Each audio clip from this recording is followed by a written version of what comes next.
Poland, Europe changes. The second day of the 11th Congress of Poland, great grand project. Very warm welcome to you. Let me invite you to the second day of debate.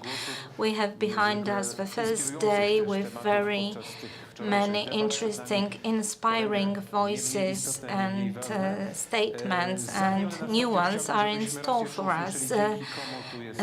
Once again, let me remind you who are the partners and sponsors of our Congress. Strategic partners, PKO BP, Foundation of PKO BP, PZU and PZU Foundation. Main partners, Polish Copper, KGHM, Totalizator Sportowy, Olan Foundation, PKO SA, Agency for Development of Industry, and their foundation. The partners are the Lotus Group, the National Freedom Institute, the Center of Development of Civil Society, the Foundation of the Bank of Gospodarstwo Krajowe, the Stock Exchange of Warsaw, PGE, the Polish Energy Group SA, Polish Oil and Gas Mining, the Polish Post, the Royal Castle of Warsaw and Hotel Regent. On behalf of the Foundation Council and all people related to the Congress, thank you for your support. An additional announcement today, between 14:30 and 15:30, the author of this new, fresh publication will be signing off the copies of his most recent books. Bronisław Wildstein is going also to be the moderator of the first panel. The first panel today is about Poland in the European Union, the balance of membership. May I hand it over to and welcome on the stage Paweł Dobrowolski, the Polish Development Institute. Warm applause. Cezary Kazimierczak, the President of the Union of Employees and Employers. Please join us.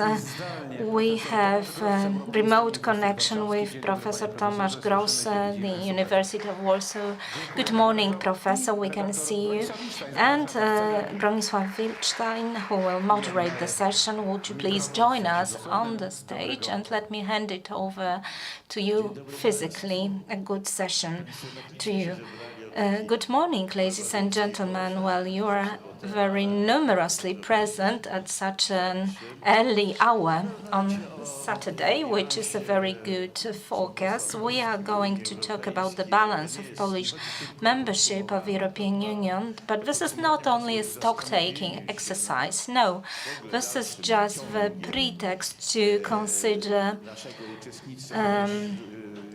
the future of our membership. I do realize that the membership of Poland in the European Union is presented as something that is sacrosanct, nothing to be questioned, nothing to be discussed, with the consideration that Poland will be forever in the European Union. But there are reasons to believe that the EU will not continue to exist forever.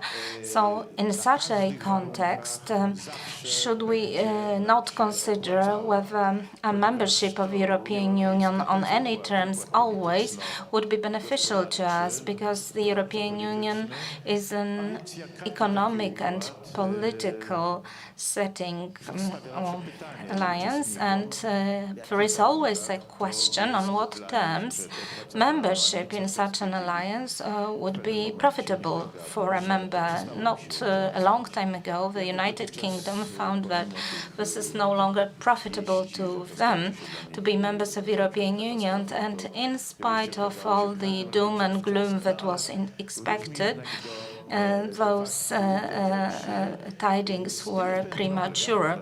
And coming back to the very point, the institutions that should check how the European Union is functioning are not researching into the functioning of the European Union, and they are carrying out the propaganda exercise instead. So we have many plaques on investments that were funded thanks to the EU funds. So we see such plaques on various constructions, but taking stock of all the membership and the costs that are incurred by the membership has never been considered earnestly. And this is something that merits attention. And we are used to thinking about EU in terms of EU funds, which is very much false, because the funds are they so overwhelmingly significant to our economy. The panelists will mention that, but they create a kind of mentality, like beggars mentality, dependency mentality. So there is an impression that we only exist and function and operate thanks to the funds, and without those funds there would be a complete failure and dire straits in Poland with no civilization, nothing at all. And this gives us a fairly false perception of the very foundations. But this is just my hint at the subject. We have been in the European Union for 17 years, so we can take stock of the importance of our membership, and we can consider what was most important in our membership, to what extent EU contributed to our economy. Let me start from a practitioner, that is Cezary Kaźmierczak, who is at the helm of a Polish Union of Entrepreneurs and Employees. Yes, entrepreneurs and employees. So let me hand it over to you and invite you to take stock of our membership of the European Union. Well, here we must look at it from the two perspectives, economic perspective and political perspective. In terms of economy, the most recent 2 decades or 14 years, this is by far the best period in our history ever. Never before have we had such a good cycle in this country, and this is due to a number of factors. The funds that we receive from the European Union represent 3% of the GDP, which is important, but not so significant. What is crucially important is access to the sales market of 500 million affluent consumers, and this makes the difference. As for the economic indices, throughout the whole accession, those economic parameters improved, featuring 100% growth, be it per capita GDP or general GDP. So this is like 100% growth over the last 14 years. All economic indices are really fantastic and breathtaking. When we were exceeding the European Union, we had 60% of per capita GDP of Greece and Portugal. Now we have 130 per capita GDP as compared to Greece and 100% as compared to Portugal. So this is something that was never expected before, and this is the economic dimension. The key feature is access to the sales market of 500 million of welfare affluent consumers. Our exports goes predominantly to the European Union market. Historically, we have been selling much to the UK and the US, but Polish economy has grown into economy, and we are very closely connected with the German economy, not perhaps in the sense that the Germans would expect. So we are not only providers of low value-added materials. No, we are so closely knit with Germany that should our economic ties be interrupted suddenly, it would be a very difficult situation for Germany and Poland alike. And the other platform is the political platform. Here the European Union evolves in a direction that might derail the whole project, in my view. We have 2 offices in Brussels, and we do our best to organize certain initiatives and to follow the developments closely. And the political situation that is ongoing in the European Union is quite disconcerting, and the attempt at federalization of the European Union, the power exercised by the European Commission, like a dictator's and the impact of the Court of Justice of the European Union,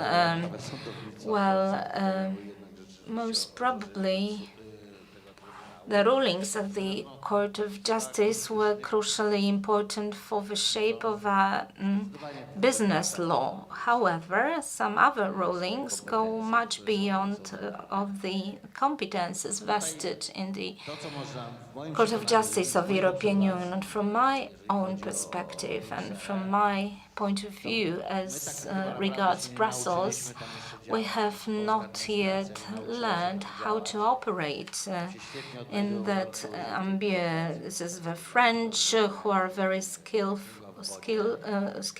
in functioning in Brussels bureaucracy. They feel in their native element, whereas we treat this bureaucracy as if we were outsiders, as if we were outside the whole structure, and as if we were trying to win something, as if we were not in. And this is the most fundamental mistake made by the Polish administration, because the relationships inside the European Union, especially in the lobbying campaigns that we took part in Brussels, would not be that much different from what is going on in the Polish parliament, for instance. Very much the same play of interests, and I think that in this play of interest, the Polish government and Poland should be more actively involved, but from the inside of this organism. Of course, they are now trying to shift us to some backburn position, but nevertheless, I do believe that we should try to make sure that we are an internal participant of the game. And here I am in full agreement with Bronisław Wilczstein that the idea that we should really discuss our membership is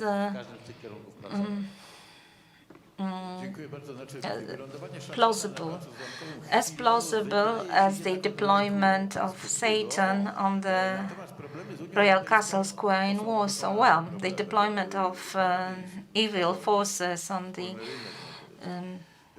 Royal Castle Square in Warsaw is unlikely for the time being, but let's consider the common market that you have been stressing so much, and this is the common market, and single market, but at the same time, the EU is like a space for various competing interests of individual countries. Yes, let me hand it over to you. Yes, so this is not like congruity. This is quite a brutal struggle of various interests. Yes, indeed, because we remember the four freedoms: free movement of people, goods, capital, services. How does it function in practice? Well, it does not function the way we would expect it to function. It is not all harmony. So where special powers of the European Union are interested, where free flow of goods is very much welcome, free flow of people not so much welcome, and free flow movement of services is not welcome at all. Let me hand it over to Paweł Dobrowolski, the chief economist of the Polish Development Institute. Yes, I do agree. Let's point it out that the problem is not so much in the European Union where there are brutal struggles ongoing, but the problem is in ourselves and in our perception of the phenomenon.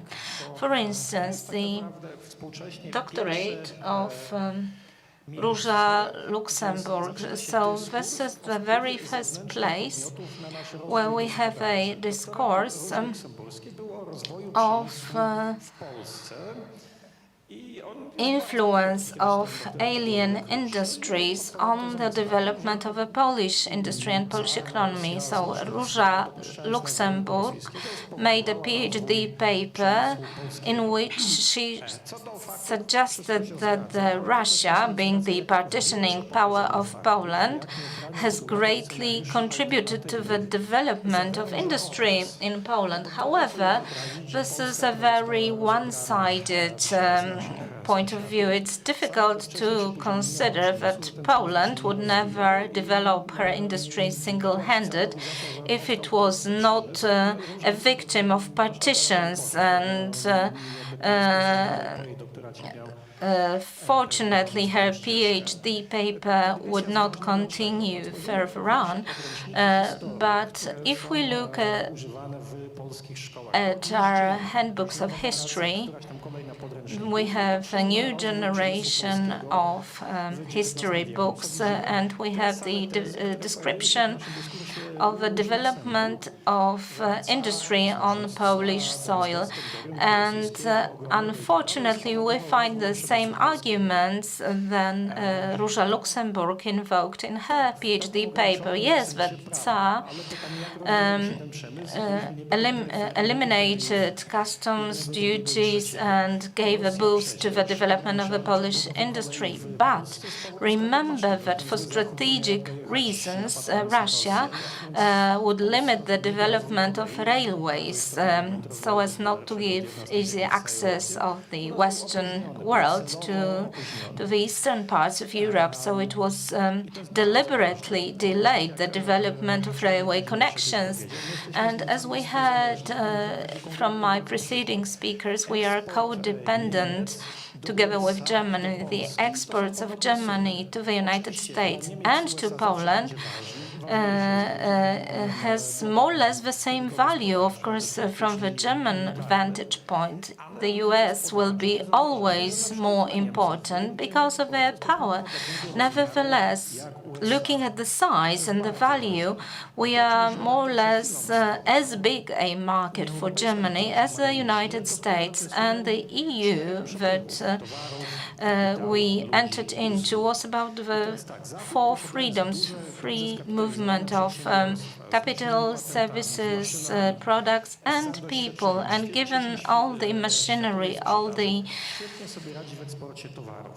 equipment, Germany can perform very well selling goods, whereas we don't have this backup, but we are quite good at selling services. In the last decade, the surplus in our foreign trade is to be contributed to the services, sales of services, most of them being transportation services. So those drivers, tired drivers that drive all those massive vehicles to the west and to the east, they have worked for our surplus in our foreign trade balance. And this is so often overlooked, as it was believed in the past, for instance, by the late Professor Geremek. Diplomacy doesn't deal with customs duties, with trade of cod and other fish, but this is not true. The whole surplus that we are running in our foreign exchange account, is to be attributed to our drivers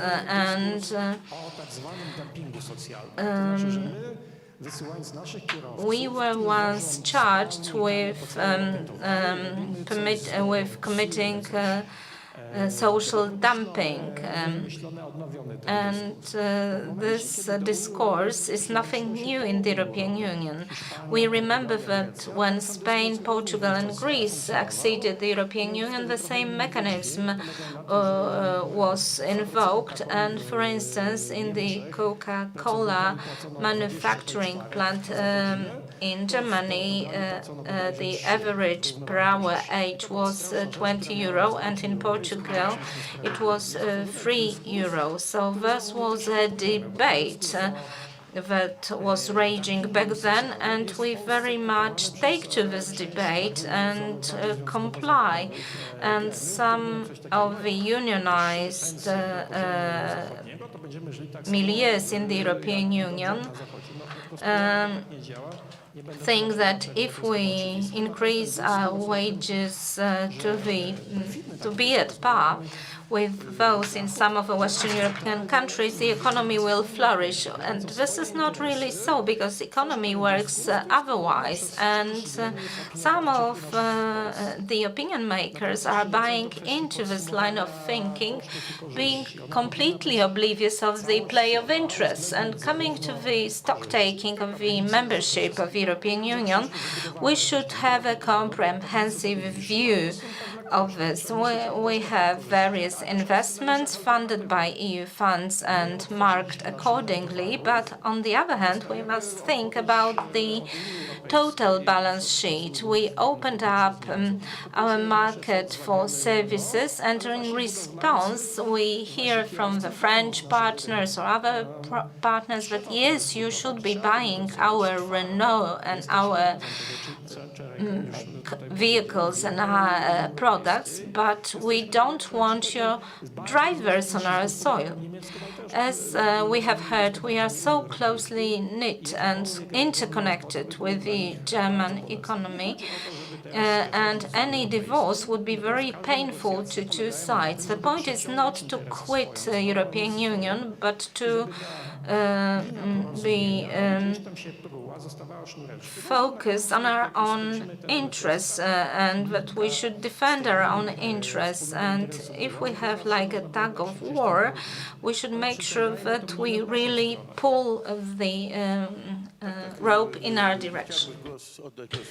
Indeed, Cezary Kazimierczak ad vocem. Yes, Mr. Dobrowolski mentioned delegated workers directive. In Brussels, I organized a campaign against this regulation, and we lost by one voice at the European Parliament. The campaign that we ran was based on a series of meetings with members of the European Parliament from the southern part of Europe. For them, it was not a very pertinent matter. It was important for the French. So when Paweł spoke about truck drivers in international transport, and I said you should pay maybe €2 per driver for our lobbying, we would have 2 million by then, and maybe we would have been successful in obtaining these 2 votes. Drivers said yes, we would be more than happy to do so, but then they didn't really come up with. We didn't have enough funds, enough time, and we lost. The government was not engaged enough either. And it was really, really very close. It was a very close call. We needed just one more vote at the European Parliament. And had we been successful, the French campaign of misinformation would not succeed. That they were able to present so much information. They basically flooded Brussels with the leaflets, and we had 1 to every 20 documents the French presented, and still we lost by just 1 vote. So it is a fight. Well, it would have been nice to win by 1 vote, because now we have this glorious defeat, and that's all that we can say. But Professor Gross, who has been dealing with these matters for a long time, one of his books was titled Europe at Crossroads, and I believe that it is no longer at crossroads. It already chose its path. But if Professor Grosse would like to touch upon the stock-taking of our membership. Well, thank you very much, and thank you for the invitation. Just a few words. I will try to discuss this topic, focusing less on the economic aspect, but more on the political and system-related issues. Let me start by saying that quite recently, Jarosław Kaczyński said that the European Union is what it is, and we can all see. I believe that experts, including journalists, and even in my community of academics specializing in the European matters, people do not notice things, or at least they do not have the courage to mention the changes they are witnessing. Bronisław Wildstein compared the European Union to an empire.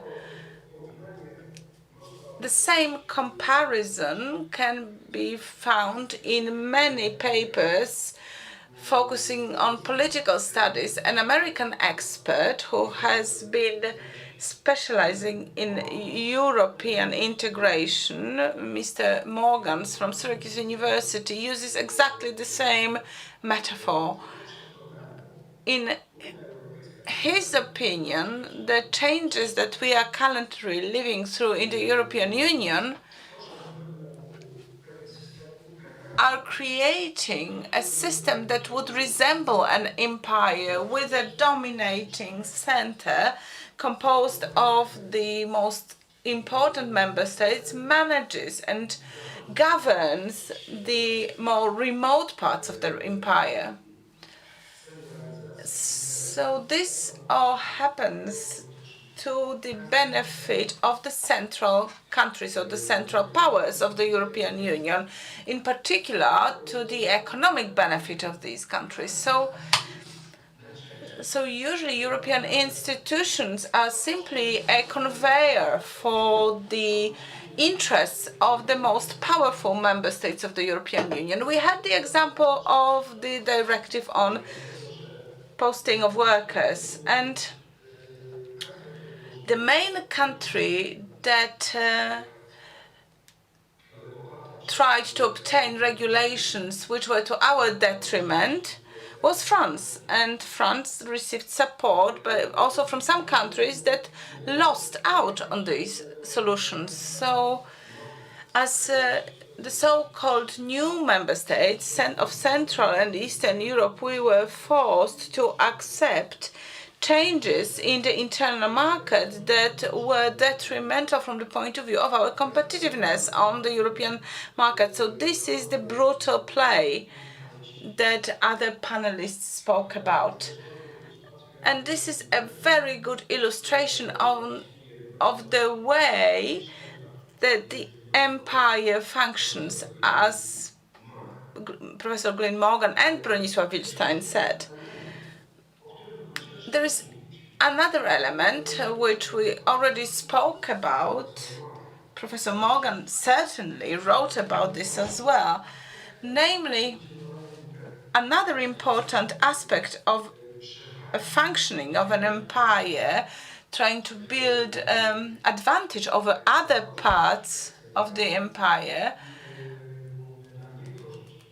for the central countries is ideology or narrative, in other words. When the Posting of Workers Directive was being amended, we spoke about the importance of a narrative. A narrative which in this case was targeted against us, Europeans from the Central and Eastern Europe. So now we are trying to build a consistent ideological system in the European Union. We hear about European values, which actually not only aims at making management of the European project more efficient to the benefit of central countries and to the detriment of the more remote parts of the empire, including Central and Eastern Europe. It is also to be an instrument of introducing discipline, and we seem to be the scapegoat here. We fought for our interests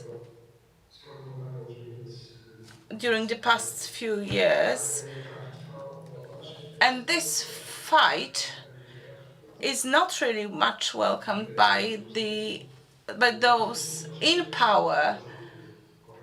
So we hear about our problems with the rule of law and other issues, and all this is being done in order for us to simply accept the hierarchy in the European Union, for us to accept solutions in which we are no longer a subject, but we become an object, and where our field of maneuver when it comes to defending our interests is very much reduced. Earlier governments were able to take part in this game, in this play, and even though when they were not able to obtain what they asked for, they were still given something and they could present it as success. But in a situation, and such policies were possible before the global crisis.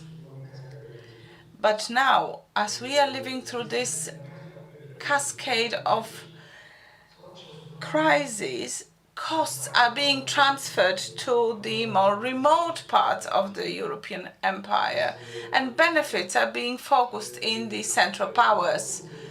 So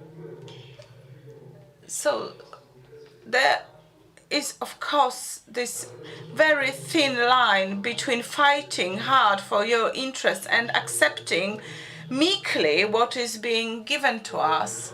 And it's very difficult to stick to this very thin line. However, this strategy of fighting, defending our own interests would mean, at the end, that in a situation where the struggle for power is becoming more and more fierce, we are being labeled as autocratic, non-democratic, being against the European values and the rule of law. And all this is being done in order to stop us defending our own interests. And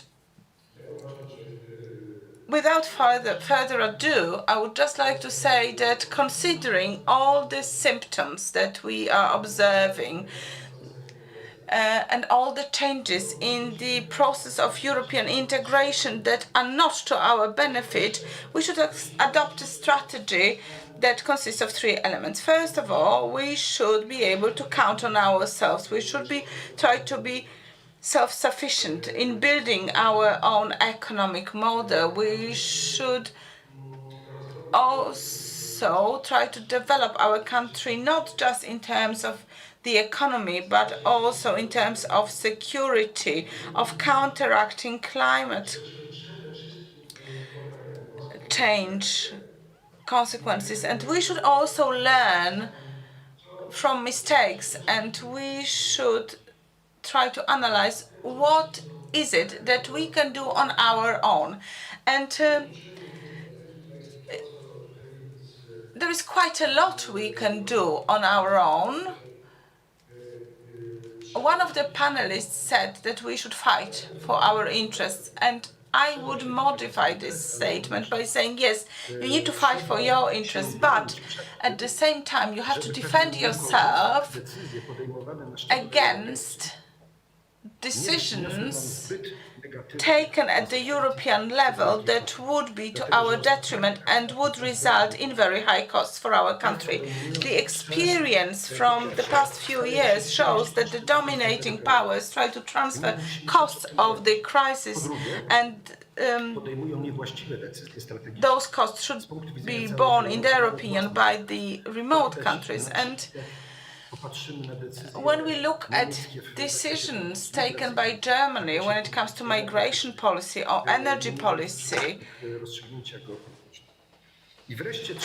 and some geopolitical decisions that are being taken, we can see that they look at their interests first of all.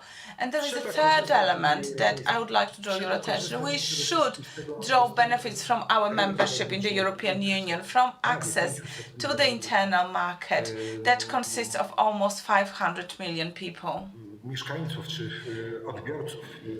So these are potentially consumers of our goods and our services. These are the benefits which mean that it is to our benefit to be a member of the European Union.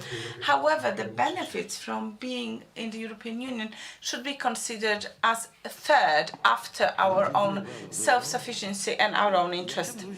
Well, thank you very much, Professor. And it may be a paradox to some extent. Poland is one of the most Euro-enthusiastic countries. Public opinion polls show this, that Poles consider our membership in the European Union obvious, but also it is something that we really want.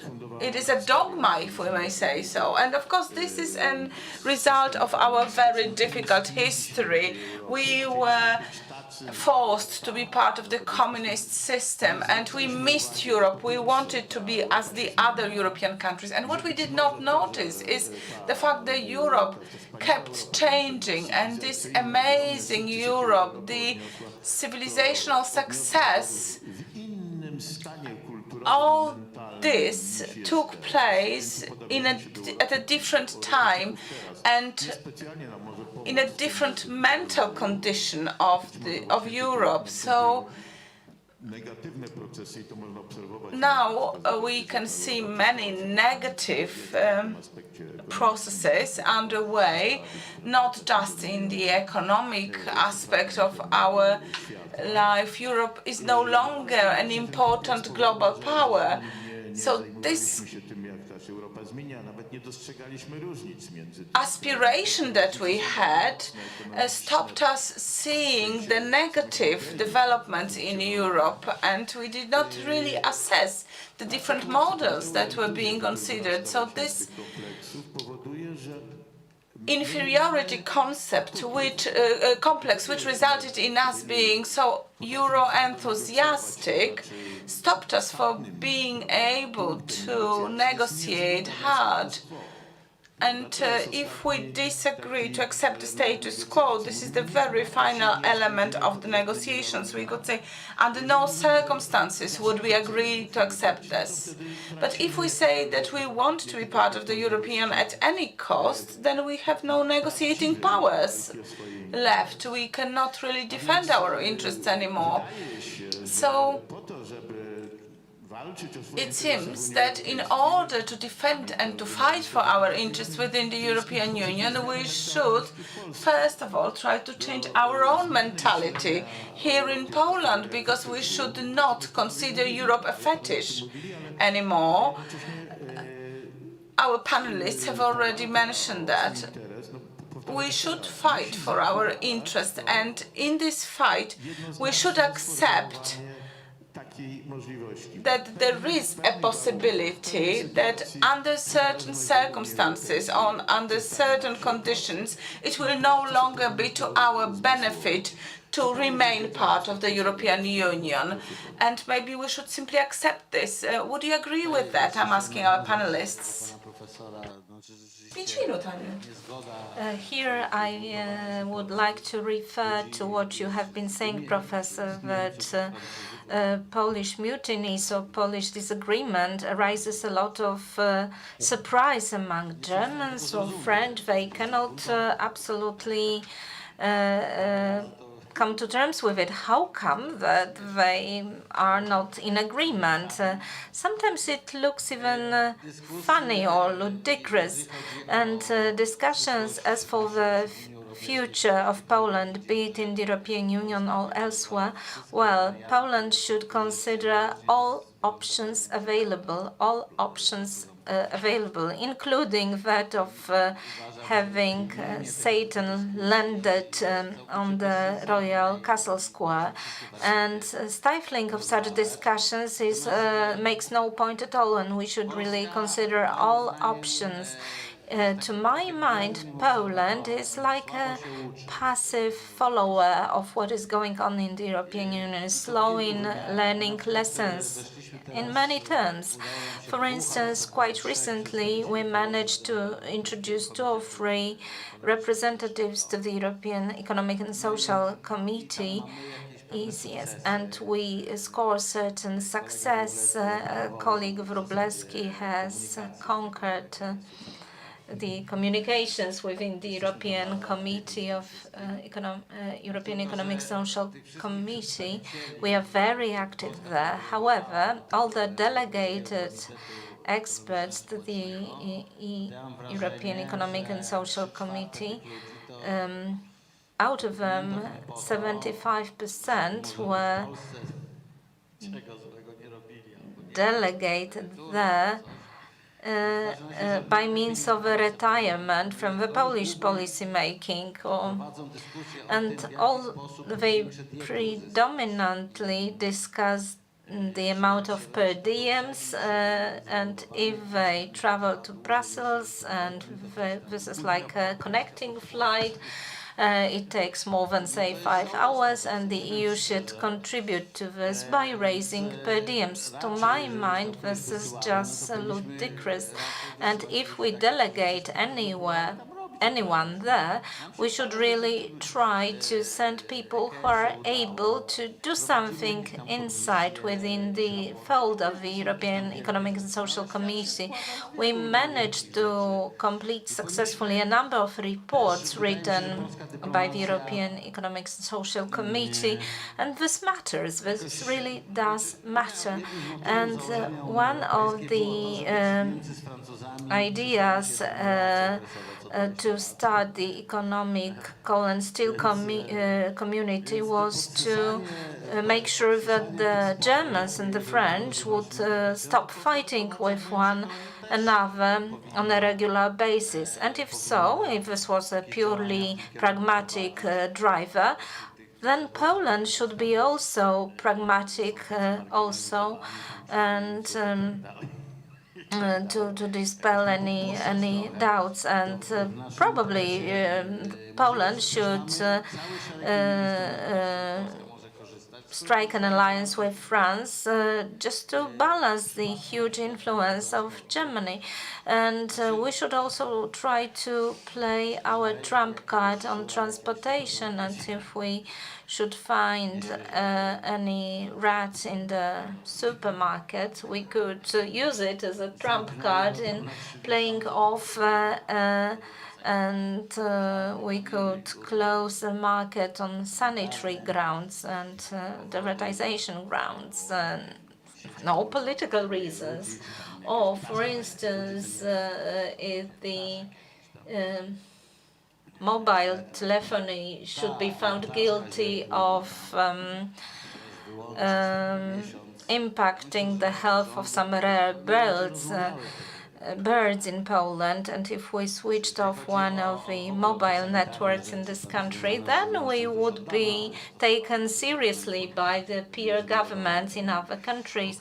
And these plays have been played very aptly recently, be it on the beef market or pork market, and Poland should finally learn how to play such cards. None of the leading countries, be it France, be it Germany, would ever afford a situation where on such vast market of 38 million consumers who have 73% of the purchasing power of the average European citizen, who are by far more affluent than the Greeks and Portugals, perhaps Spaniards and Italians, if the affluence development continues, not in terms of equity, but in terms of purchasing power, in terms of disposable income.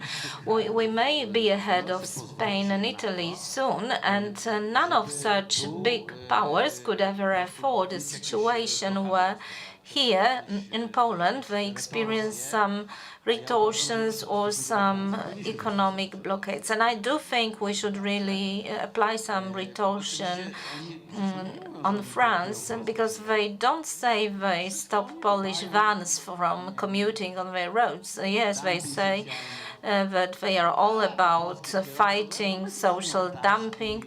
And if so, by the same token, we should be concerned about the impact of mobile telephony on our wildlife, on our birds, and concerned about the ratization of supermarkets. And we are very open and frank in our debate. Some of MEPs speak their minds bluntly, which is not the right way to go. We should be more ingenuous in what we say. Thank you. Thank you for this lesson of politics. It was appreciated by the public, I can see, by our participants, and we could continue with this thought by saying that we should try to build a strong coalition of the remote regions of the European Union. It exists, but it is still not effective or coherent enough. There are such structures in the European Union. France and Germany, they have their own separate formats, and nobody is complaining about this. So there is no reason why Poland, Hungary and other countries would not create such a platform or format. And as members of our parliament mentioned yesterday, for other post-communist countries, or for most of them, with the exception of the Czech Republic, Poland is a model, and they aspire to be like Poland in many ways. So we should use this to our advantage, and we should be able to fight for our interests, and not, instead of lying to ourselves that those very wise people in Brussels will make sure our interest is protected. That's not true, because in reality they only look after interest of the strongest member states, with Germany being the main one here. And there is a more general issue that I'd like to mention, and certainly we should try doing all this, but this may turn out to be ineffective. And at some point we may find out that it is no longer working. European powers are strong enough to stop European funds. They can introduce penalties. The Court of Justice of European Union can actually penalize for something, whatever it is, because we can see what has been happening. Polish Supreme Court decided to go back as regards, or take a step back when it comes to the reform based on a ruling of the European Court of Justice of European Union, and they decided to apply this ruling, and there is no dialogue because the ECJ is still trying to introduce penalties. They simply want to change the political setup in Poland. They want to change the government, and it did happen already twice in Italy and in Greece that the European Union managed to replace a government. In Greece and in Italy, they were successful, and we can see that European institutions, and in reality the strongest countries, are trying to replace our current government with a government that would be accepting their decisions. In the past, we were being told by our government that we should be part of the mainstream of the European Union, and the very fact that government was able to say so and people did not protest against it was the best proof of the fact that we do not recognize reality for what it is. Being part of the mainstream, what does it really mean? Who decides what the mainstream is? Even if you're very enthusiastic, well, you would never say Poland is a decisive force here. So you would simply give up on your sovereignty. Well, I would now like to give the floor to Mr. Dobrowolski, but we can shape the mainstream. We can start a war with France when it comes to free access to services and the free movement of services. Why did I say war? Professor Grosse said that there is two approaches possible. We can either fight for our interests or we can accept meekly what is being decided in Brussels. We cannot afford to be meek because we are simply too big. We're not Estonia, we're not Latvia or Lithuania or Slovakia or the Czech Republic, Slovenia. We are too big. We are too close to the core of the European Union. We are too close to the markets, and we are too big a market. So what is happening in Poland has a lot of impact on the core of the European Union. If our businesses are too successful, it is very noticeable on the common market. Even Estonian software company is very successful. It will not really have a very strong impact on a market of 500 million consumers. But a success of Polish companies will have a much greater impact. So we cannot afford to be meek. And the example of our road transport, of our truck drivers that generated surplus in our foreign trade, is the best example that our services develop very well thanks to our services. So these tired drivers who have to sleep in the cabins of the trucks contribute to our economic growth. It makes it possible for companies that have high added value to grow because these trucks are maintained in Poland, they are financed in Poland, and it is on the shoulders of these logistic companies, transport companies, more complex services are being built. So if we are meek, if we accept the decisions, we will lose our position on this market, which is a low commission market, that's true, but thanks to it we can climb up the ladder and also become stronger when it comes to other sectors that generate higher added value. So we have to be brutal, we have to fight, and we have to fight for the European values, those European values that were in place when we joined the European Union, in particular, free movement of services. Well, Mr. Kazimierczak, yes, just one very brief statement. You spoke about the trade war in France, and I find it very inspiring. French companies do not pay any taxes in Poland, and this is something that should no longer be tolerated by the Polish state.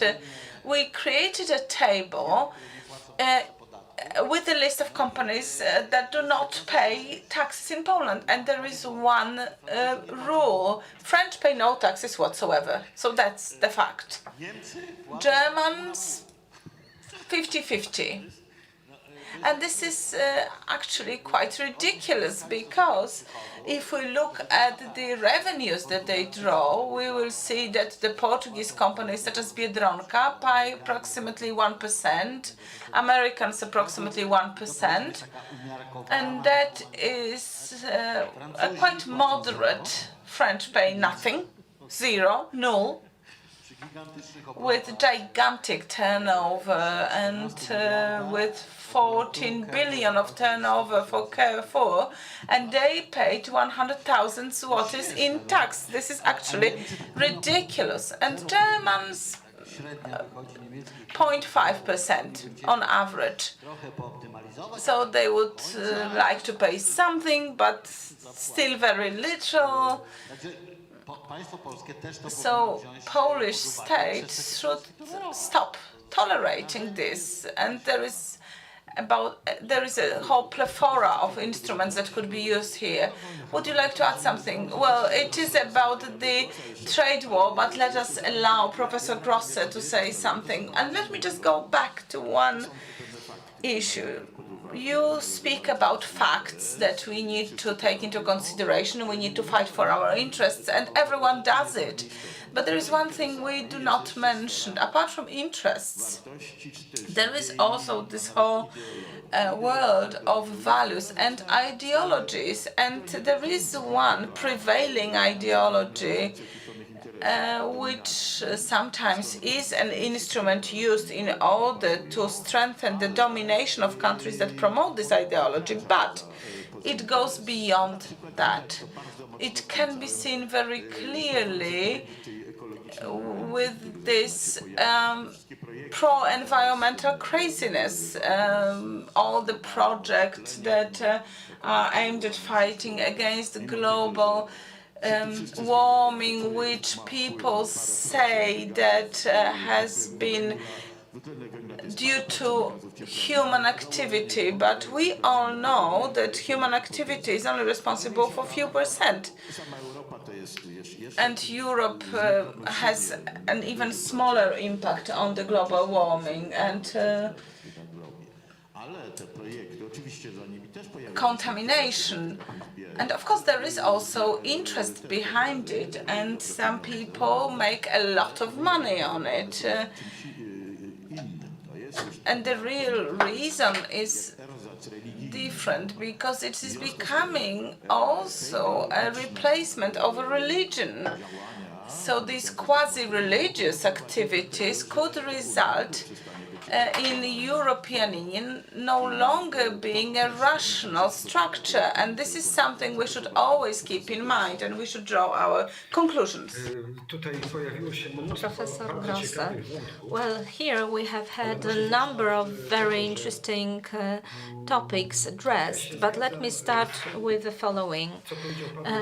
I agree with what Paweł Dobrobolski has just mentioned. We cannot afford to do the same that the previous governments have been done.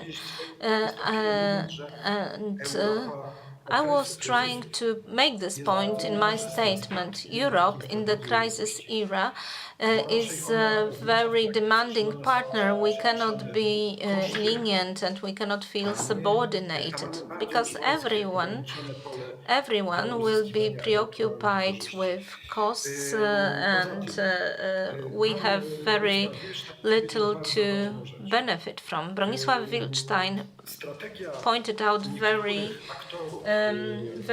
rightly the strategy of certain actors in the European Union especially in terms of grilling Poland on the charges of rule of law and European values, drives to the shift in the composition of powers in Poland. And no matter what they say, we cannot really allow them to treat us this way, because if we now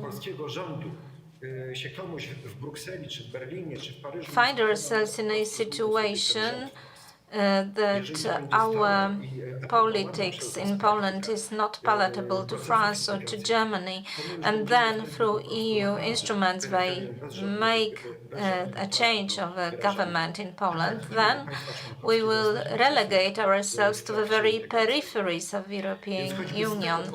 And for this very reason, the strategy of submissiveness, of submission to the European Union is unthinkable. Moreover, since I have this opportunity, I would like to refer to what Cezary Kazimierczak has pointed out. Indeed, if we look at how French or Germans proceed, we may say that we don't have an appropriate policy in place, especially in terms of increasing the population of officials and representatives in Brussels institutions. The contingent of the Polish people in Brussels should be enhanced and increased. They should be well armed and should provide correct information about the policies of the Polish government there. So this is a learning lesson, and at present I am the thesis supervisor for a PhD paper on the Polish model of managing their cadres, their staff in Brussels, which is absent, as compared to the models employed by other EU member states. And two other points that were identified in our discussion and which need to be underlined again. As Bronisław Wildstein has mentioned, we really need to use our position, our geographical position in Central and Eastern Europe to build the power of peripheries that have been looked down on, the countries that have been looked down on, to make sure that their voice in Brussels is duly heard, also through our concerted program effort where we have like-minded conservative forces in our part of Europe, and in Western Europe, conservative milieus are now in the retreat, also bearing in mind the upcoming elections in Germany. But it is not so that the whole of Europe is left-oriented, and any surveys of electorate will show you that most of electorate in Europe is center-right, but the electorate is dormant and is inactive. And this is a massive opportunity to be tapped. Conservatives in various corners of the European Union should consider how to raise the profile of their electorate, activate their electorate, so that we don't score a suicidal goal ourselves. And coming back to the original question, how to treat Polexit, Zienkiewicz said that if you want to avoid a Polexit scenario, prepare for a Polexit. This is a lesson to be learned. We must be self-reliant. We must take care of our development, of our security, and also we should fend off all the negative tendencies that are flowing from the European Union, something that Cezary Kazimierczak mentioned. We should fight our own wars in Brussels to defend our interests. And this is a lesson that we need to learn today, right now.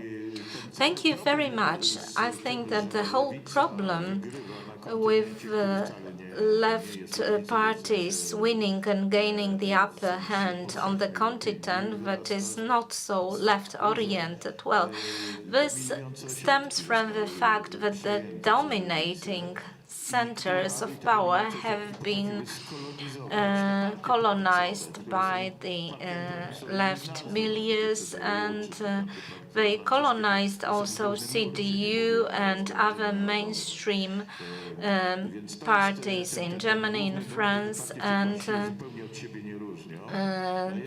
there is no differentiation between the left and the center, and all the differences are the faces of politicians and names, but parties do not advocate certain ideas that would be deeply rooted in European awareness. And in that sense, Poland or Hungary are pluralist, are genuinely pluralist. And coming back to the European Union per se as such, you have identified a number of basic factors. One should stand up for one's interests, and in order to do so, one should really be well equipped in terms of our staff delegated to Brussels, and this is very much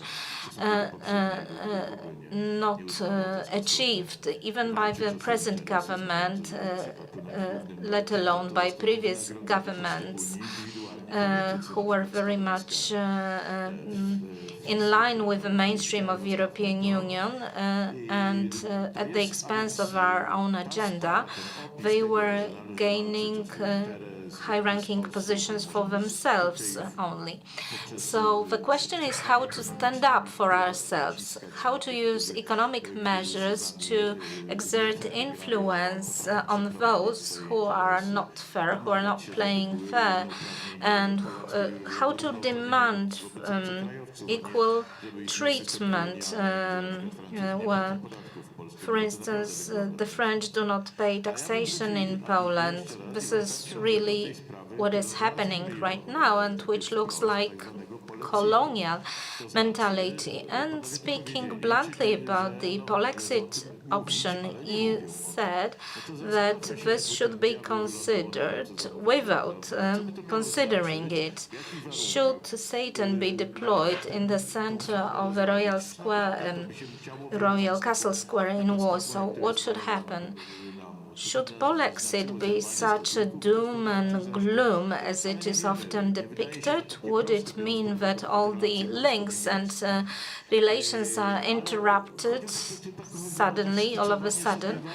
No, we should simply consider on what terms we could be exiting, and if the political pressure is as it is right now, well, this makes our membership of the European Union quite questionable, because if they want to impose certain political choices on us, regardless of our own political and election results, this is unacceptable to us. If we look at certain green projects, greening projects, ecological projects, this may really lead astray the European Union, but this will mean a disaster to ourselves as well. What is your take on this? Well, as for the greening program, I think that we will soon witness a very historical incident, because we will be speaking with one voice with German industry against greening. Never before, be it on seconded posting of workers or any other regulations. Well, our government was never against the proponents of this initiative, and we were not against the government. But here we are fighting hand in hand with German industry. And we find ourselves in a very difficult and challenging situation. So this means that economic consequences would be quite grave. Of what? Of Polexit. Of Polexit, yes, the economic consequences would be to the tune of disaster.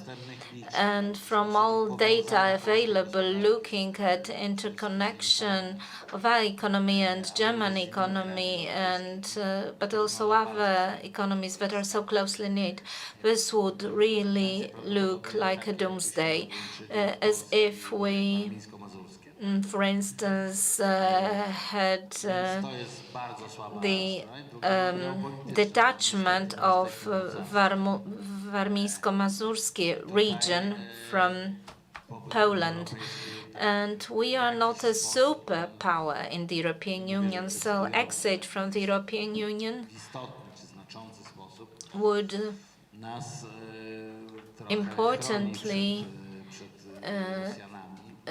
expose us to Russians, because our membership of the European Union protects us in some degree from the Russians, who are more and more courageous in certain actions, and any non-affiliated status of Poland is not feasible. We are too weak in military terms. In economic terms, perhaps in 10 years' time or in 20 years' time, if we really gain political and military power, we could afford being non-affiliated and would be a standalone entity functioning between the West and Russia. But for the time being, for economic and geopolitical reasons, this would be extremely risky. This would expose us to supreme risks, and in some ways, this would be our misfortune. Actually, our room for maneuver in terms of strategic choices is very much limited. This should not lead to submissiveness or submission, as Professor Gross rightly pointed out. To my mind, Polish strategy at present should be to put our stakes on dynamic economic growth in order to achieve 80 or 90% of German per capita GDP in 20 years at the very least. And we are progressing quite well from 30% of average German per capita GDP. We managed to increase to the level of 60%. So this is a tangible perspective. On military capabilities, increasing our spending on defense, in all due respect with our alliances, we should be stronger. We should be stronger in military terms. And the third thing is a more dynamic foreign policy and building alliances within the European Union. We are such good, kind souls, good Slavonic souls. We are straightforward, we are very much honest, and in Brussels you should be very agile, joining various alliances on one day with one country, on another day with another country. We should play together with the southern countries of the European Union. Should Polish diplomacy be more active along with the European South, there would be no posted workers directive in force. Had we been more active, and unless we raise our economic power in a decade or two, unless we catch up with leading European economies, unless we enhance our military profile, in all due respect to the existing alliances, in order to be able to fend off possible Russian attack. There are no choices for us unless we do so. There are no other choices for us. Well, you were referring to being those Slavonic kind souls, open-minded, frank. At the same time, you said that our delegates to the European Economic Social Committee who fight for per diems for long flights and connecting flights. Well, maybe we are agile after all. Maybe we are clever after all. And as for Polexit, this is not something looming just round the corner, but let's consider that if Polexit, then on what terms and what are the implications? Well, there are massive customs implications. I would say that invoking Polexit is a tradition of our country, that we have been very vocal on a number of issues, but there are tens and hundreds of vested economic interests that are worth standing for. Polexit, of course, should be the end resort, but remember, direct payments, Polish farmers receive only a percentage of 100% of what European farmers gain. Trade in services, all the surplus that we have had were thanks to those tired, sweating drivers in trucks driving across Europe. So this is the real strength, and this is where real warfare should be and battles should be fought, and the rhetoric of Polexit should be really left to someone else, because this is the tradition that we have had of being very vocal and inactive. So we should really be fighting our wars ourselves instead of talking.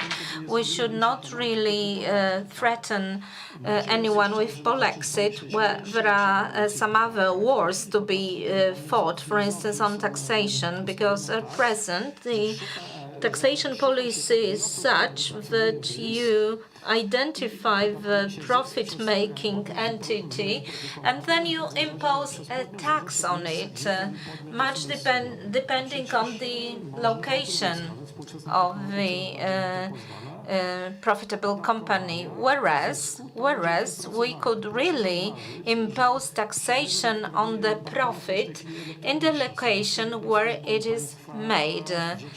Electronic banking transfers are real-time available, so each time you buy online or make a transaction online, it will be immediately visible.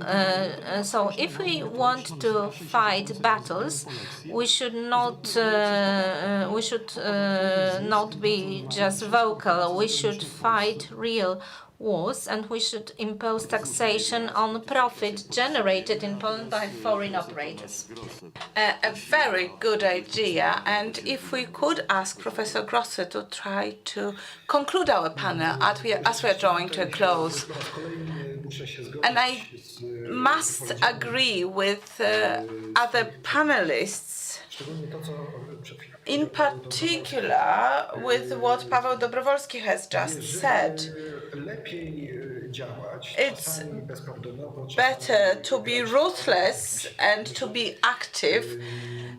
Our partners do so, and we should be able to show them that we are able to break their legs and arms, and instead of submitting meekly to such techniques on their part. So we should think up tactics that is not based on submission. Generally speaking, I would like to appeal to our decision makers to do more and to speak less. Of course, politics is also has an important aspect of rhetorics, but there are very important fields. So on one hand, we communicate with our European partners. On the other hand, we communicate, or our politicians communicate with their own voters. And I'm under an impression that when we speak about Polexit, when you use this rhetoric, there is a contradiction there. Because from the point of view of negotiations with our European partners, mentioning Polexit might result in some concessions on their part. But a Polexit in real terms would generate costs not just for Poland, but for example, for our German partners. So, on the other hand, when Polish politicians mention Polexit, they have to consider how it would resonate amongst the voters, amongst the public. So, even if someone becomes emotional and mentions Polexit, immediately most of the other politicians of the Polish right say, no, this is out of question. Journalists are probably more willing to consider such scenarios than the Polish decision makers. So there is this contradiction between our negotiations within the European Union and the reception of such declarations here in Poland. Before we conclude, let me mention just one more thing. The reception of Polexit by Polish voters changes. If we look at public opinion polls, we will see that Poles are becoming more and more critical of the European Union. So there are some public opinion polls where more than 50% of respondents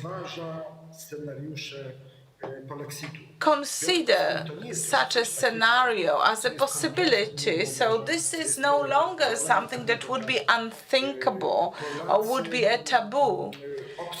Poles are watching the developments, and this has been happening in front of our eyes for a number of years. They appreciate the fact that the government of Poland is treated differently compared to other governments.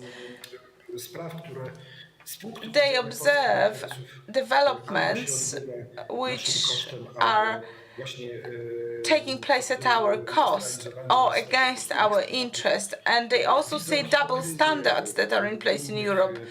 They see how hypocritical other nations are, and they can see the hypocrisy of the European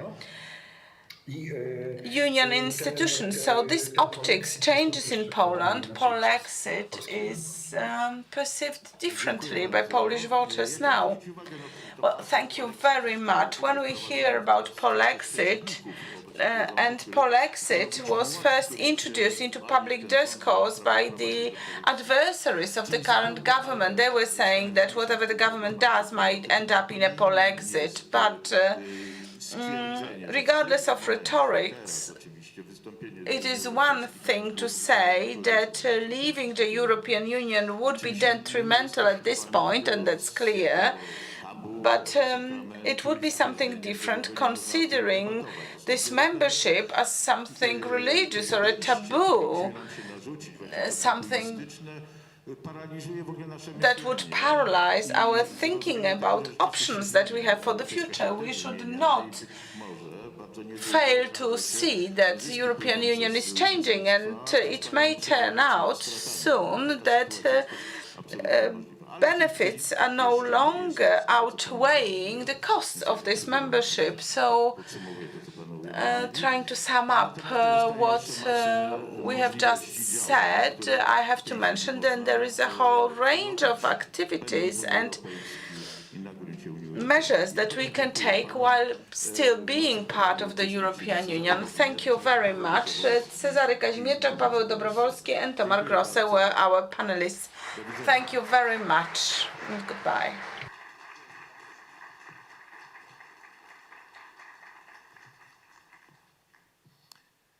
A moderatorem panelu był redaktor Bronisław Wittstein, z którym będą Państwo jeszcze mieli okazję się spotkać. You will have an opportunity to see Mr. Wittstein during the break. He will be signing his latest book between 1:30 and 3:30 p.m. Well, thank you very much for this very frank exchange. During the previous session, we spoke about the trap of mid-growth, and now we can see the situation has changed and difficult decisions might be necessary. Ladies and gentlemen, we have an important guest with us, Deputy Prime Minister Jarosław Kaczyński. Let us give him a round of applause in order to greet him. And in the context of the discussion that we have just had, we will continue. The next panel will also discuss the future of the Polish right, and we have foreign guests with the exception of our moderator. Let me welcome Professor Renato Cristin, who is joining us online. He was not able to come to Poland. He is a professor at Trieste. I hope he is with us already. Professor Francisco Contreras, a deputy at the Spanish Parliament, welcome. And Mr. Todd Wisinga, a former diplomat from Professor Calvin University, is also a member of many important think tanks, so welcome very much. Welcome. This panel will be moderated by Professor Ryszard Legutko. Professor, a very warm welcome. The floor is yours. This panel will take place in English. Thus, I encourage you to use the headsets that are provided in the back of the room. So, channel number. Thank you. Dziękuję, oddaję głos. Dziękuję bardzo. Drobne tylko uzupełnienie. Pan profesor Cristin. Let me just add on. Professor Cristin will be speaking Italian as part of our panel, so it will not all take place in English. Ladies and gentlemen, thank you very much for coming here, and I would also like to thank our panelists to agree to come to Poland at this very difficult time. Thank you for coming here in order to discuss the matters that pertain to the European Union. We shall also consider what is ahead of us, what could await us in the future. When someone is in contact with European institutions, especially if you are in constant contact with them, you have various impressions. But I also believe that one thing that's really stunning, I can hear English translation, which is very nice, but I am not sure whether it should be going through the loudspeakers.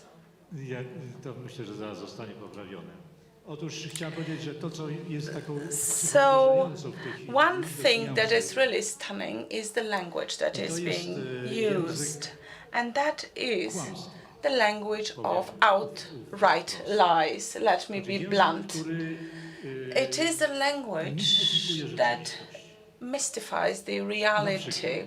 For example, Mówi się, że wszystkie it is państwa being said członkowskie that są all member równe. states To are cały czas się equal. powtarza. To jest ta It is retoryka like a mantra, a rhetoric of equality amongst member states. But it is untrue, and everyone knows about it. It is simply Mówi impossible się, że for all member states to be treated equally. And łączy nas it is being said that pewna we wspólnota europejska. have a Otóż to też nie jest certain prawda. Unia Europejska jest zdominowana European przez Commonwealth, but it is not true that it is to lewica representing the whole spectrum, because it is the left that governs the European Union. It is the left-wing politicians and left-wing political parties that enforce the views and the values.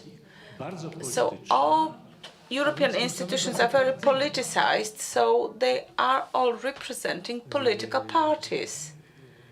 Mówi się o And rządach we prawa. hear about the rule of law, Tymczasem praktyką while Unii Europejskiej in the daily practice of the European Union, rules are being broken and abused, and treaties are being abused.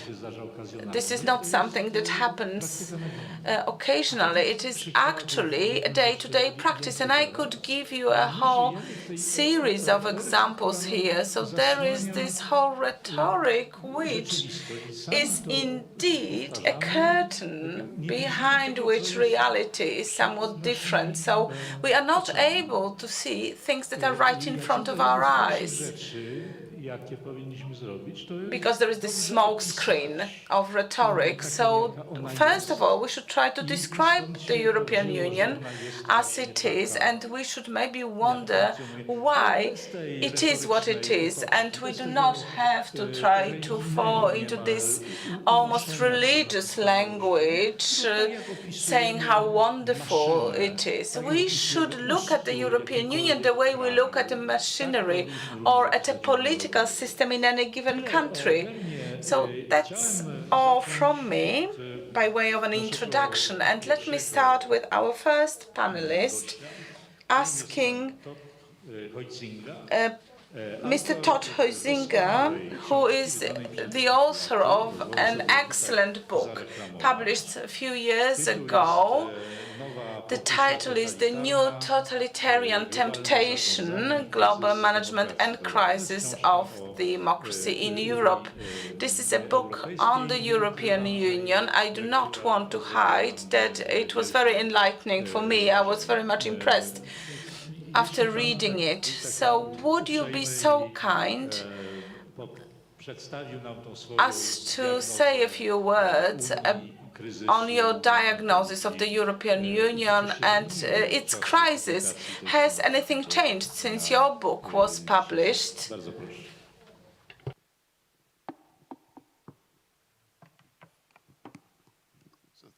Thank you very much, Professor Legutko, for your invitation. I'm very, very honored to be here, and it's a great pleasure. So what is the European Union? I think that's the question. It's very hard to say what the European Union is, because there are so many different interests, values, and goals that coexist within it. The EU is unprecedented. Nothing like it has ever existed. On the one hand, it's not a garden variety international organization, but neither is it anything like a federal state. The EU is not a United States of Europe. The EU member states continue to exist as independent nations. So I believe that when all is said and done, what it comes down to is that the EU is a supranationalist project. It functions in significant areas independently of its member states via institutions that exercise sovereign powers at a supranational level, above the national level. The EU member states, in the interest of realizing an unprecedented degree of peace, stability, and prosperity, are pooling and thus relinquishing, giving up significant elements of their national sovereignty. The essence of the European project, the hope behind the European dream, the heart and soul of the EU, is precisely this supranationalism, which arose out of the ashes of World War II.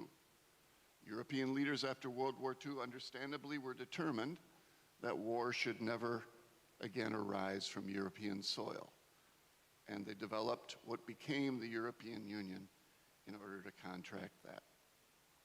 So the EU is about supranationalism, and it is a very ambitious supranationalism. The EU sees its supranationalist approach not only as a model for Europe, but also as a new way to order the world. The EU's supranationalism is all about global governance, extending the EU's form of supranational governance on a global scale in order to realize world peace, basically, by overcoming the unlimited sovereignty of nations. So, how does the EU, this attempt to build a supranational democracy, this model for global governance, how does it actually work? It's important to keep in mind that the EU institutions are very different from comparable governing institutions in sovereign nations. The EU is so enamored of supranational governance that it has developed completely unprecedented types of hybrid institutions to administer it. Let me just name one example, the European Parliament, of which you are such a distinguished member. The European Parliament is the parliament of the EU, but like all other EU institutions, it's not directly comparable to its counterparts in national governments. The European Parliament does not initiate legislation, for example. The European Commission does that, although it does, together with the EU Council of Ministers, approve all legislative proposals drafted by the Commission. But most significant of all, I think, about the European Parliament is that there is no majority party representing the government party, and no minority party representing the opposition, because there is no government in the EU and no opposition. Rather, everyone governs together in a hybrid system of supranational governance.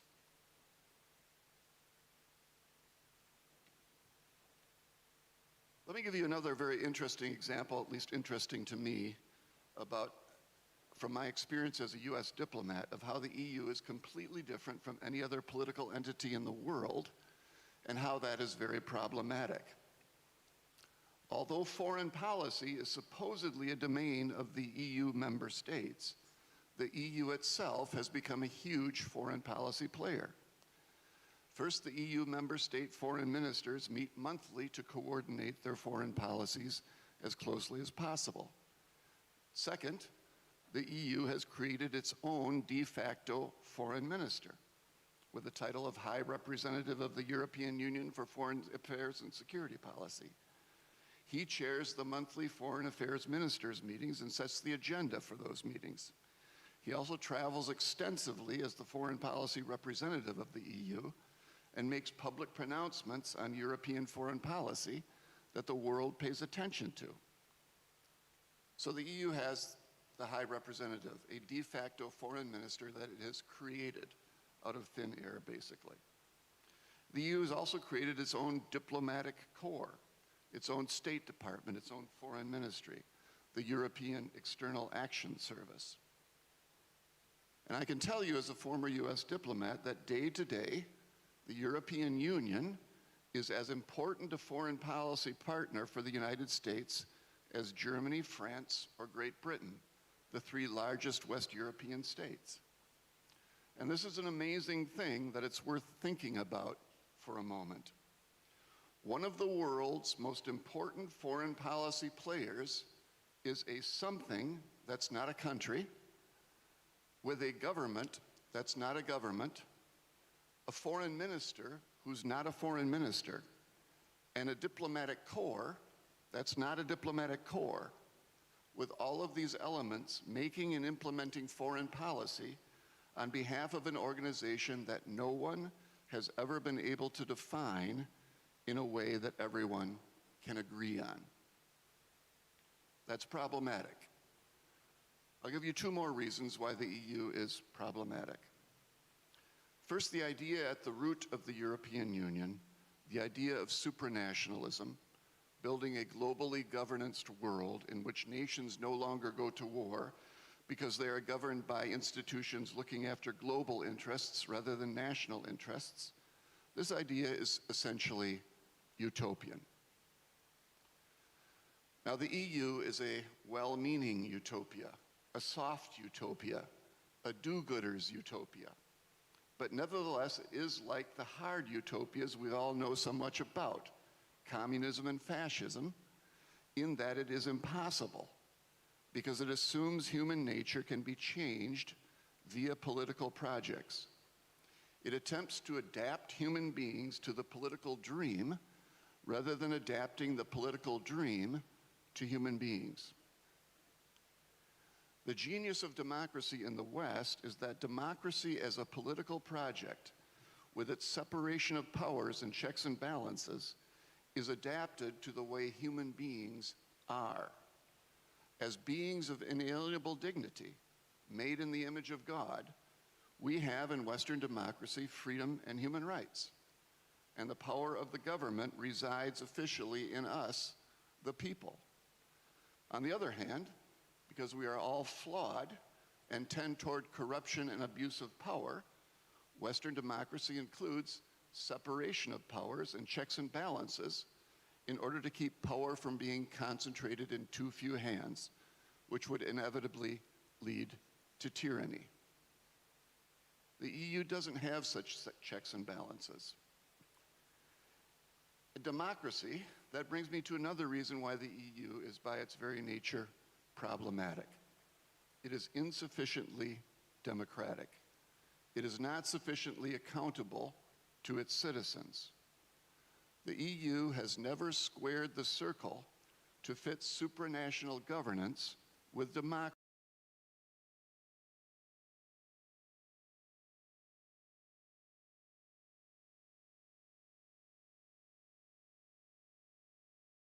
Vote for their national governments, and they end up with a situation in which around 2/3 of the laws that they live under are not made by their national governments, but rather by the EU institutions. Granted, people do vote for members of the European Parliament, but the Parliament, as I've just explained, is a very different kind of parliament, and most people don't really know what they're voting for or why. And that brings us back to the question with which this intervention began. What is the EU? I can tell you from personal experience that most people do not know what the EU is. Most Europeans, excuse me for saying this as an American, but most Europeans do not know what the European Union is. Most educated, politically astute Europeans do not know. It's too complex, and it's too non-transparent. Even if people could vote for the EU leaders, its democracy problem would not be solved. If people don't understand what it is they're voting for, it's hard to imagine how democratic accountability is present. In fact, the circumstance that most people cannot answer the question, what is the EU, represents perhaps the most undemocratic characteristic of the EU. Its amazing complexity and inscrutability. So the EU needs democratic reform, fundamental reform. And can it be fundamentally reformed? That is the question. Thanks.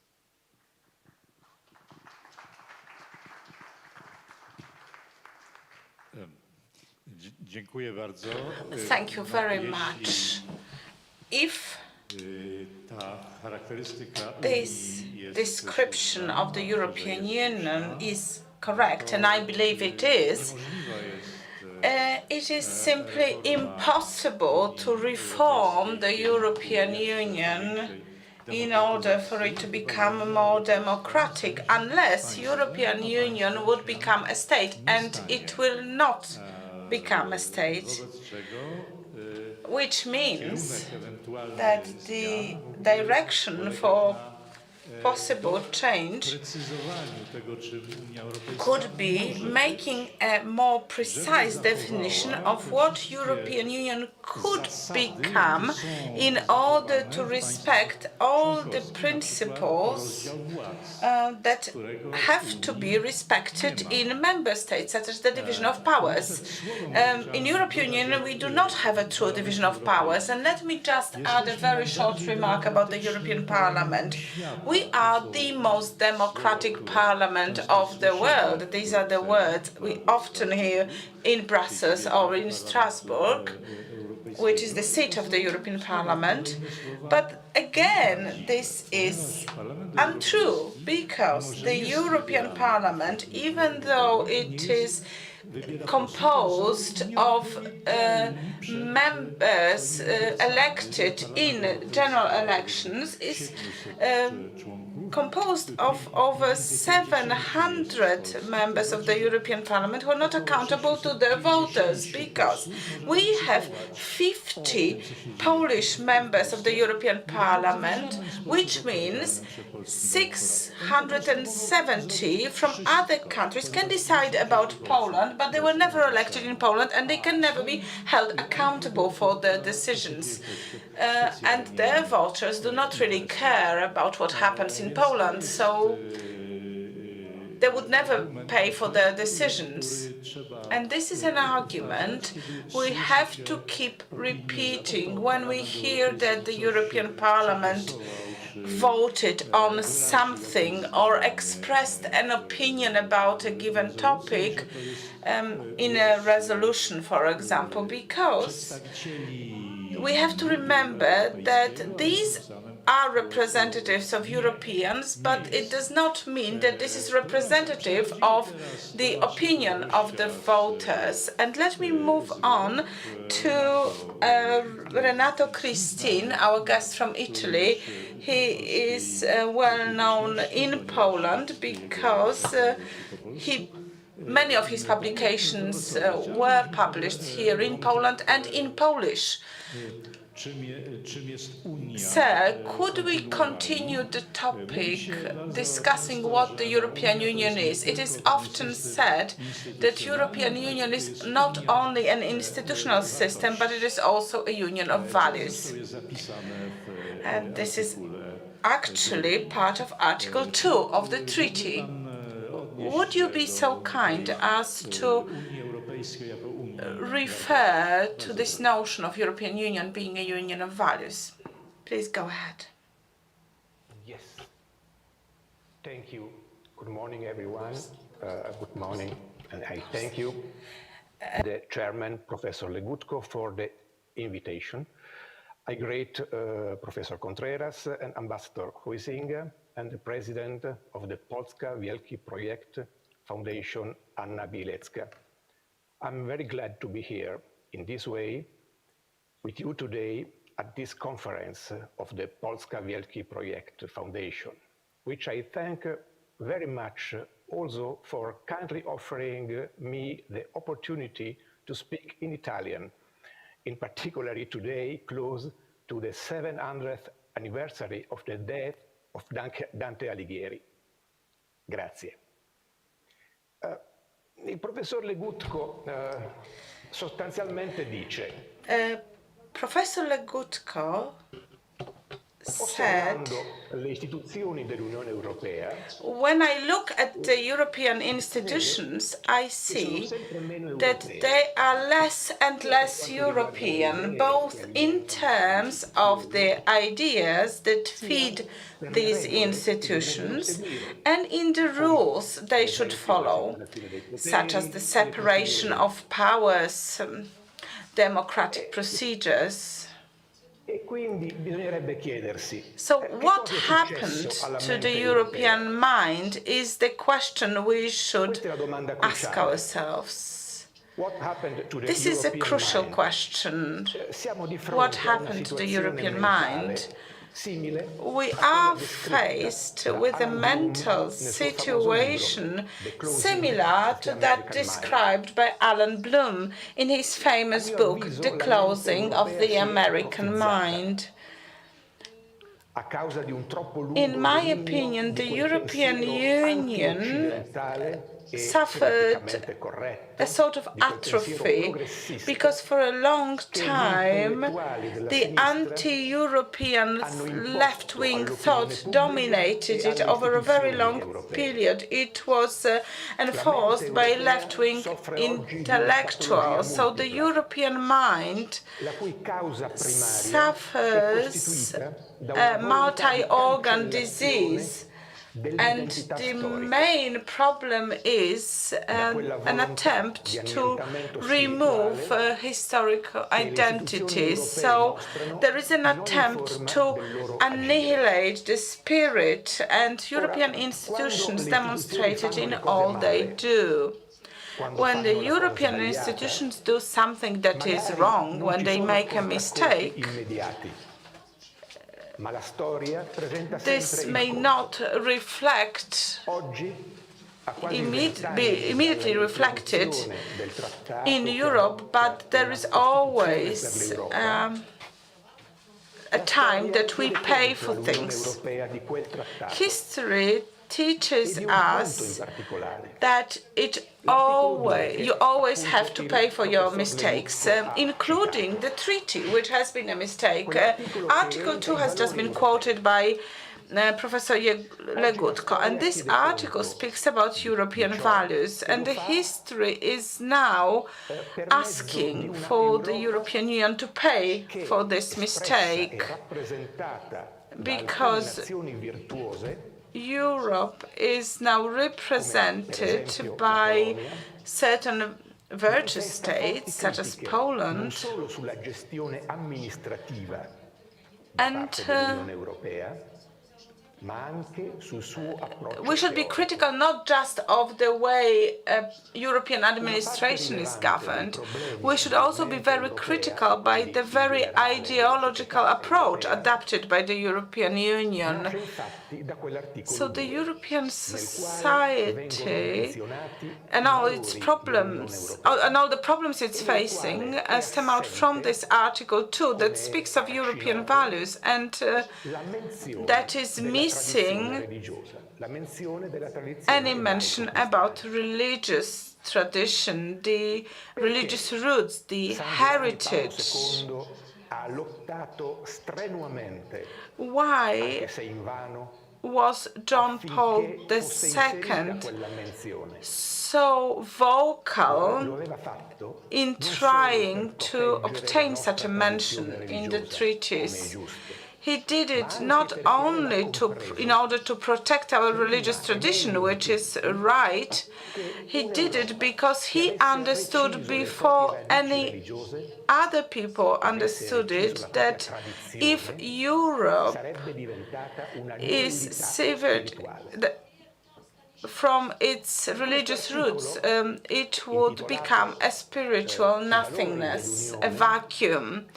So this notorious Article 2, titled The Union's Values, lists a number of values, of principles. It speaks of human dignity, freedom, democracy, equality, the rule of law, respect for human rights, including the rights of persons belonging to minorities. And in this article, we can read that these values are common to the member states. And indeed, they are in a society that is based on political pluralism, non-discrimination, tolerance, justice, solidarity, and equality between women and men. And yes, this is a very fair list indeed. and we could agree with most of these values, but where are the fundamental values, the most important cornerstones of the European civilization? And that is the truth, the virtue, ownership, freedom, and also the feeling of transcendence, religious tradition, integrity of a human being, historic tradition, identity of European states. All this is missing from Article 2.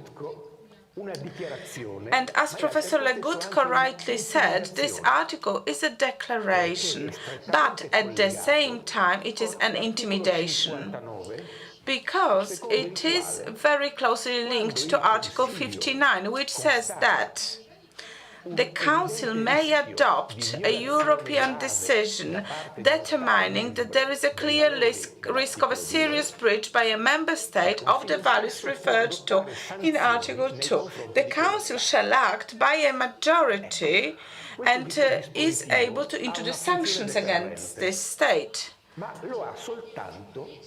And of course, this is to be a deterrent, but only towards the member states, not towards individual nations, because the Commission, the Council and the Parliament, as legislators,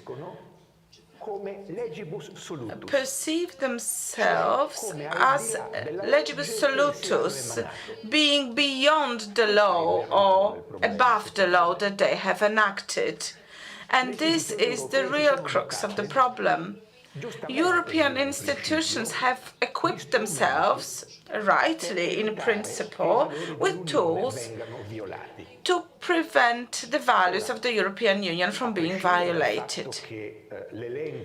Now, regardless of the fact that the list in the Article 2 is incomplete,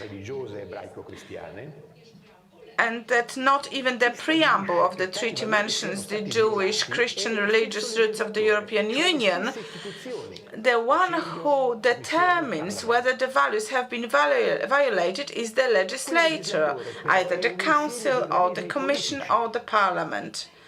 But we should remember that these legislators are a set of political institutions, so they are moving within a political dynamic and therefore can assume parties and positions, certain ideological positions, to favor one political side and to damage another. So who can determine whether we had a breach? Who is to determine what sanctions are to be imposed? So this is not only a problem, this is a reason for suspicion. It is a great threat, not just for the European Union, but for the values. And institutions say that the coherence of European Union is being destroyed, is under threat from political movements and countries which are against the dictatorship sort of role of the European institution. And as the Parliament and the Commission are European institutions governed by an alliance of the People's Party and the Communists, it is clear that those political parties that are against this dictatorship would be on the other side of the political battleground, if we may say so, because we can see that, for example, Visegrad Group is treated in this way, but there are also other beings. So they say that European Union is under threat, and it is because some people are against the rule of majority. This is, however, untrue, because the real reason for this divide is the European Union, not Poland, not Hungary, not the Visegrad Group, because they only react to the wrong things that are done by the European Union, failing to understand that the real cause of this situation is serious. It is much more serious to indicate an untrue reason in order to hide one's mistakes or even to disguise one's ideological intentions. And this is what is being done by the European institutions. It is a very old communist principle. You repeat a lie often enough in order to hide your true intention. Ambassador Huizinga mentioned this in his presentation. And of course, this is also the old scapegoat theory. Today it is Poland or Hungary, and tomorrow, as Ambassador Andrzej Przyłębski very justly observed, it could hit any other country that is not aligned with the arrogant ideology that dominates the European institutions. The modus operandi of these institutions is something that I called nihilism, both in theory and in practice, because we can see a very clear intention of annihilating the spiritual tradition of Europe, replacing it with a vacuum, deconstructing it, creating this post-modern society and technological bureaucracy. A European mind has been infected with the virus of nihilism. So this would conclude my answer to this very apt question asked by Professor Legutko. Yes, indeed, thank you. And Poland is the country that has been the object and target of very fierce criticism in the European Parliament. We have had resolutions blaming and criticizing Poland on the grounds of attempted freedom of media. Indeed, we have some problems with free journalists because they are intimidated and offended and threatened, and they may be stricken off the list of the professional journalists. But these are not those journalists that the resolution of the European Parliament has in mind. These are the journalists who are oriented to the right. They are the victims of an incredibly brutal attack, just as much as right-wing lawyers. And here we hand it over to Professor Contreras of the Vox party. The Vox party, during the most recent electoral campaign,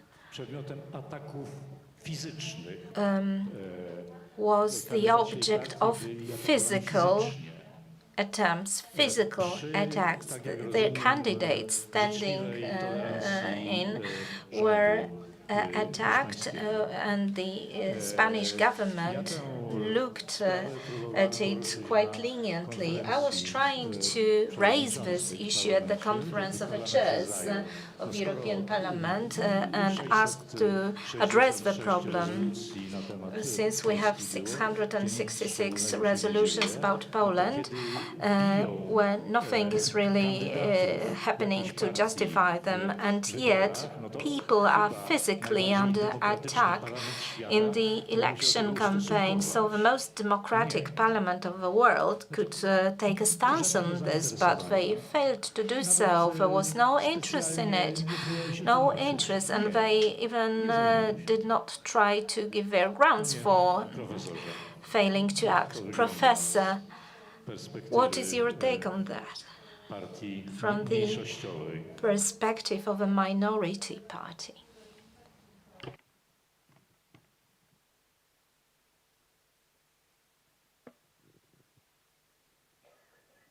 Yes? Does it work? Yes. Okay, so first of all, thank you very much for having invited me to this very interesting conference. I feel much honored.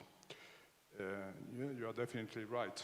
Most of our rallies in Spain must take place under police protection because we are threatened, and there will be far-left activists coming to our meetings and throwing stones at us. So we need constant police protection, but the EU has so far never shown any interest for this attention. This situation obviously incompatible with the principles of the rule of law and of the European democracy. Well, I have prepared some ideas about, not so much about the European Union, but about the moral and even a spiritual situation of Europe and the role the EU plays in that situation. And I will focus particularly on the situation of my own country, Spain, and the party I represent at the Spanish Parliament, which is Vox. And I have written down these ideas in the interest of fluency and accuracy. The party I represent in Spain's Parliament, Vox, is the Spanish expression of the new right that is taking shape in most of the West. It differs from the mainstream right in that it does not take for granted the cultural hegemony the left has enjoyed since 1968 or since 1945, as claimed by Russell Reno in his book, Return of the Strong Gods. Nor the left's self-bestowed moral superiority. The new right confronts the left not only in economic matters, but also in the cultural and anthropological realm. The mainstream right dismissively portrays the new right as populist or far right. The label populist, though, could be appropriate insofar as the new right is more receptive to a number of concerns of the working class, like, for example, its helplessness vis-à-vis illegal immigration. My party, Vox, was created in 2014, and it arose out of the disappointment of many Spaniards, outraged by the center-right Partido Popular's government failure to repeal any of the ideological laws that had been enacted by the previous socialist government, among them free abortion on demand, same-sex marriage, artificial insemination for women lacking a male partner, a law of historical memory imposing a partisan leftist narrative of Spanish 21st century history. Vox, to my mind, is the political embodiment of Spain's national conservation instinct. For the very survival of Spain is at stake in a number of ways. Her political survival is threatened by a relentless emptying out of its sovereignty, either downwards, that is, more and more power being ceded to regional governments, some of them controlled by nationalists who use it for separatist indoctrination, or upwards, power transferred to the European Union, and European Union increasingly acting as a supranational state. Spain's social cohesion is undermined by a wave of neo-Marxist identity politics that opposes men to women, whites to other races, LGBT to straight people. Spain's demographic sustainability is jeopardized by a birth rate 45% below replenishment rate, and her cultural heritage is threatened by mass illegal immigration recurrently pouring over the borders. Demographic suicide, not democratic, but demographic suicide, definitely poses the worst threat. Current Western materialistic culture is, to quote Mark Stein, a present tense culture disconnected from both its past, depicted as an endless nightmare of male domination, racism, and homophobia, and its future, abolished by Europeans' abdication from procreation. Edmund Burke famously wrote that a nation consists in a partnership between those who are living, those who are dead, and those who are to be born. This partnership has been broken in 21st century Europe. Our motto is Carpe Diem, meaning seize the day. But great thinkers like St. Augustine or Pascal realized that the present does not exist in and of itself. The present is recollection of the past and anticipation of the future. The Spanish fertility rate is 1.15 children per woman, almost 50% below the replacement rate, and keeps plummeting down. In Spain, there are today 3.5 million less people ages 20 to 40 than there were only 20 years ago. In a few decades, we will have an intractable population pyramid with too few youths and too many elderly people. Who will pay for retirement pensions and healthcare spending? The demographic suicide of Europe is closely connected with the oblivion of the sanctity of human life. In Spain, abortion is legally available merely by the mother's desire since 2009. And months ago, a law of euthanasia was passed by the Spanish Parliament. The recognition of the worth of every human life used to be a defining feature of Western culture, distinguishing it from other civilizations practicing ritual suicide, like the Japanese seppuku, or employing suicide fighters, like Islam. Primitive non-Western peoples often abandoned the elderly in the wilderness. The arrival of the Spanish to South America brought an end to human sacrifices. British rule in India involved the banning of sati, that is, the burning of living widows. Dr. Jérôme Lejeune famously said that the quality of a civilization is to be measured by the respect it pays to the most vulnerable.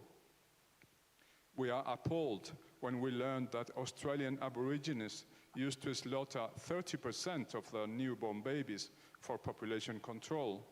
But we Europeans exterminate 20% of our babies in the mother's womb. Both the demographic winter and the advances of abortion and euthanasia are related with the crisis of the family. In Spain, nuptiality rates dropped by 40% in the last 25 years. Cohabitation has replaced marriage as the standard frame of sex association. The average European seems incapable of pledging endless fidelity. But cohabiting couples beget less children than married ones, not surprisingly, as mutual commitment is weaker, and they are less likely to raise them properly. We are sacrificing the well-being of children and even their utter existence to romantic freedom of adults. It looks as if the solution, quote unquote, the elites of Madrid and Brussels have figured out for demographic collapse is mass immigration. Our case stands alone in history, a society eager to be invaded because it got tired of breeding. For reasons of geographical closeness, that immigration will come mostly from Africa and Asia. The African coast is just 14 kilometers off Spain's southern limit. The average income in the countries of Western Europe is 17 times higher than the average of African countries.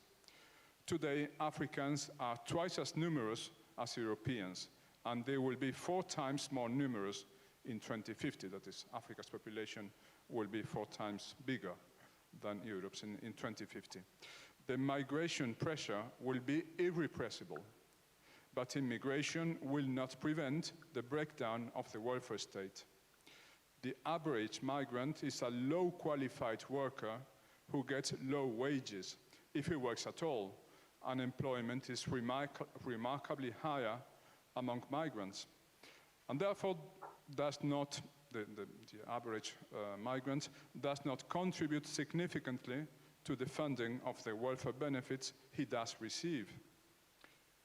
Besides being economically dysfunctional, illegal immigration is hardly assimilable culturally. Europe holds its own past in contempt and therefore does not feel morally entitled to demand from immigrants that they embrace European values and culture. Quite the opposite. Europe feels it is her duty to respect the migrants' customs. Renato Kristin proposed the term oikophobia, loathing of one's own home, which would be the opposite of what Roger Scruton called oikophilia, love of the home. The natural complement of oikophobia is xenophilia, that is, love of alien, overrating of the other. Thus was it that Islamic ghettos thrived in the slums of so many Swedish, Belgian, or French cities. No-go zones labeled as territoire perdu de la République in France, lost territories lost by the Republic. Douglas Murray wrote in The Strange Death of Europe that if Charles Martel, the man who defeated Islamic invaders at the Battle of Poitiers, rose from his grave in the Abbey of Saint-Denis, he would conclude that the Muslims had actually won the battle, for Saint-Denis is nowadays largely Islamized.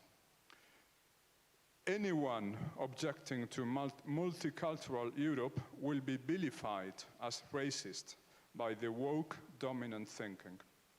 Diversity has been elevated to the rank of good for its own sake, the highest good. But you don't find much diversity in Molenbeek or in certain neighborhoods of Marseille, Bradford, or Malmö. They are homogeneously Muslim areas. The last native European residents flee or adapt to the Muslim ways. As predicted by Giovanni Sartori in the 1990s, we are not headed to a Europe based on the blending of cultures, but to one based on the sheer juxtaposition of ethnic communities. 90%, not 19, but 90% of French Muslims marry other Muslims. And second or third generation French Muslims often feel the appeal of their culture of origin more intensively than their parents or grandparents. Georges Bensoussan has referred to this phenomenon as disassimilation. The option of the European establishment for a multicultural future of mass immigration is confirmed by the treatment it gives to Central European governments which have a conscious alternative, Poland and Hungary in particular. Poland and Hungary want their peoples to preserve their identity. Hence, they try to boost native birth rates rather than encourage immigration. They consequently intend to strengthen the family, incentivize marriage, and restrict abortion. This ideological option is the root cause of the hostility towards Poland and Hungary displayed by the Brussels bureaucracy in recent years. Well, I have prepared other reflections about the role of neo-Marxism and identity politics in this situation, but maybe we have a second speech later, and so I don't want to exceed the time. Thank you. Thank you very much. And as we have just heard, the diagnosis of the condition of the European mind is very pessimistic. We spoke about nihilism. Mr. Huizinga in his book speaks about a spiritual vacuum or void. And of course, these are very important issues. However, the range of instruments at our hand is very limited. We as politicians cannot do a lot, although we should not stop our efforts. It is quite important what we heard from Professor Contreras about the Spanish nie EPP znalazła sobie wystarczającej śmiałości, żeby because the former right-wing parties did not find in themselves the courage to reverse changes introduced by the left, and the changes initiated by the left continue regardless of who is in power. And this is true for many countries, and also to a certain extent also it is true when we speak about the Catholic Church, at least some parts of it, because people are no longer believing that we could do something, because the world is moving in one direction. So we have this old Marxist theory of historical determinism, inevitability of certain phenomena. For example, he said that whether we like it or not, industry will be nationalized and communism will win. So, in other words, people might say that the LGBT would be a norm worldwide, the same-sex marriages will be a norm, and LGBTQIT and whatever will be the prevailing ideology, because this is the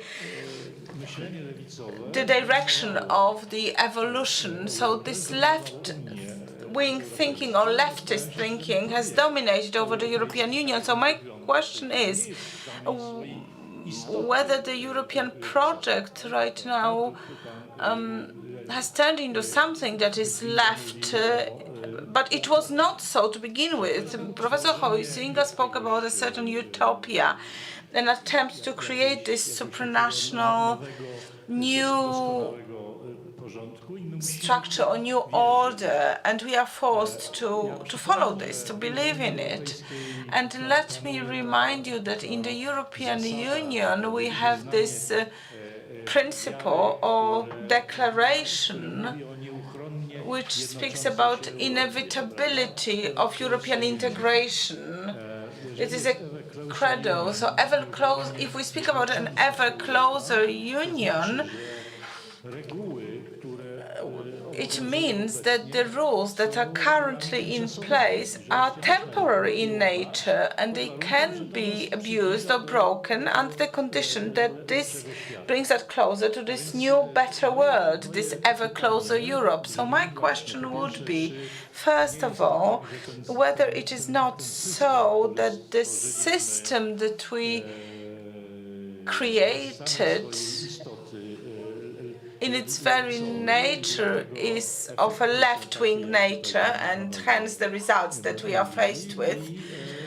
And secondly, what institutional changes are still possible, and what would be the role of more conservative powers?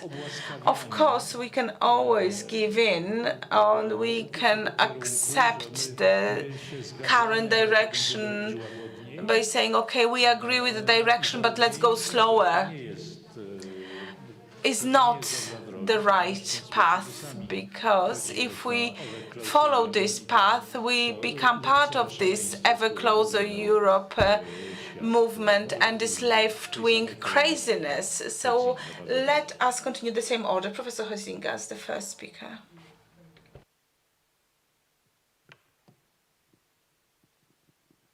Thank you.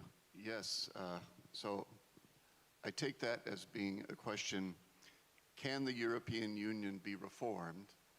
And for me, reforming the European Union would be ratcheting back the powers of the Brussels institutions so that the European Union becomes what most Europeans have always wanted it to be, namely an organization for close political and economic cooperation between European democracies, but that respects the national sovereignty of the European states. Can it be reformed in order to do that? I really think, this panel is about the future of the European right and what is Poland's role in that. I think that the answer to that question may be the question on which the future of the European right depends. So the previous panel, they were talking quite a bit about Pole exit, the possibility of Poland leaving the European Union, but saying that because of Poland's history and so forth, of vulnerability to the Soviet Union, wanting to join the West and so forth, that Poland kind of would never think of leaving the European Union. So that leads me to conclude that there's a strong tendency in Polish conservatism to be committed to reforming the European Union from within.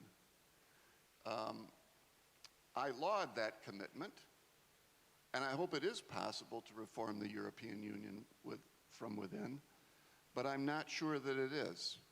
I also think it's very important to remember from the different perspective that Poland comes from when you think about Western Europe, when you think about Great Britain. I think that the belief in national sovereignty and the desire to preserve national tradition and culture, which were the prime motivations for Brexit, are very, very similar to the prime motivations of Polish conservatism, I believe Spanish conservatism, and the conservatisms throughout Europe. So you've got a very similar motivation in preserving Polish tradition, Polish culture, Polish sovereignty, a very, very similar motivation to what caused the Brits to leave the European Union. Now, that to me is a question that I won't presume to answer, but I will say this. I will say that I think what most, and again, excuse me for saying this as an American, but I think what most Europeans don't realize, especially Western Europeans, but also Central and Eastern Europeans don't realize, is that the enlargement to the members of the former Soviet bloc, the enlargement that occurred when Poland and all of the others joined, Lithuania, Latvia, Estonia, etc., that forever changed the European Union. I think that's one reason why there's such a conflict now between why the European Union seems to be targeting conservative governments such as Poland and Hungary. Because the conservative governments in Poland and Hungary reflect this Central European sense of the tragic, I believe. Because of your history, you tend to be more sensitive to the tragic in life. Douglas Murray said this as well in his book. You tend to be much more suspicious, much more sensitive to the fallibility of human beings and the fallibility of political projects and plans. And so the reason, I believe, that Hungary and Poland are being targeted by the European Union is because their history and their insight from their history targets directly the supranational utopian spirit that is behind the European Union. And so in other words, it's a good sign in a certain sense that Poland and Hungary are being targeted because it shows that you're hitting the mark. The question is,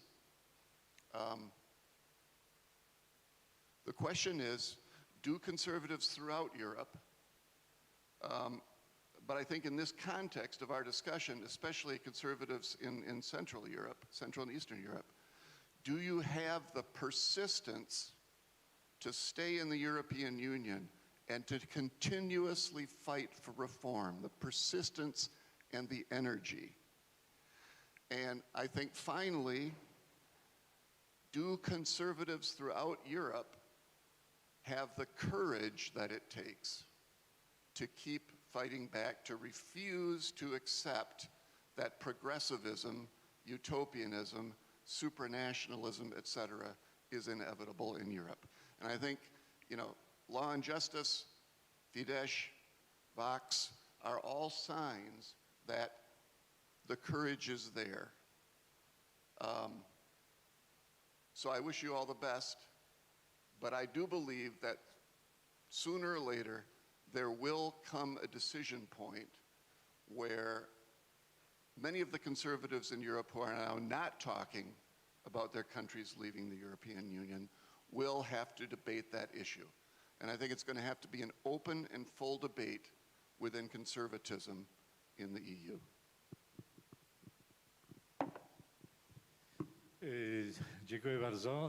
Well, thank you very much. Right now, it would be very difficult to find conservatives in the European Union that would agree to debate that. However, something is beginning. We can already see the first signs of change, and all the attempts to integrate conservative powers in the European Union should be continued, because in politics, when there is no counterbalance or alternative, and when there is no power that you have to reckon with, those in power will do whatever they want or whatever they wish, as they have been doing until now.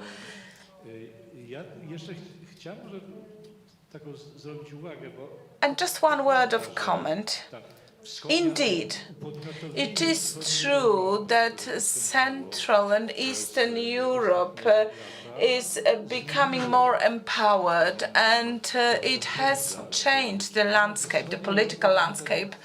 And in Eastern Europe, there is this problem that has been discussed during the previous panel. On one hand, we still have conservative powers, the pockets of conservatism. On the other hand, we have this very strong inferiority complex because we feel that we are the very peripheric or remote parts of the European Union. On the other hand, we have bigger and bigger ambitions of the European institutions, which often abuse the law, and they target Eastern Europe, countries which, and it is never publicly spoken, are just not as good as others, not quite equal compared to the Western European countries. Of course, one would never say it openly, but we can see it because some of the conservative governments from Eastern Europe, for many institutions, well, the powers that be in the European Union say it's clear these people need to be civilized. They are barbaric, and even if we abuse the law somewhat, and even if we bend the law, it is all for the best. And this is why we are fighting this battle for equality in Europe, also in terms of cultural equality. I'm now turning to Renato Christine. You represent Italy. Italy is our ally.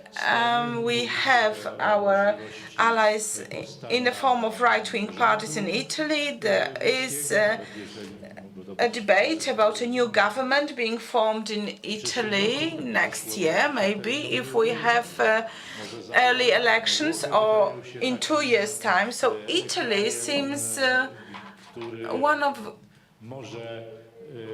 the countries that could clearly change the balance of power or the political landscape, because if we have a conservative government in one of the West European countries, things would look different.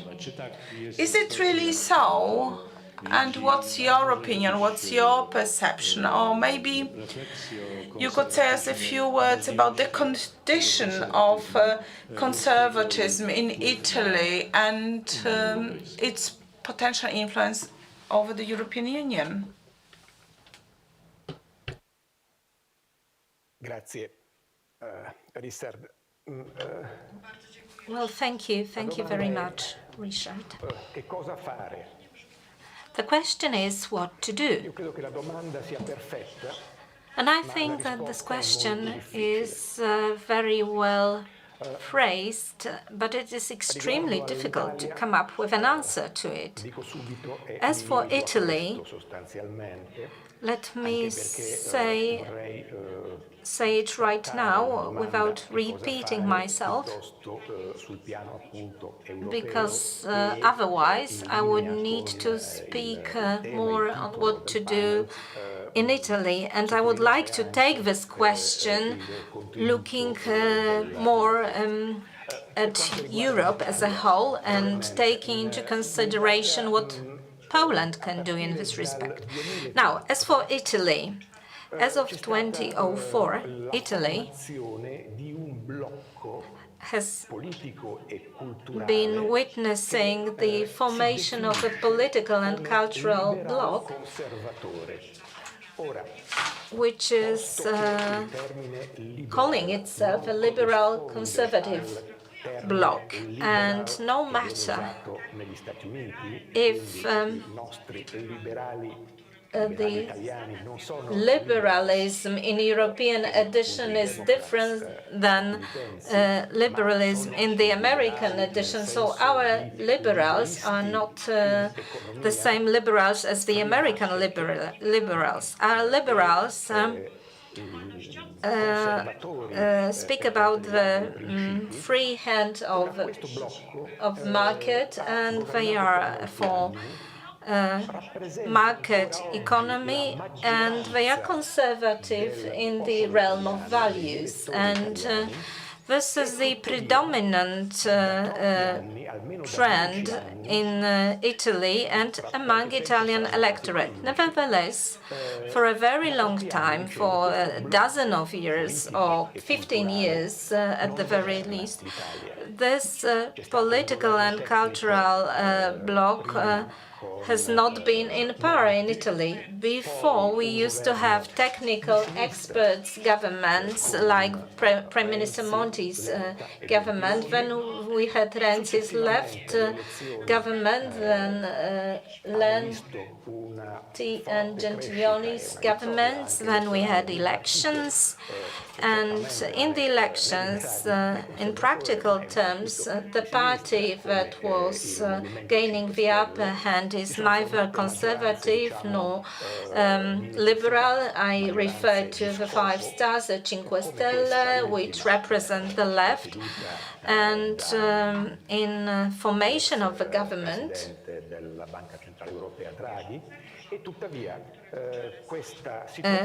as it has been the case with the formation of the present government in office of Prime Minister Draghi, who was the president of European Central Bank before, well, this is not a reflection of a majority voting in society at large, because the majority would be in favor of this liberal and conservative bloc, the bloc that was disempowered, even if it continues to exist in the awareness and consciousness of the European electorate and the Italian electorate. And now what we see is a kind of defense of certain rules by the European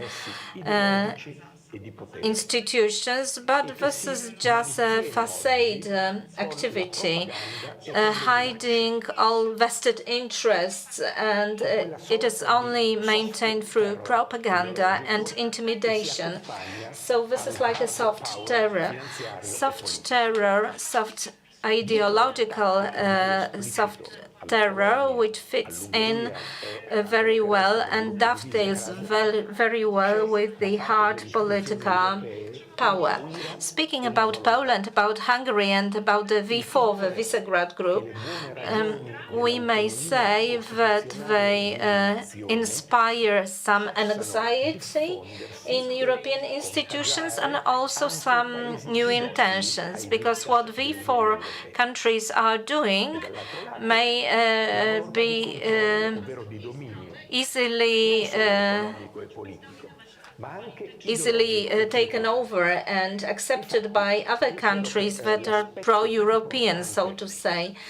And I think that the most important point, if someone really would like to preserve Europe as a historical and spiritual entity, and quoting Article 2 of the treaty that has been mentioned before,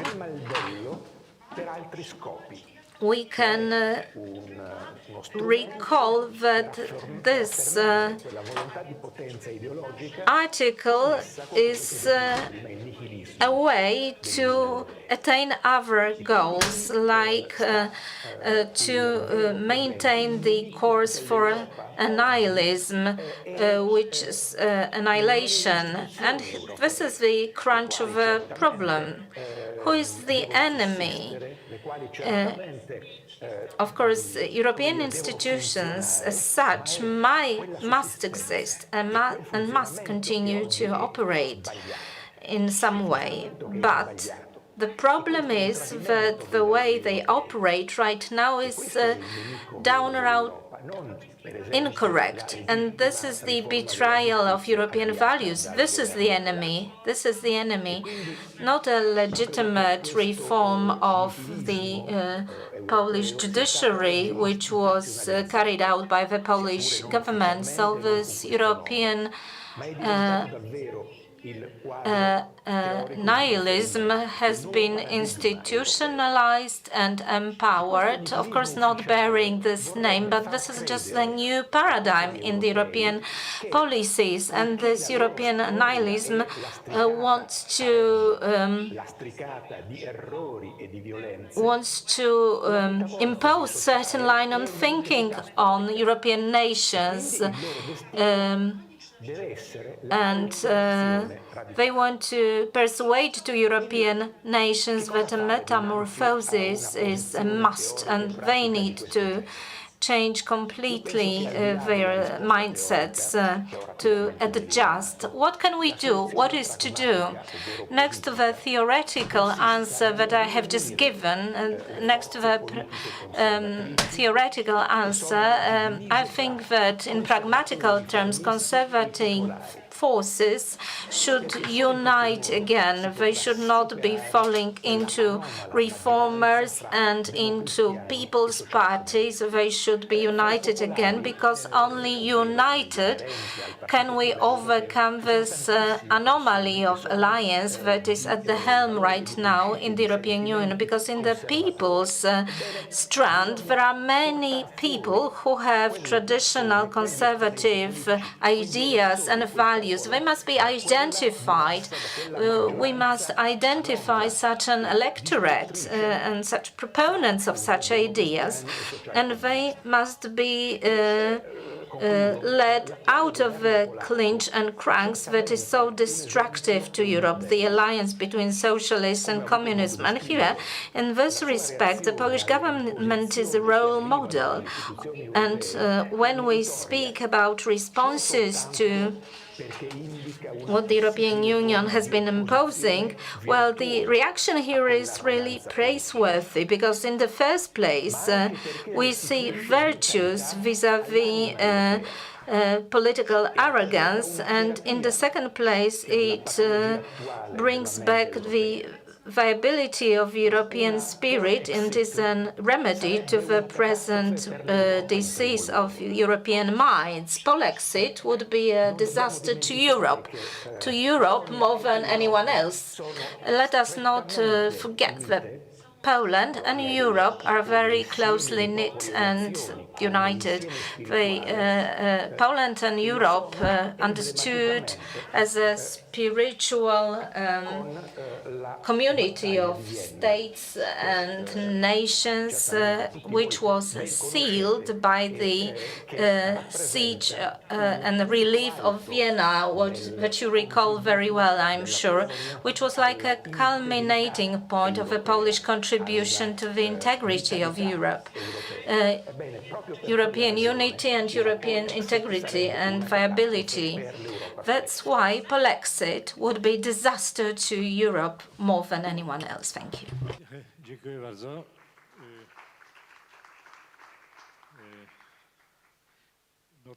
Well, thank you very much. Indeed, the cultural potential is there in Poland and in other countries, and we should do all we can in order to activate it. However, our adversaries are very well aware of that, and hence the attacks against us that are becoming more and more fierce and more brutal. These attacks are already on the level of language. One of our ministers used a word, the pedagogy of shame, which he compared to pedagogy of pride. Bronisław Wittstein actually came up with this, and he's very much aware what political turmoil he initiated, because one of the committees at the European Parliament protested, and this conflict has not yet been made public, but it will become public because we hear that we are not able to speak about pride when we speak about ourselves. However, the chair of this committee has no idea what was meant, but if a conservative government is speaking about shame, about pride, well, we should actually kill it in a bud. So this cultural war is underway, and there is no country where it would be more clearly visible, or where this brutal nature of fight would be more visible than in Spain.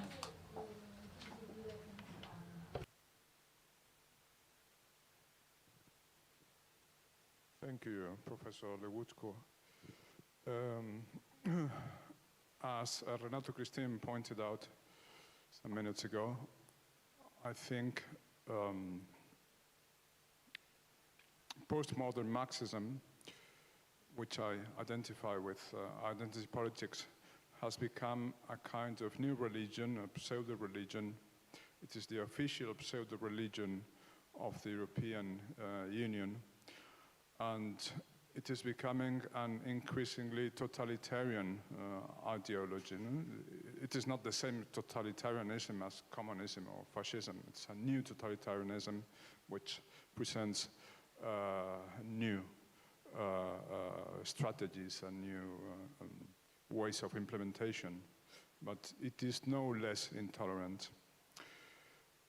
And as you pointed out, maybe Spain is one of the countries where this neo-Marxism has gone the furthest, and that's why it is so important that there's new parties that stand up to it and try to fight it.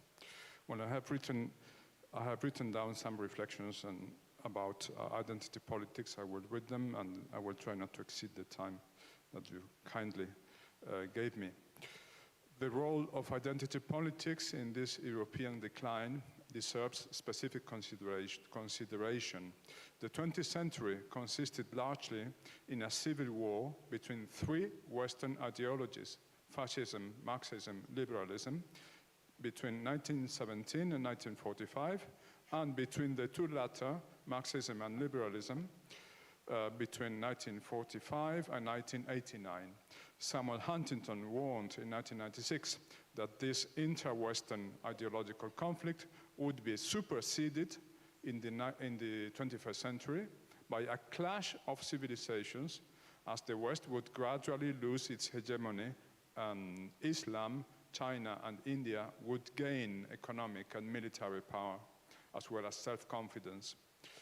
The world is living a period of re-indigenization, as all civilizations except the West rediscover and reassert their fundamentals. The share of the West in global population, GDP, and technological power is constantly dwindling.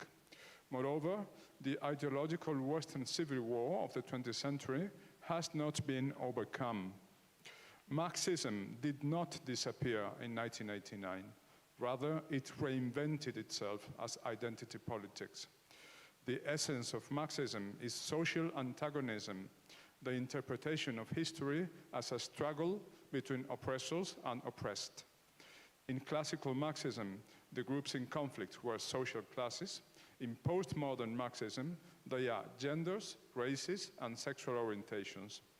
Feminism and anti-racism made sense until the 1960s, but they attained their legitimate goals long ago, at least in the West. They have subsequently become toxic movements nurturing resentment and victimocracy. One of the fallacies of identity politics is the replacement of the principle of equal rights by that of equal outcome. As long as a 50-50 ratio in absolutely all domains, scientific, corporate, military, academic, is not achieved, this will mean women have been discriminated against, according to identity politics. The same logic applies to race issues, especially in the USA, where affirmative action policies are leading to a dangerous situation in academia. Some Ivy League colleges are admitting Black and Hispanic students with a score of 900 in the SAT exam, while they reject whites or Asians with a 1400 score, as explained by Heather McDonald in her book, The Diversity Delusion. Diversocracy is displacing meritocracy. Our priority is no longer to pick and promote the most talented, but to achieve politically correct gender and race ratios. Equality of outcome is pursued at the expense of equality of rights. If the USA is the global vanguard of identity politics in its racial version, Spain is the foremost lab of its gender version. We are the only country that has codified a new crime, gender violence, which by legal definition can be perpetrated only by males. Criminal classification and sanction will vary for one and the same aggression, depending on whether it is committed by a man or a woman.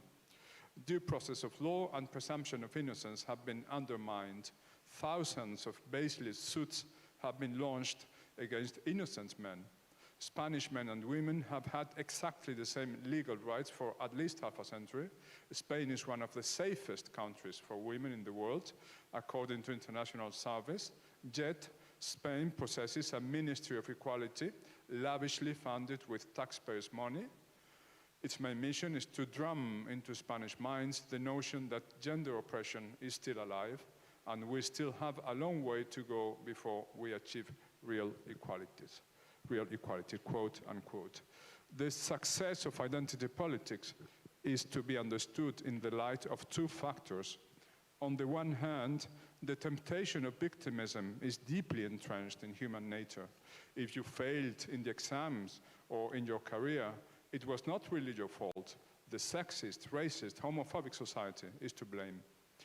On the other hand, identity politics is actually functioning as the pseudo-religion of the 21st century.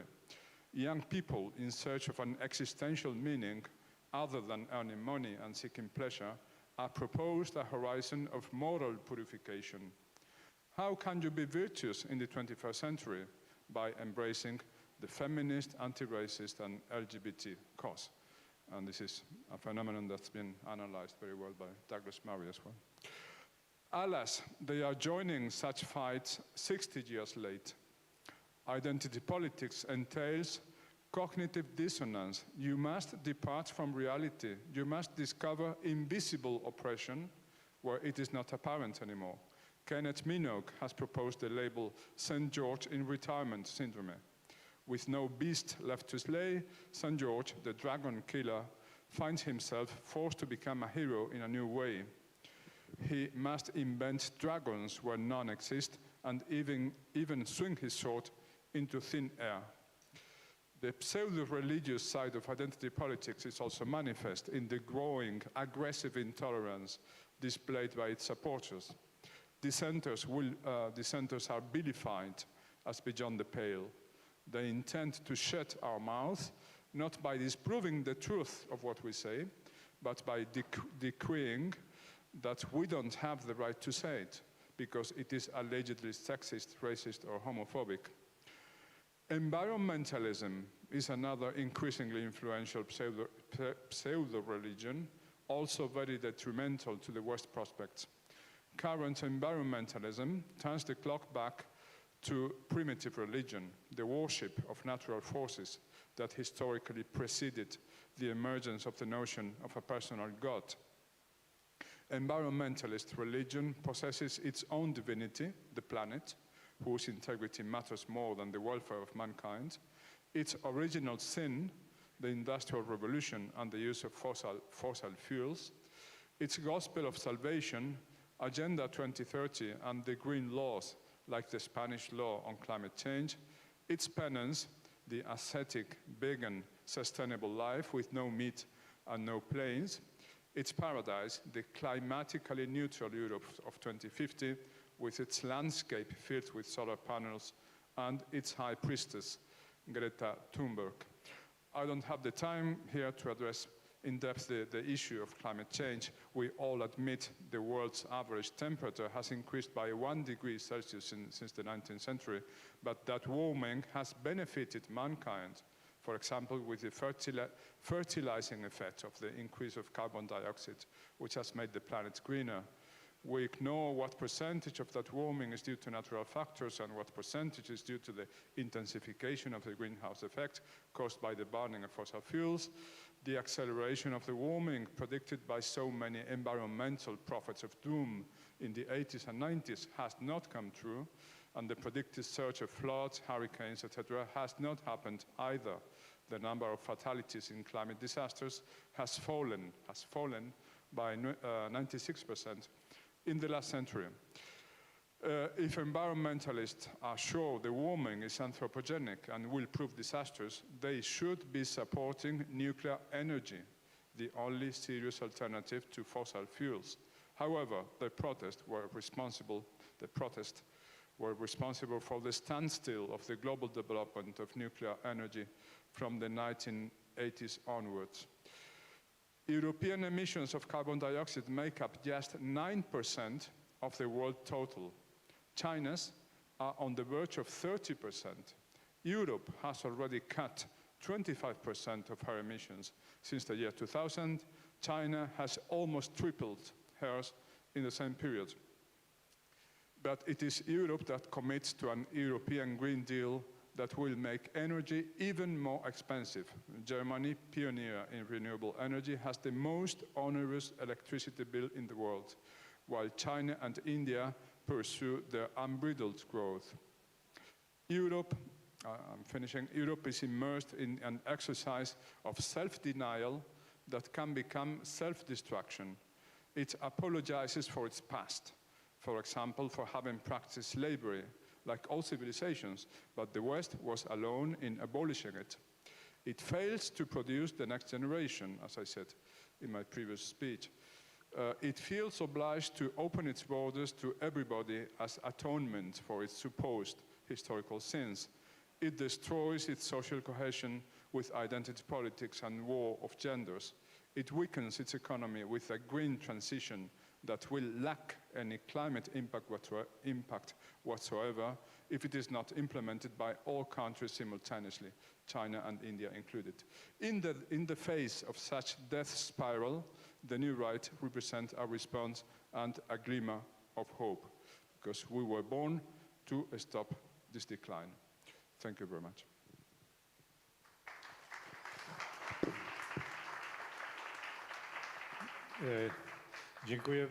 Thank you very much indeed, Professor. Our time is up. If any of you gentlemen would like to take the floor and to conclude. If any of you gentlemen would like to make a short contribution, you're welcome. If not, No one is willing. Jeżeli nie, to w takim razie może Well, spróbuję jakoś krótko, if not, let me try to recap and summarize the deliberations. mianowicie, no, Namely, w tej sytuacji, w jakiej żyjemy, in the trzeba pamiętać situation o we are finding kilku ourselves in, kwestiach, które są podstawą. what should be borne in mind is a number of fundamental questions. In the first place, there is an ongoing warfare, verbal warfare, logomachia, and this false language has been imposed on us. And Professor Kongres was very vocal, citing poignant examples from Spain, and anyone who is part of public life, but also the academia, writers, artists should do their utmost not to surrender to this false language. And they should be calling things by their names. And if we have a monopoly, an ideological monopoly, why don't we call it ideological monopoly and not a consensual form of democracy or anything of that kind? And if we have a lie, why don't we call it a lie? If there is violence applied, let's call it violence, etc. This goes also for the functioning of the European Union and all the manifestations of the identity policy, wokeism, and other tendencies that are also visible in Eastern Europe. So the logomachia, verbal warfare that is ongoing, and we must realize this, because if we lose this logomachia, we will be doomed to lose completely. The second point, the European Union, the effort to reform the European Union would be to limit its influence or outreach. Any new integration, and the elites are preparing for a new integration for new coming countries, this will only deteriorate the status quo. That's why we must be ready with a very tangible recipe of reforms for the European Union that will make it more specific and self-limiting. It will be extremely difficult, because nobody likes to see his or her power curbed, and we know that the power tends to corrupt, and unlimited power corrupts absolutely. Absolute power corrupts absolutely.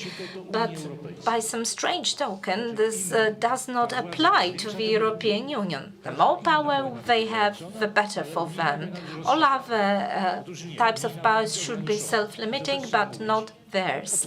And this should be really mentioned openly and bluntly, so that the message is clear. The third point, another point, what we have been talking about, creating some major political force in Europe.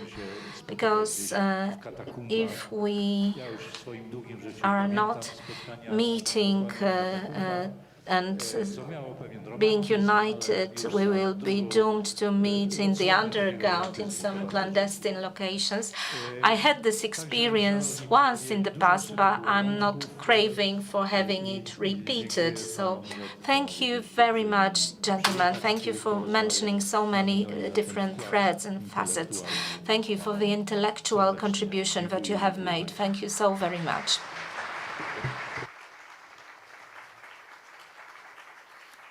To Let me add my voice of acknowledgement to you, gentlemen, and to you, ladies and gentlemen. This was the last panel before the break.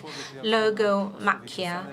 Let me mention the written works of Bronisław Wittstein, who will be available in an hour and a half to sign the copies of his new book. And there is one more book and reading that we would like to recommend to you. Marcin Wikło will be there for you to sign for you the book Operation Duda 2020, which describes the presidential campaign of last year, day in, day out. So we have now a lunch break, and let's meet after the lunch break. Let's have interesting discussions in the lobby. See you soon.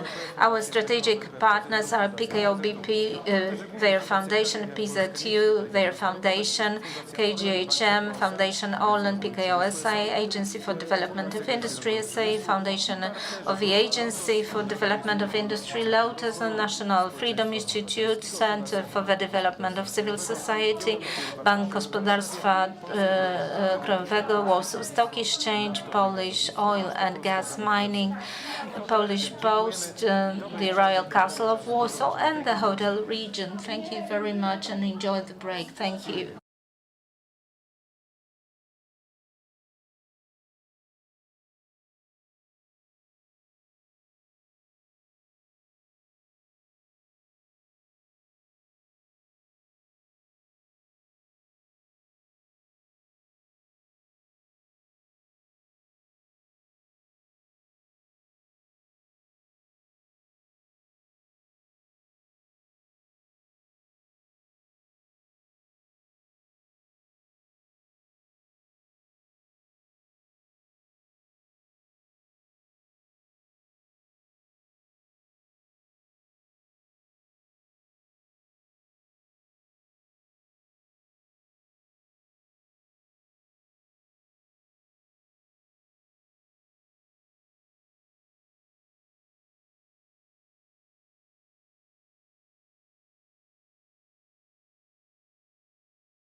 Szanowni Państwo, Ladies and gentlemen, po przerwie very warm welcome. After the lunch break, Poland, Europe changes. This is the motto and title of the second edition of this year's Poland Grand Project Congress. And before we embark on the new panel, let me tell you that we are widely discussed in the media, and our patrons for today and for tomorrow in this edition of Poland Grand Project is Do Rzeczy Weekly, sieć Polish Television, Polish Radio, Polish Radio Channel 2, 3, 24, Radio Gdańsk, Radio Katowice, Polskie Radio Olsztyn, Opole, Szczecin, Wrocław, Radio for You, Radio dla Ciebie, Radio Wnet, Television Polsat, Free Seas Portal, wszystko co najważniejsze, Polska Press Group, Business Zone and our city, nasze miasta. You can follow our proceedings online on YouTube, on the portal of Poland Grand Project site, and if you could have not joined this event physically or for pandemic reasons, you are welcome to follow our deliberations online. What is in store for us is a very relevant panel for all parents of younger and older children, and for all parents for whom children are very important and families are very important. Professor Zybertowicz is the author of one of the first papers on the Polish market, showing how threatening family council policy, family council culture in Europe and in our country is. And this is also the title of our panel session, the Family Council Culture. Dr. Krzysztof Mazur, PhD, welcome. Please join us on the stage. Thank you. Madam Paulina Bednarz-Łuczewska, PhD, please join us. Professor Michał Michalski. And last but not least, our foreign guest, Natan Pinkowski, PhD, welcome on the stage. And the session will be moderated by Michał Łuczewski, PhD. Let me hand over to you. We are all ears. Well, thank you very much. Good afternoon. Family has been mentioned on a number of occasions in the previous panel session, and this panel will be like a logical follow-up, diagnosing the situation of the family, identifying threats to families, and then Grzegorz Górny with his panelists will continue on this subject. We were ushered in to this meeting, and Mr. Ziemiec said that he feels here as if he was in a family. Yes, we are meeting year in, year out for 10 years, so we are a kind of a family, bigger family. And family is going to feature in our debate. I do hope that we take this subject in realistic terms, not being too positive or too negative. How to address the topic of family in real terms? It's like describing EU from bird's eye view, as an anthropologist. Let's take anthropologist's view on family. And if we had an anthropologist among us, he or she would have this scientific perspective of the connection on free relations, the union between man and woman, the spouses, the relationship between parents and children, and the relationship between children themselves and siblings. And here we see that each of those connections and relationships is subject to change nowadays. The very sources and foundations of our culture and civilization are also changing all the time. Family is changing, the form of the family is changing, and the relations change. So this is a profound transformation. The three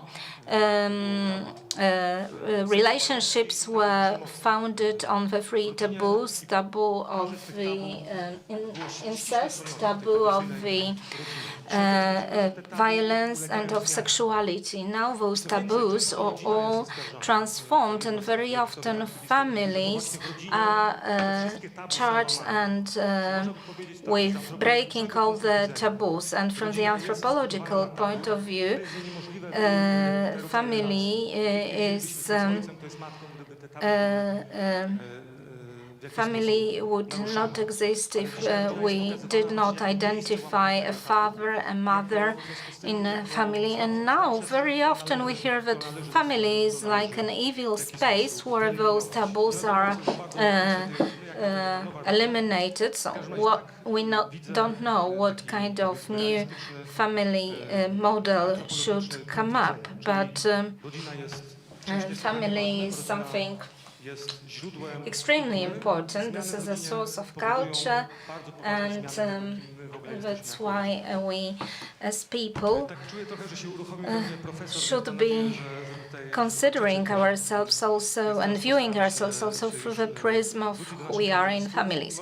But without running too much into my own presentation, let me hand it over to the panelists. I'll start with a question that might come surprising to you, even if we are experts and we have children, we are expectant parents, so we are all practitioners.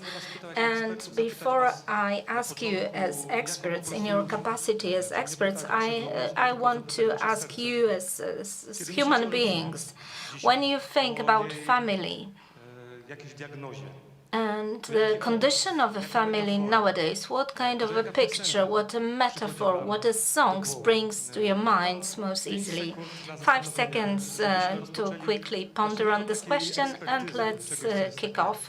So this is not going to be like a scientific expertise to start with, but just your what your heart is telling you, your first instinct.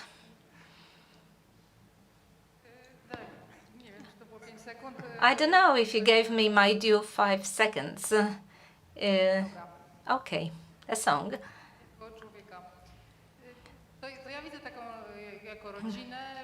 As a family, what I see when I hear family, if you have kids in early child, in the early school age, you might have seen the frozen land, and there is a princess, frozen #1, and there is a princess who turns everything to ice with her touch. And there is a moment where she no longer can hide her properties from the outside world, so she is scared, she is hated, so she escapes away, and she sings "Let It Go." I have "Let It Go, Let It Go." All young girls are singing this, and she turns everything into ice with a single gesture of her fingertips.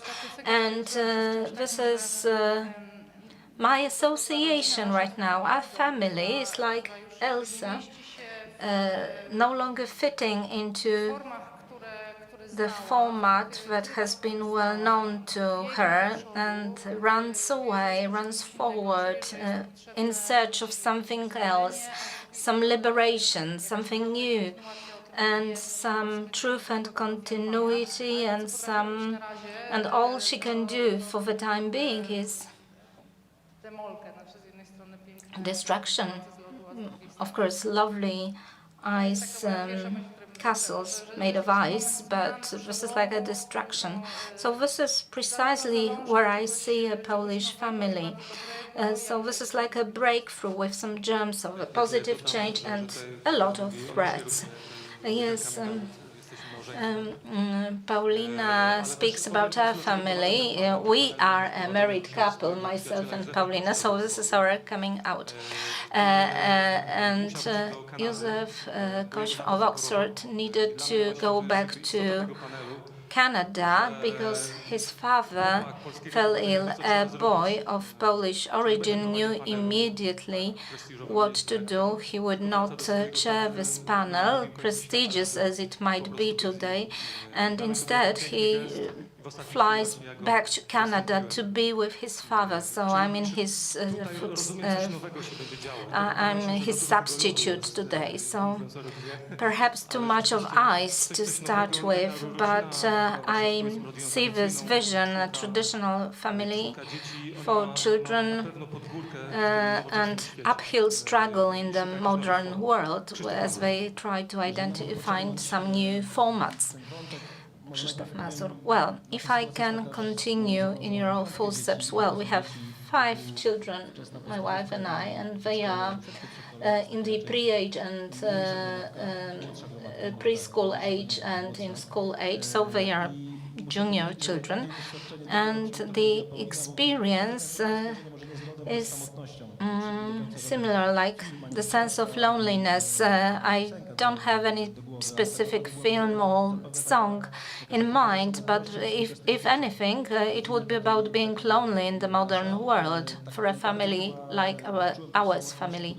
I felt this loneliness as we were traveling with 4 kids in Rome.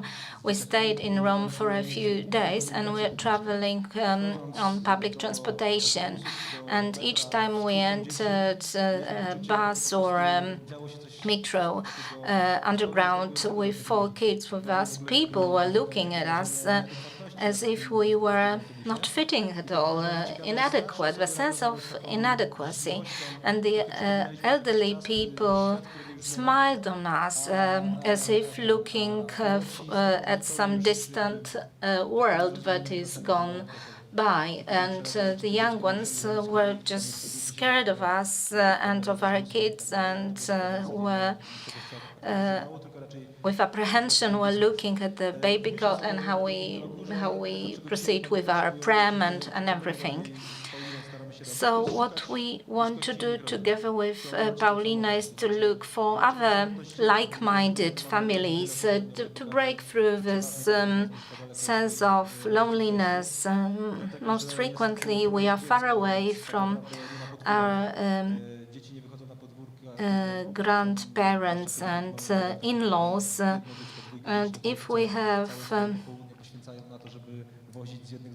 a single child, this child will be the object of attention, affection, will not play in the playground, will be driven by the caring parents from one private session to another, be it swimming, tennis, karate, you name it. And playgrounds are no longer available. There is no longer any feeling of kinship among neighbors in the neighborhood. Also, more and more parents change schools for their children, so they disrupt any existing relationships. There is also a crisis of the parish as a place to belong to. So having 5 children is an entirely different situation now than it used to be in the previous generation, where we still could rely on our neighbors, of course, on our parents, in-laws, parishioners. Nowadays, we don't have them so readily available, so the sense of loneliness is very, especially if you have many children and all other people have just one child. Yes, so you have this sense of family council policy, right? It is not backed by any ideology, but people look down on you. The picture that you presented in Rome was like Jim Bearmore's film where Roberto Benigni was a taxi driver. And indeed, our life is all composed of those tiny interactions. And Benigni might have been very funny in this comedy, but he is a misfit, and so may be we. As for songs and pictures, Michał Michalski, professor, let me hand it over to Nathan.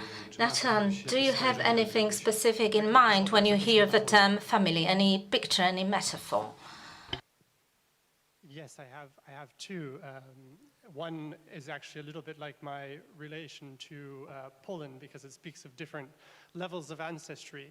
A song, my great-grandfather was born in Poland. That's how I have the Polish last name, Pinkowski, but moved to Canada, and the language was lost.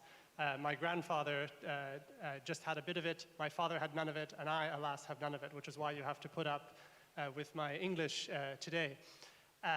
This song that I'm referring to is a song that was a hit in Quebec, a very popular song called Dégénération, by a little obscure band, essentially a folk band. And the title is a pun. Dégénération means, of course, degeneration. You can read it like that. But the other side of it could be different generations. And the song is more or less about someone who's sitting in their present situation and recollecting the memory of several generations back.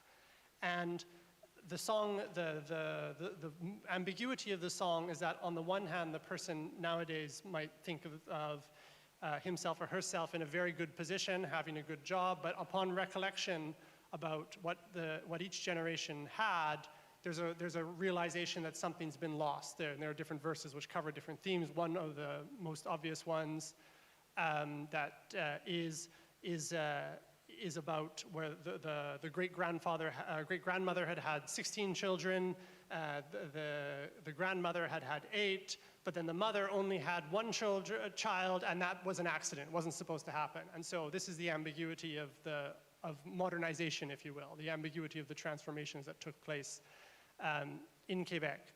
So that ambiguity, I think, towards the family is clear in the position that many of us sit in, especially when you're young. You have a sense that your ancestors made decisions, and there was a question about transmission or rebellion that may have played out, and you are the consequence of that, and you're not sure where to stand. And the other image that comes to mind is from an obscure American filmmaker, which I highly recommend. Those of you who want to brush up on your English.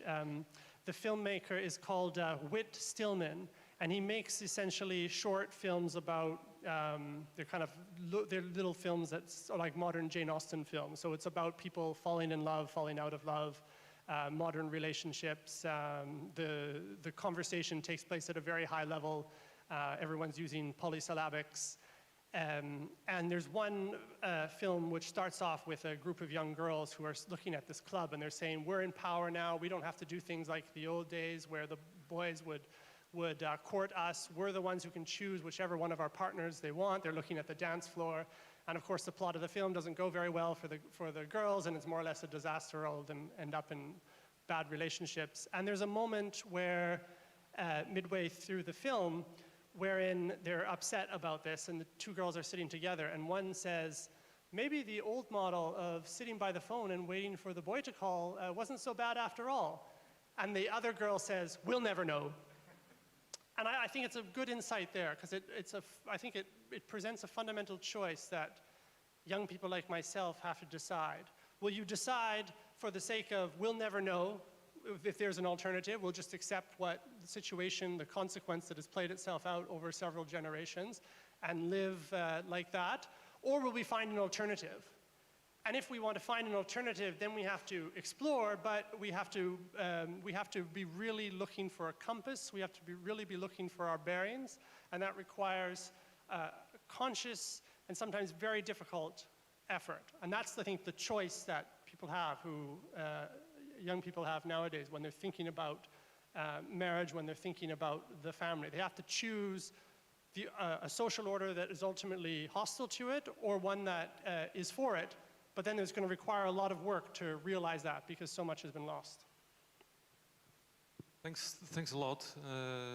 Michał, Teraz ten czas. Michał? And for you, well, the image, which in my opinion shows the challenges that modern day families are faced with, is something that has been in my mind for quite a while. And this is the Midas, the king from mythology. Everything he touched turned into gold, and we as modern societies, with our necessity to catch up with the wealthier societies of the Western Europe, have become a generation of Midases who want for everything they touch to turn into gold. And this is something that also impacts on our families. Professor Łuczowski wrote a very important article, The Family Cancel Culture, and he referred to this. So we are right now feeling the consequences of trusting in Benjamin Franklin and looking more at the economic side of the... When I tell my students time is, and most people say time is money. But when I look at this sentence from a family perspective, it is very toxic, because for families, time is not money. And of course, we could go on for a very long time discussing this very topic, but we would like to turn everything into gold. But is gold the most valuable metal? Diamonds are probably more valuable. So we need gold, we need money to live, but family will always remain a diamond compared to gold. And a family is also a space where we look at the same reality from different perspectives, and the fact that we are different is very beautiful. And I will mention a song in a moment, because a song came to my mind. So we are different in unity, and when we think of diamonds, diamonds are beautiful because they look different from different dimensions, and the light influences the way they look. So sometimes we discover some unexpected dimension to it. So when we think about family, we think about a path we choose, and this path may lead us to destinations we never imagined. And I'm saying this based on my own experience, and every day inside the family is a new reality. And about the song, together with my wife and with my children now, we listen to Lux Torpeda. It's a band, and one of its records includes a strong or a solid rope song. And in this song we hear that together we're strong, and separate we feel like if we're not there. So this is the association that I have when I think of songs and family. Well, thank you very much. Thank you for sharing your personal experience and images that came to your minds. And it is a bit of a paradox, because you spoke about Rome, the eternal city, and we are misfits, because if we are a queen, we create eyes, and if we are a Midas, we turn everything into gold, but we have no diamonds. We are modern, but at the same time we are unhappy. And maybe our grandfathers had a better life. Families had more peace, and they did not feel as lonely as our families feel. When I visited Paulina's, my wife's family, for the first time, and it was a very traditional family. Paulina's grandmother had 15 children, so similarly to the song from Quebec. And this grandma, she was not a formally educated woman. She just looked at me and she said, "I wish for your love to be beautiful." And she used a strange word it came from a register, and I said, "Yes, Grandma." That's all I could say. That's all that came to my mind. So this was a voice from the past that we have lost. And family is not always beautiful, or it cannot be beautiful, because we are always in pursuit of the gold.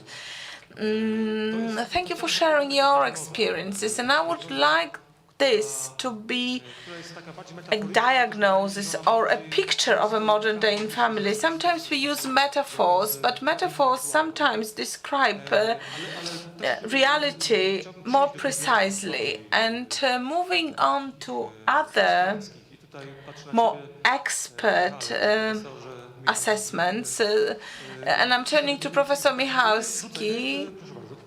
Go ahead, Krzysztof.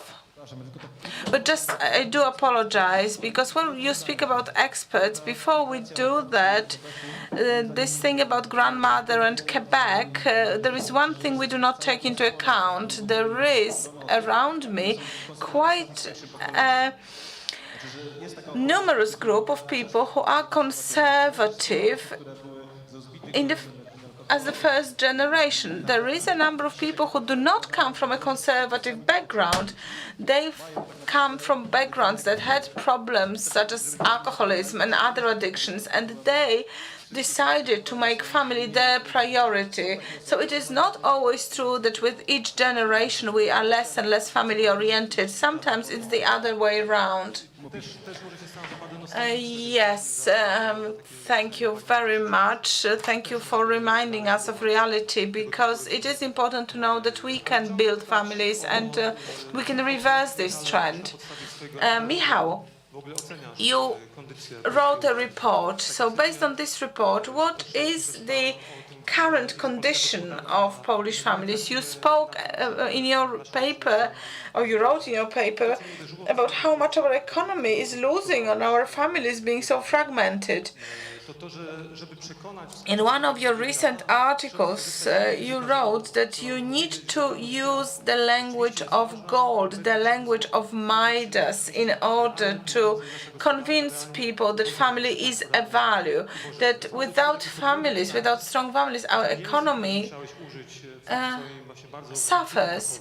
So in your very insightful report, you use exactly this language. So what are the conclusions from the point of view of a modern day family? And in the third part, we will try to draw some conclusions for ourselves, some positive conclusions. Well, thank you very much. I'm glad that I have an opportunity to speak about this. My team and myself managed, together with another team from Ordo Iuris, from Intermarium College, we wrote a report about the cost of disintegration of families and marriages in Poland. This is the first such report in Poland and the fourth worldwide. The first one was written in Australia, another one in the UK, and another one in the US. And there we try to calculate the cost of the fact that families are being disintegrated, that families are no longer together. Yes, you said that we use the language of economics, that's true. And my academic career allowed me to study families, to analyze families, but I did it as an economist and as a culture researcher or anthropologist. So I tried to create a language that would, on one hand, be understandable for those, but of course I'm saying this while appreciating that this is not really right.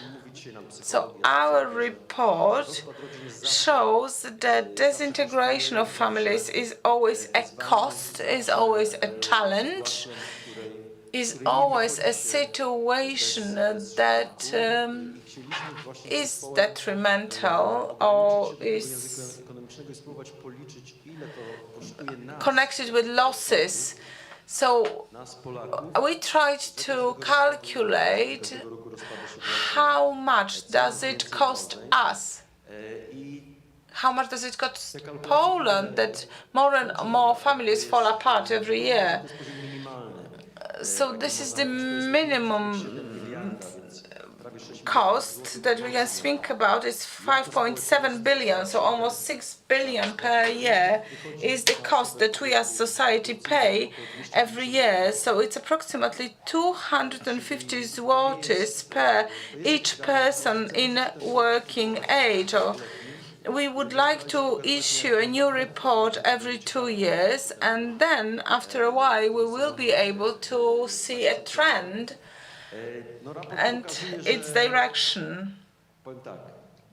And the good news is that we are behind many Western countries in a good sense of the word, because disintegration or falling apart of families is not as advanced as in some other countries. However, we know that the situation has progressed during the last dozen of years or so. 1/3 of marriages falls apart or breaks apart. The very fact that marriages fall apart may seem just a number, but if more marriages break apart, fewer marriages are being concluded, because you inherit certain habits, attitudes. And Judith Wallerstein, who studied divorce from the perspective of divorce being okay, after some years she realized, oh no, a divorce is something that is the worst thing that could happen to a child or to a grown-up. So it is not true that the trend is there and it's okay, because more divorces there are now, more divorces there are in the future, and fewer families are created in the future, because children from broken homes find it more difficult to establish families, to get married, and even if they do get married, they find it more difficult to maintain it and to nurture it. So that's just a snapshot of my report. Just very briefly, I'm trying to sum up what you have just said. So there is this financial cost, and that's very clear. And there is also the cost that consists of suffering, and it is really not measurable. Even when you spoke about this, I felt this pain. So if you could think about this second cost, apart from purely financial consequences, there are other human costs. Could you touch upon that as well? Yes, apart from this financial or economic cost, we could mention psychological consequences, social consequences, and demographic consequences, because statistics show that twice as many children are born into marriages or married couples than in non-formal relationships. So from the point of view of a state, this is a very important bit of information, because a decision has to be made whether to promote formal marriages. There are also health-related consequences. So in our report, we analyze the statistics, and there is also one thing that should be mentioned. Financial costs reported by various ministries and public institutions can be demonstrated quite easily, because you can show it in numbers. When it comes to psychological, mental, social costs, they are not tangible, and in many cases it's very difficult to quantify them. And it's always an approximation based on certain premises that or that you adapt. Psychological and social costs have been studied by many scholars, and it's not true that they have not been ever presented. What we wanted to show, and it was new for Poland, is the financial cost of this. Well, thank you very much, and thank you for giving us a new language, because if we present a family as a diamond versus gold, this is very important. And I'm asking Mr. Mazur now, you're a specialist when it comes to finding new language, new narratives to picture the reality. You were a minister of development. No, I was never a minister, a deputy minister. I do apologize for this. I thought being a minister sounds more important and makes us more of a family. But on a more serious note, referring to the diagnosis and basing on what Michał has already said, while looking at narratives and showing this diamond that families, how you look at it from the point of view of pop culture or popular culture.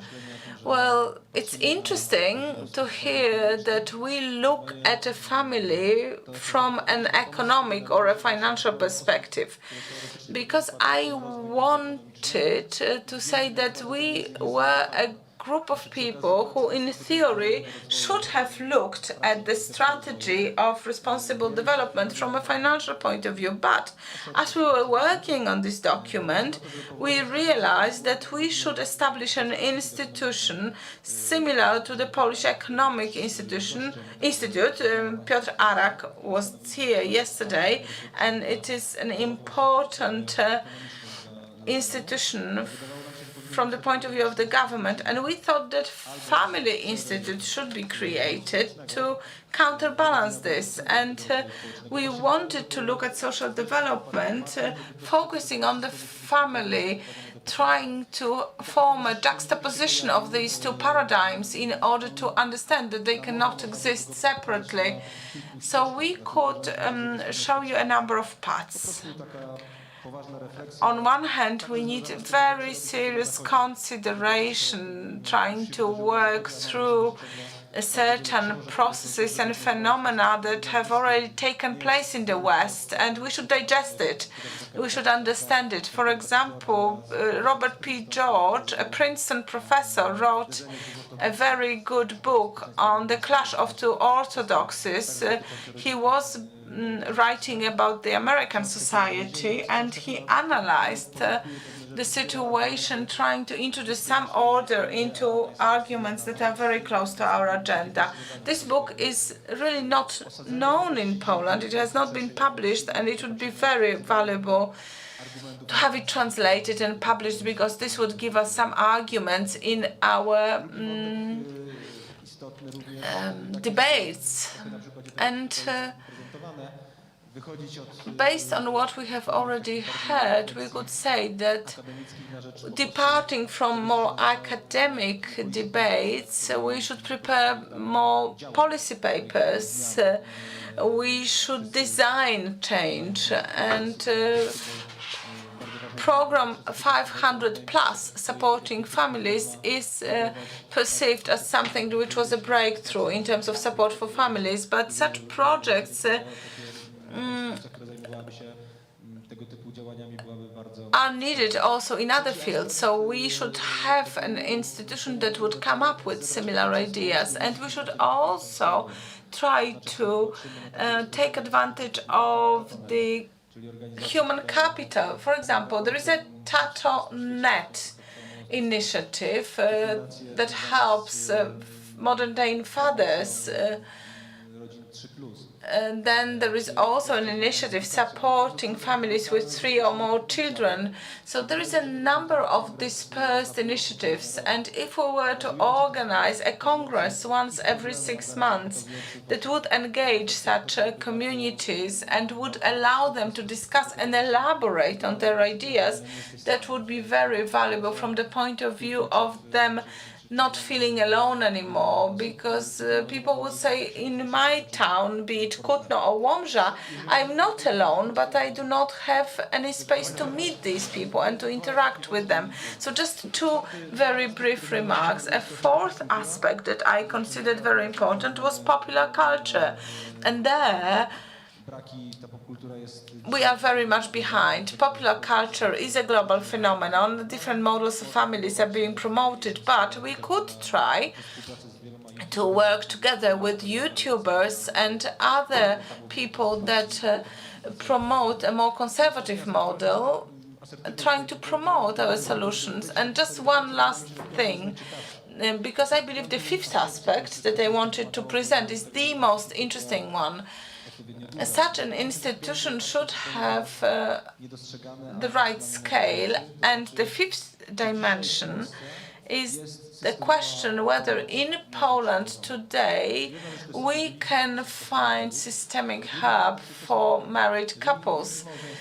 We know what is the cost of families falling apart, but let us imagine a family, a marriage in Kutno or in Łomża that is going through a crisis. Where can they seek help? And the answer, unfortunately, is nowhere. Either they are wealthy enough to finance therapy, and that is a financial barrier for some families, because you need to be able to afford it, to pay for an hour's session with a therapist. And some people, if they are lucky, they can be supported by some religious organizations. But if you are not able to receive such psychological support because of financial constraints, and if you are not religious, so you do not seek religious counseling, you find no you can find no support, and we should have such an institute that could ask a question whether Poland as a state is able to help families. Maybe counseling services could be organized at schools or local communities. I'm not sure whether this institute has been established.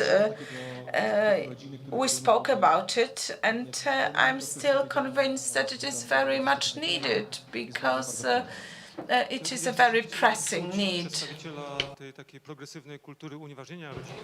Now, if I were in the boots of a person who is very much in charge of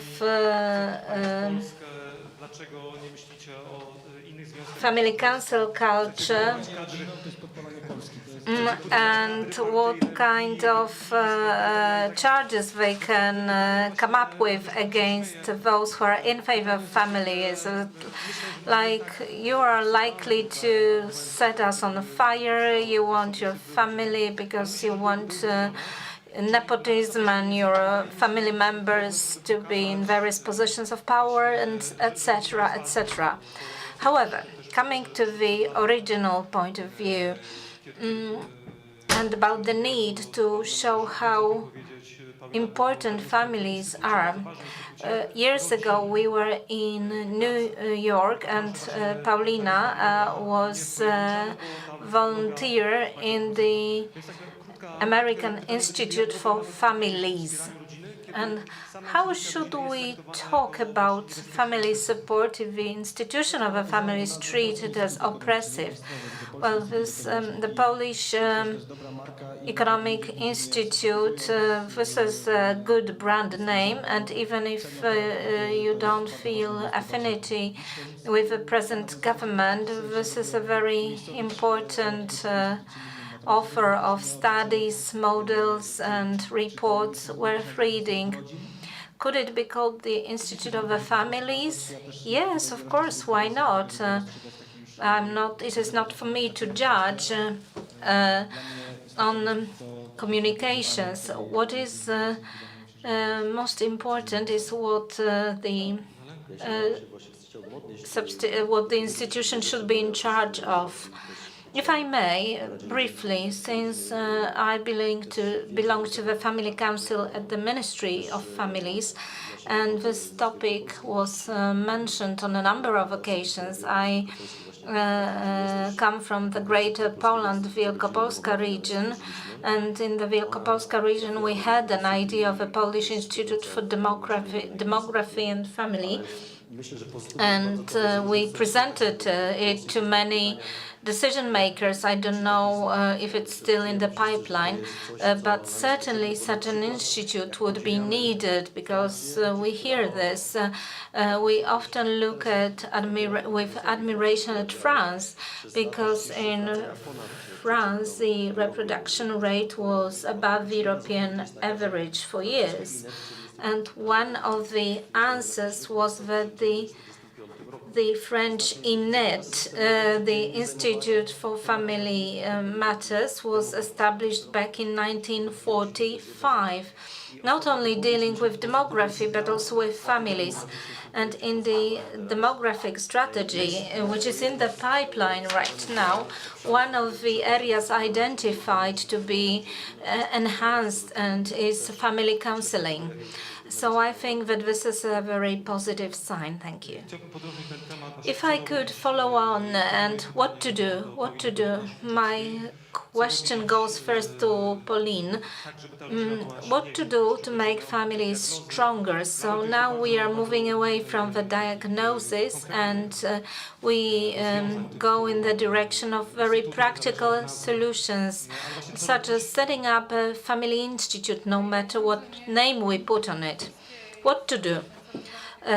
Well, I think that in business, in psychology, solution-oriented approach is gaining ground, and just check what is working, what works for you, what doesn't, and go ahead with the things that work well for you.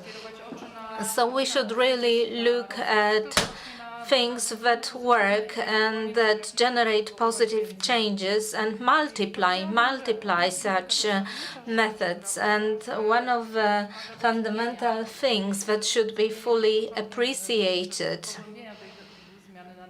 in order to achieve the change for the better is that there is a revolution. I benefit from this revolution myself. What is this revolution about? Well, we are more and more attached to love. And 17 years ago, when I gave birth to my first child, I had no access to psychoeducational tools that were made available to me later on. So I would say that my adventure with motherhood and with maternity was probably the most formative experience for me throughout my life, and it developed a number of competences in myself. And nowadays, we have a different story that it used to be before. With all due respect, I'm not going to revive the life of my great-grandmother, because she was married off to her husband in an arranged marriage of convenience. It took her years to secure affections of her husband, so I don't think this was a good way to start with. However, family proved to be quite an asset, and for instance, communications without violence. There are other ideas for kindergartens, for schools. There are various informal associations sharing experiences of parenting. And I think that, in a way, I discovered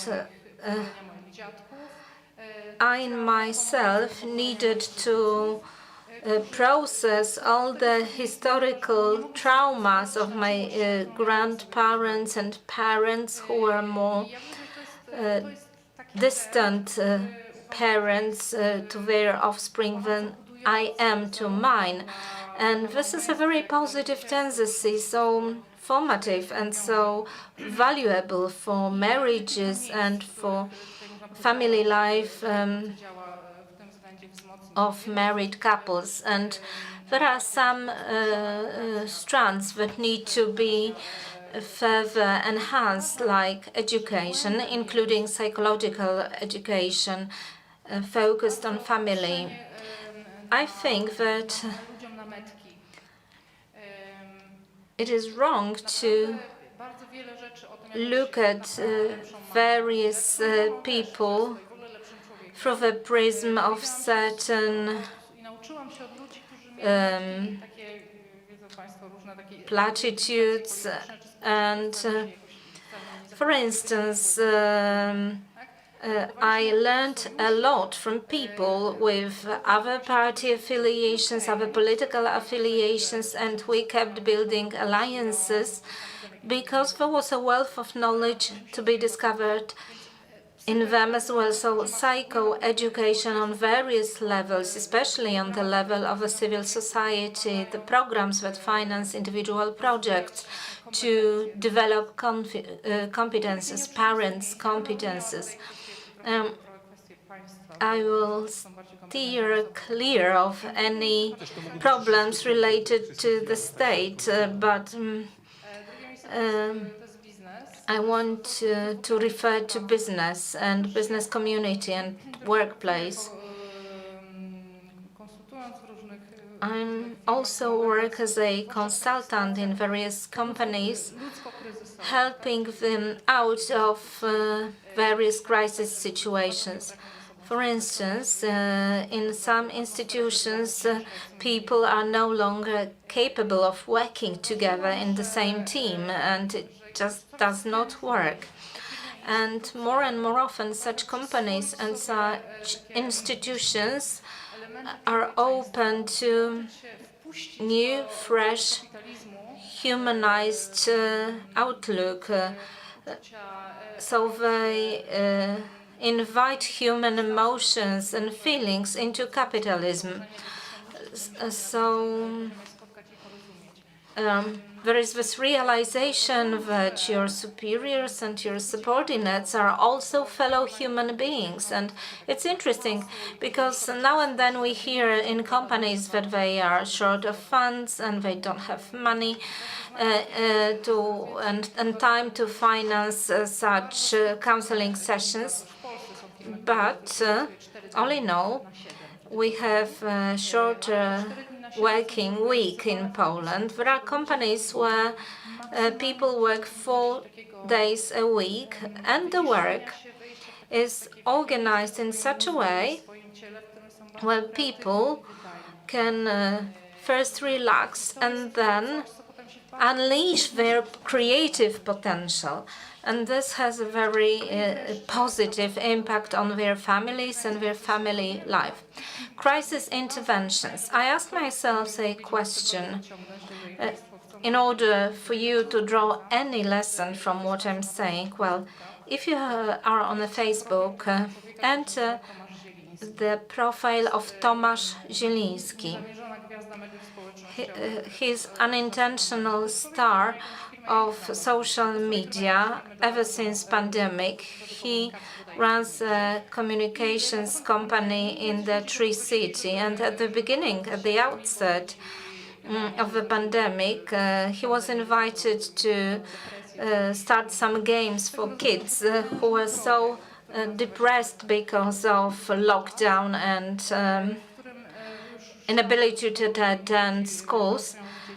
And out of this initiative, a massive movement has been born with psychologists, with pedagogues, and he himself, he's not a psychologist himself, but he's capable of discussing on par with children, with teenagers who had suicide attempts on their account, and he's capable of engaging with them. A man who came from the world of business transferred some of his business competence on the discussion with teenagers. It is a fascinating reading, like the closeness of the engagement with the young people. Incredible.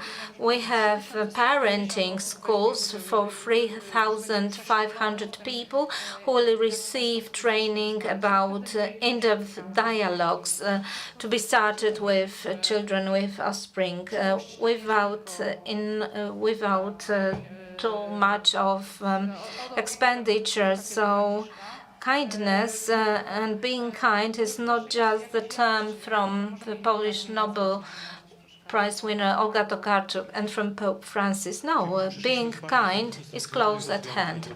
So we moved from institutional solutions to more practical real-life solutions, be it on the net, in the internet or elsewhere. Now over to Nathan.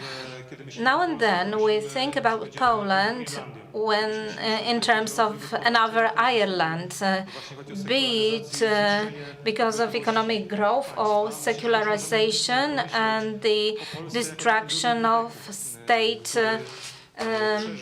empowerment, or Poland as another Quebec, which was subjected to very fierce secularization and families were decreasing from generation to generation. So you come from Quebec. What could Poland learn from Quebec's lessons, given Canada's experience in terms of families? And I know that you were also but you moved from Canada to Stanford, so from the American perspective as well.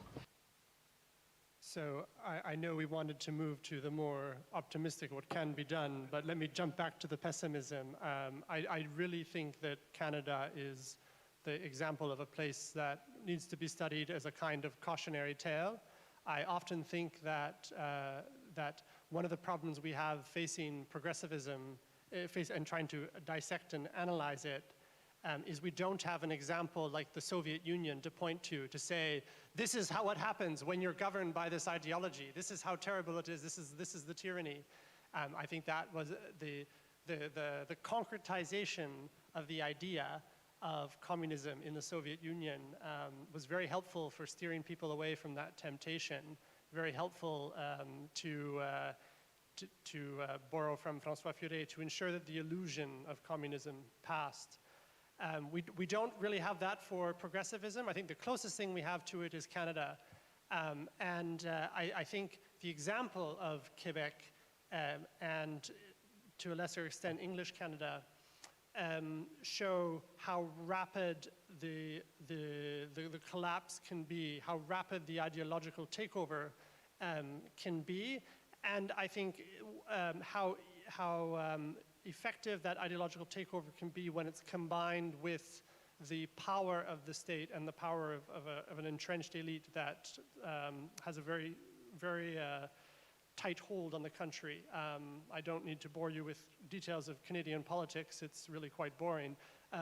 But just an example of this almost hereditary nature of power is in fact the Prime Minister right now is the son of the person who built the multicultural regime. Pierre Trudeau, his son Justin Trudeau, is continuing it. So there's a kind of hereditary elite phenomenon in Canada. So the point is, study Canada to be afraid, to be very afraid of what can happen.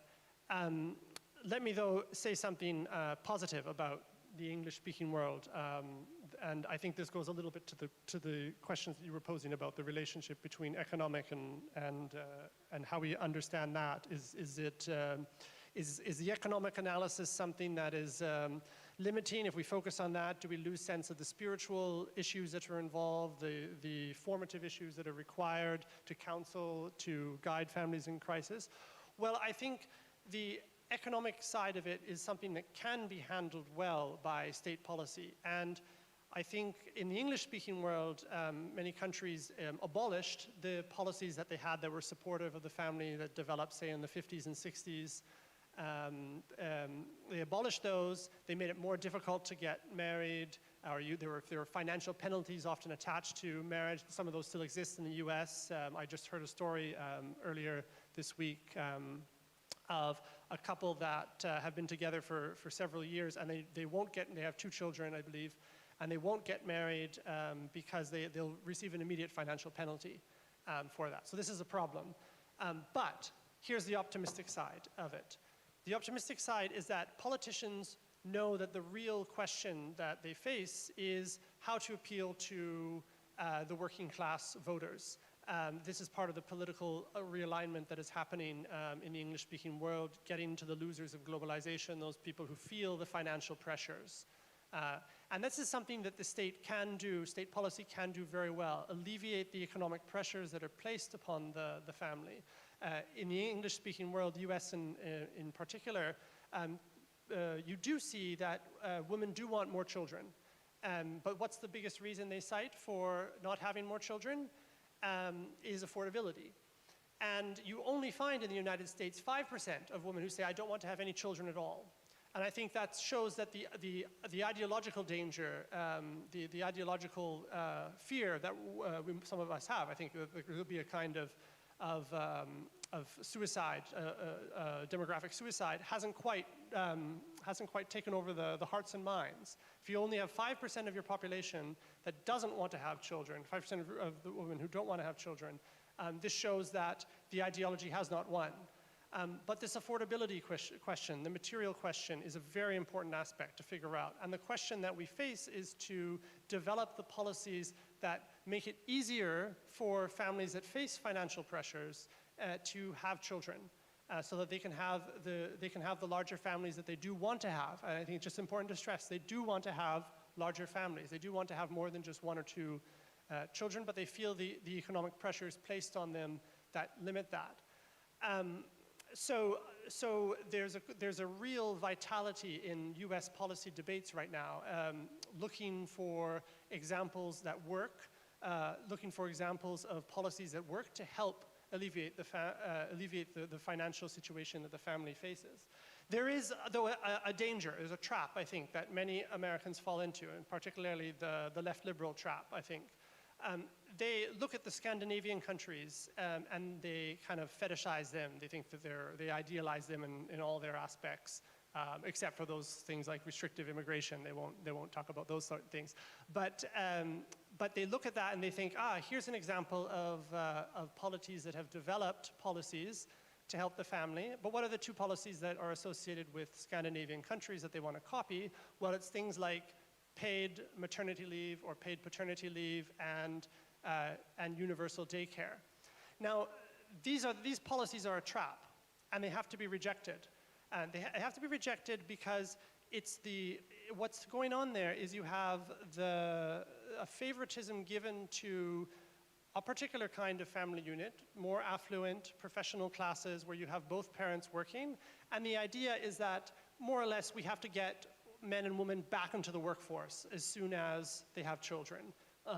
Give them a break, but they have to go back into the workforce as soon as possible, and that's really where they should be.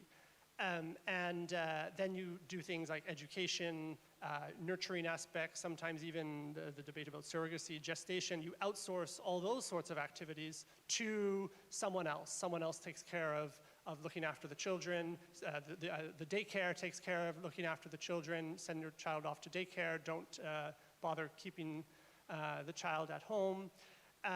These are policies that I think it's important to dissect what the mistake is here. And the mistake is that what we're doing is we're looking at, and this goes to the point you were making, we're looking at the economy as the center of our, if you will, solar system.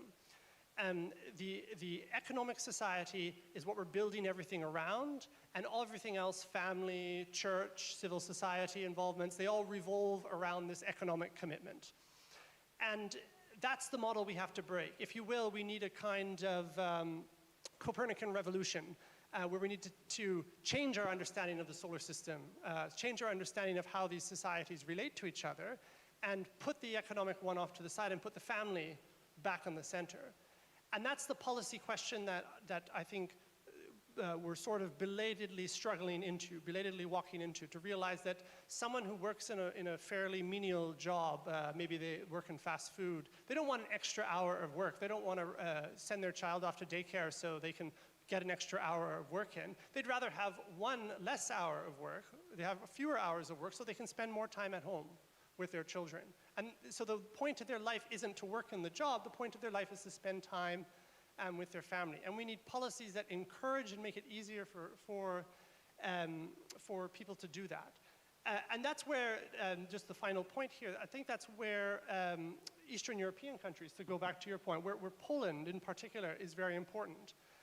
Because you have an opportunity where you have a government in power that is sympathetic to these ideas, and you have an opportunity to remove the myopic focus that North Americans have on Scandinavian countries and their policies, and show alternative policies that support the family, and try those experiments out. Maybe some will work. Maybe some will need adjustment. Maybe some have to be changed after a few years. This is sort of what happened in Hungary with some of their policies that they were using to try to incentivize family relationship. But the important thing is you can actually experiment here. And the more you experiment and the bolder you are, the more you can provide direction and examples for us in North America, for us in the English-speaking world, who are trying to think about these problems, have a little bit more time to think about it because our demographic situation isn't as bad, but we know that that problem is coming. We know that we're facing that demographic hit, and we're looking for examples elsewhere in the world, and we have very few. So that's, I think, a task that faces countries like Poland. Provide us examples. Well, thank you very much. Yes, you referred to a revolution such as the one introduced by Copernicus. And sometimes we ask ourselves, what are the conclusions of our Congress? I will now answer this question about the outcomes of our Congress by saying that we are planning a Copernicus-like revolution when it comes to families. We will speak about families also during the next panel, and there we will speak about Hungarian example. And let me just clarify one thing. By way of preparing our report, we wanted to use the language of economics in order to present the situation, but it is not true that we are fanatics of the language of economics. And I'm thinking about various concepts pertaining to family policy in Poland, and the point of departure is the title of this panel, the family cancel culture. And the problem in Poland and in the West, it's more connected with culture, less with economics. And people want to make more money, they want to live more comfortably, but it is not everything. People want to live comfortably, they want to have a job, and once they are able to do so, will they want to have children? Not necessarily immediately, because the problem is mainly a problem of culture, and maybe it was not mentioned strongly enough, but I believe that financial problems go alongside with the problems of our societies becoming more secular. Some generations ago, our societies were not wealthier than we are now, quite the contrary, but people had more children, they had larger families, so the financial circumstances, economic circumstances were different and sometimes very dire. So financial situation is not the only precondition of having a big family. The problem is more connected with culture, and we had an expert from Japan who spoke about the West, and he said, when we have a society which no longer believes in life, it cannot develop, it cannot grow. Sometimes we are afraid of defining certain things or saying certain things clearly. And sometimes in the West, we are no longer able to say openly that family makes sense, then creating life makes sense. And just before I conclude, I would like to say that we are faced with a paradox, because the living standards are the highest ever. So we have the best possible conditions to create, to establish families and to develop families. Historically speaking, looking at Poland, we have never had a better period in terms of wealth and also accessibility to different goods. And so we should want to become parents, because we can become parents and we can survive. And paradoxically, we do not want to get married and to have children. So this is a paradox which needs to be resolved, because if we do not solve it, we will have this cultural problem, and financial means, fiscal policy, accommodation policy will not resolve the problem. Nathan, you wanted to add something? Go ahead. Just a very simple point, I think, a philosophical one about choice. We perhaps have heard of Albert Camus said there's only one really real philosophical question about whether or not to commit suicide. I think that there's only one real political question, whether or not we should have children. And the question that we have, the dynamic that we face between hope and despair, the effort to push us away from despair back to hope, is really, it requires us to face this question, this political question down. We see societies today that have answered that question in the negative. They don't think it's worthwhile to have children. We see societies that do, but we have to face this question down and provide something of the spiritual hope that was possible in, say, impoverished situations where people did have hope and wanted to have more children. But that's the political question we have to address, and we have to face it as in the kind of choice existentialism that Camus offered. The same thing applies, but in the political sphere. To może pójdźmy za tym pytaniem. Maybe we should follow up from this question. I know that our panel is coming to an end, so would you be kind enough to very briefly make your final statements, closing remarks? A family is a diamond, but it is so very difficult to find it, to discover it, and then to present it in such a way so it is visible to the world, because you need to go down the mine and you need to work on the diamond in order to make it beautiful. So what needs to be done? Some people may not be interested in making the effort. So following on from what Michał and Nathan have said, what can we do in order to change this? Because this is not only the most important political question, but also the most important cultural question, how to shape culture in order for this to be worthwhile.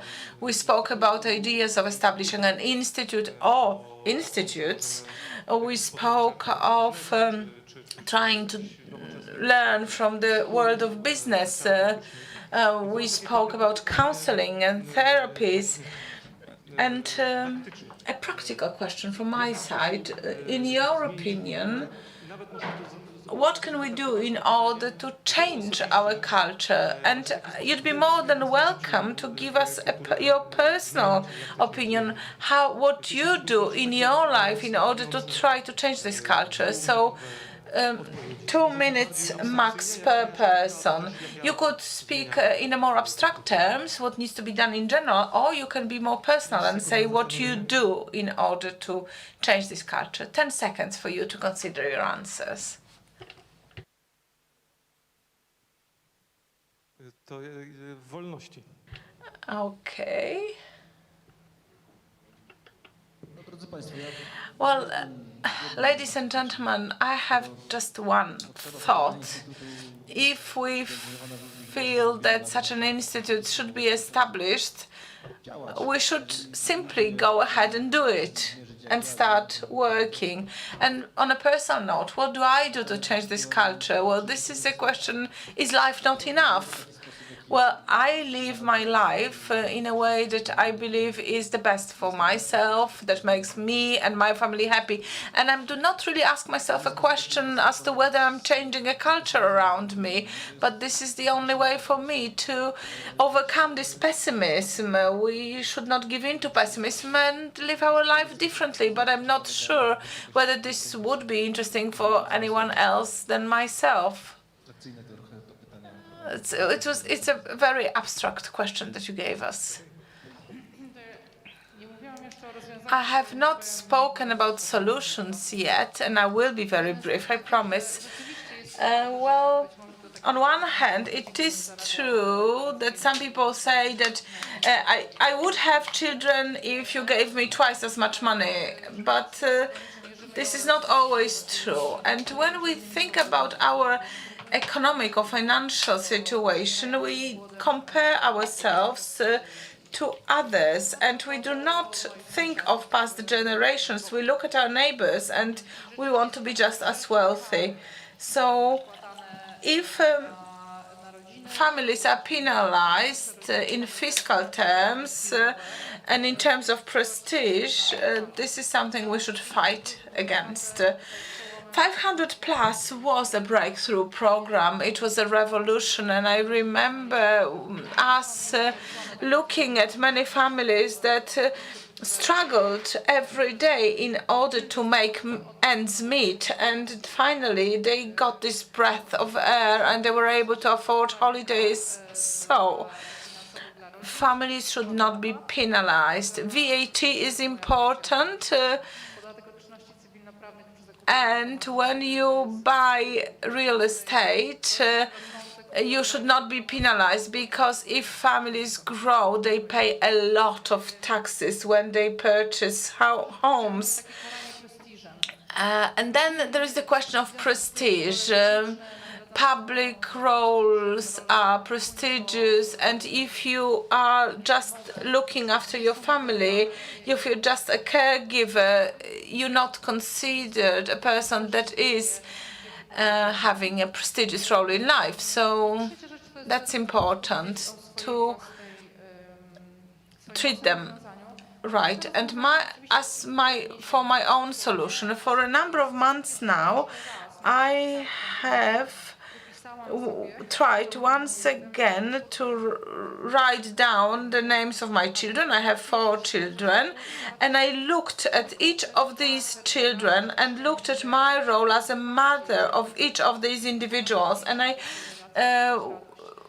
spent time thinking, how do I draw joy from this relationship, and how do I give joy to my children?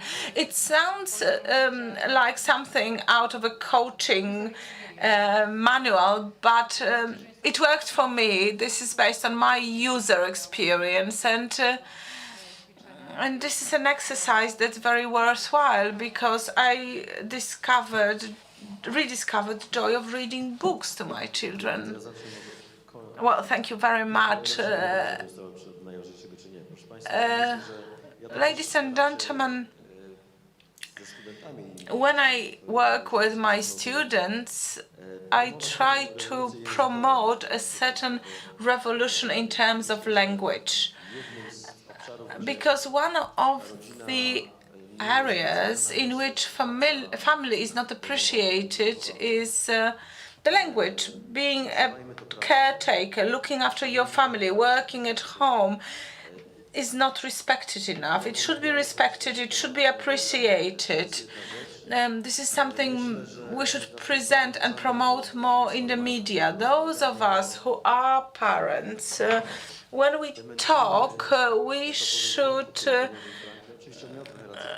say that time is not money, time is love.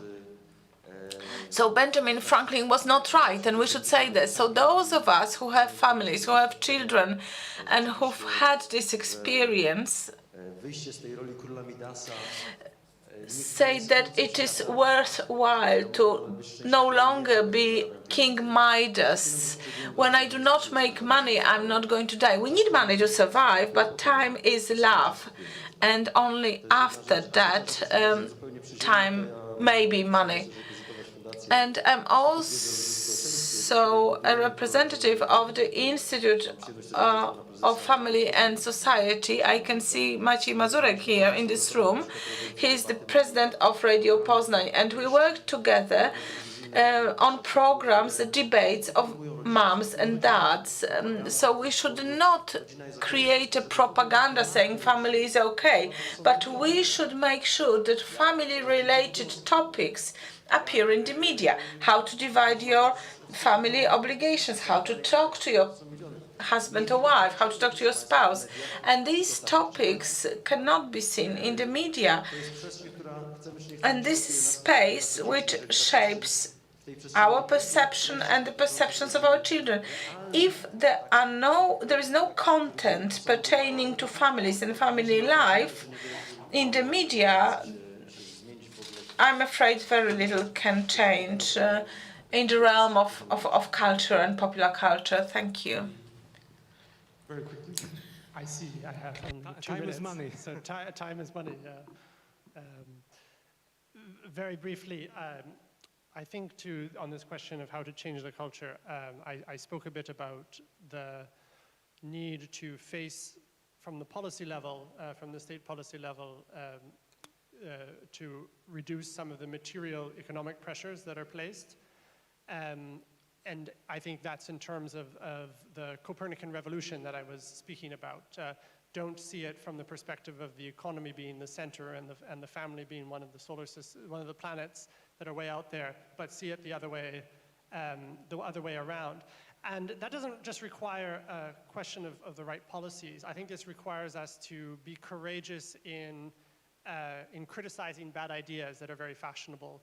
I think this is a problem I see even in American conservative circles. No one wants to say a bad thing about feminism. No one wants to even discuss that topic. And I think in particular, the assumptions that came with liberal feminism, where you would sort of frame every debate in terms of access to the market, access to work, and then any time there wasn't access to that, you would raise the alarm. Oh no, we only have 20% of women in engineering. Something sinister must be happening. Oh, there's 80% of women stay at home to be with their children. Something sinister must be happening. We have to have the courage to face bad ideas and debate them and debate their consequences. Because these are old ideas now. These are ideas that are 70, 80 years old. And they're not new, fresh things that are just being invented. We can see the social consequences of those ideas. So we have to have the courage to debate those. The last thing I'd say simply from the culture point, it goes back to Robbie George. You mentioned earlier, I studied under him at Princeton for a postdoc. He was once asked to give a lecture for the undergrads, and the assumption was he was going to talk about something very philosophical. And he said his talk was just all about doing one thing. The students should do one thing. They should get married. They should get married young. That was the most countercultural advice he could give them. Get married young and provide an example of a joyful, happy home to young people, because very few people choose that. But if you do that, you can change the way that your families, your friends, your relatives think about marriage.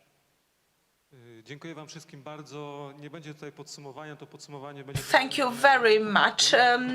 We will not make a conclusion because there is a next panel on the same topic, but there was a song that I remembered. It was a folk song about a group of people who had no money but had time. So thank you very much. Thank you for sharing your wisdom with us, and I would like to thank all the participants. I hope that you feel more like a family now, being part of our Congress. Thank you.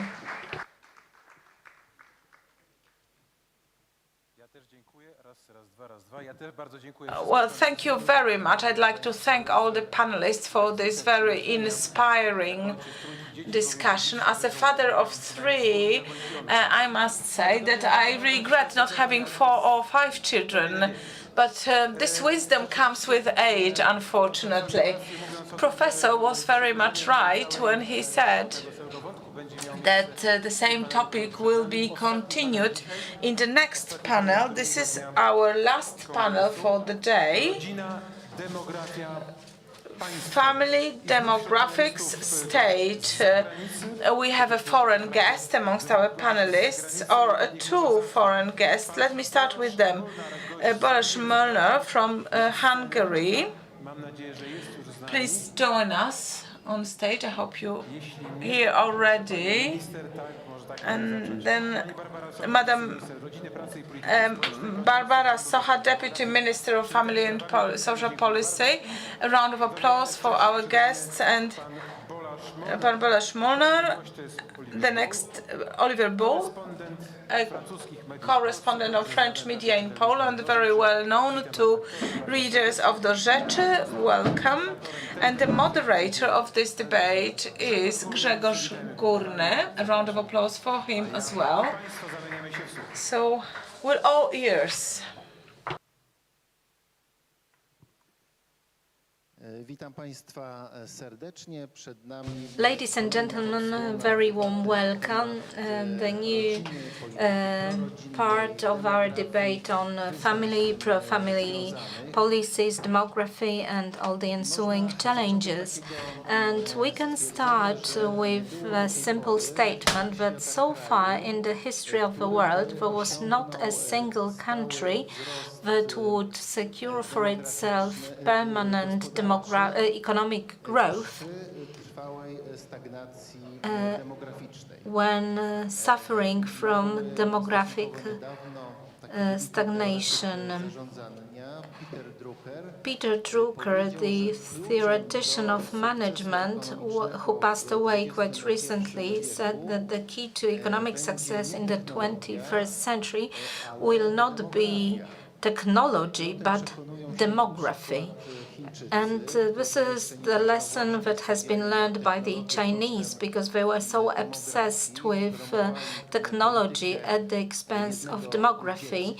They promoted one-child policy, and now it turns out it has a dramatic and devastating social effect.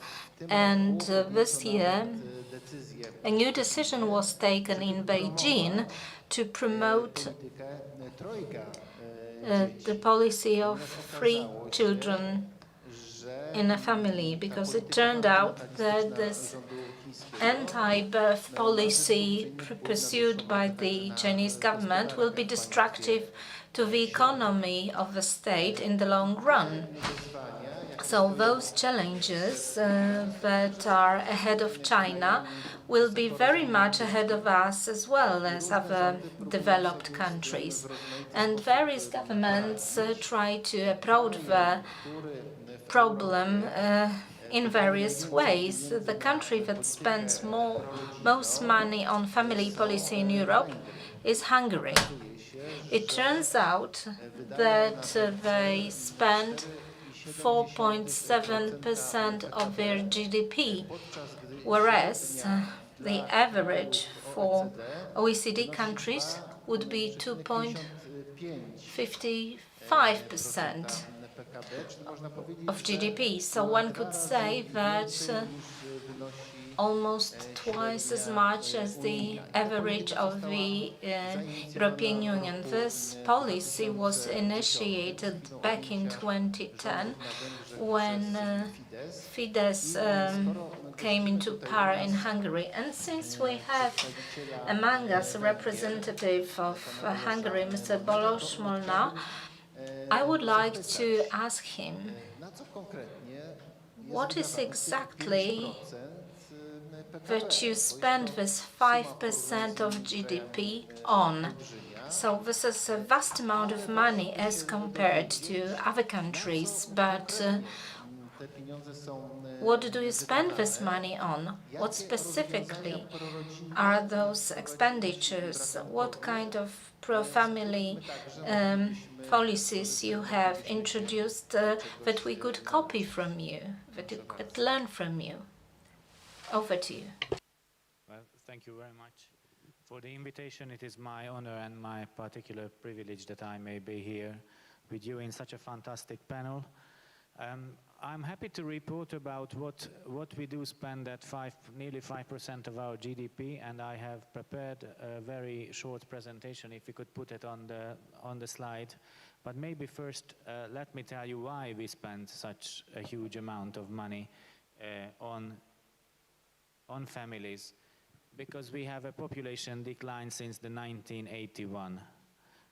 Hungary fell already below 10 million, and every Hungarian I've ever met in my life thinks that we are at least a country of 10 million. You know that we have a quite troubled history, maybe not as troubled as the Polish one, but we are quite close, I can tell you. So 10 million is already something which is unacceptable. And as you very rightly said, there is no single member state in the European Union, but actually none in the developed world where actually we have enough babies born for reproduction. Currently, we have some very positive tendencies, but we are very far away from solving all our problems. So that's why actually we keep on continuing spending money and putting a lot of emphasis on that. But money is not the most important issue, and I will try to come to that throughout my very short presentation. And please do tell me when I have 2 minutes left, and then I will speed up. So first, I would like to say that the Hungarian family policy has a constitutional base. You can read the corresponding sentences from our constitution. This is a new constitution. It was already enacted by the 2/3 majority of Fidesz, and you can say that there is an anchor for the traditional family in the constitution. The constitution, and by that Hungary does support the families, does support marriages, and states that the marriage is a union of one man and one woman. We also speak about the human dignity. We have a very important section in the constitution stating that we protect life from the conception on, so the right of the fetus is also protected, and we will see that the family policy has some very interesting and unique measures on that. There is only one sentence that there is no well-functioning society without well-functioning families. We are convinced by that, and our institute, we are a family research institute of the government. We were named after Mária Kopp, who is a quite famous Hungarian psychologist, and she said that a supportive family is the foundation for a positive quality of life. And actually, if we look at research, we can certainly state that those who live an enriching, good family life and who have good relation with their children live longer, they live healthier, and it is especially true for men. So gentlemen, do go home and change nappies. It will prolong your life. I would like to say a very, very short demographic snapshot of our country. So we are now currently around 9.7.5 million in population. We have a number of live births is around 92,000. The total fertility rate, if you compare it to 2010 when Fidesz took office, that time we were at a historic low of 1.25, and now we are at a 1.55 figure, which means that 100 women receive 155 babies. And which is even more important to that because of that 24% increase, which is, by the way, the largest in the European Union, we have 115,000 more babies born in a country where in a given year you can see that we just have a bit more than 90,000 babies born. If we look at the number of marriages, we are at a historic high. We have nearly twice as many marriages in 2010 than in 2010. We had in 2020 than in 2010. We have a 36% reduction in abortions. We have a 36% reduction in the number of divorces. So we have more marriages, and these marriages seem to last longer and seem to last long, which is just as important. And I will speak about marriages in a couple of minutes. And the next one is female employment. Our opposition, which is very left and very liberal, they always say that we want to chain women to the stove, and we want to influence them on how many women they have, how many children they have, and we want women to go back to Middle Ages practically. It's not true, because even if we look at Eurostat figures, we see that we have the second largest female employment increase in the last 10 years. Only Malta did better from a lower base, by the way. So 13% increase in female employment. And the last one is just as exciting and actually very promising, that until 2015, Hungary followed the pattern of every developed country. We had more and more babies born out of wedlock. But in 2015, it turned, and that's why I say it's not everything is about money. It turned, and now we have more, again, more babies born in wedlock than out of wedlock. You can see that we have a nearly 10% increase there. So that's the demography. Fertility rate of Hungary and the average of the EU, we can see that we are slowly but steadily climbing. We started with 1.23 and we are now up at 1.55. That's the figure for 2020 despite Corona. And I will show you another slide why it is important and what the relation of fertility and expenditure on families look like. And well, it might be interesting to see that the average of the European Union fertility is declining. Hungarians want more children than they have, and this is true actually for the entire of Europe, and it had been remaining very steady in Hungary. You can see that the studies from 2001, 2011, 2016, 19, 20 show the same. This is actually ideal number of children. We also have another one which is a study from our institute stating that those in childbearing ages, according to representative research, still want 2.37 children in average. So those Hungarians who are in childbearing ages want much more than 2 children. 2.1 is the replacement level. So we are well above replacement level when it comes to how many children Hungarians wish to have. So the government wishes to close the gap. Sorry, I go forward if I can, because no, I don't have that slide. Never mind. I wanted to continue very shortly with 2 slides where we have the growth of the Hungarian fertility, starting from 123 towards 156, and we have the corresponding line which covers the expenditure. We started with 3.5% of the GDP in 2010, and now we are up at 5%, 4.9%. And whenever we increased half of the percentage of the GDP is a huge amount of money.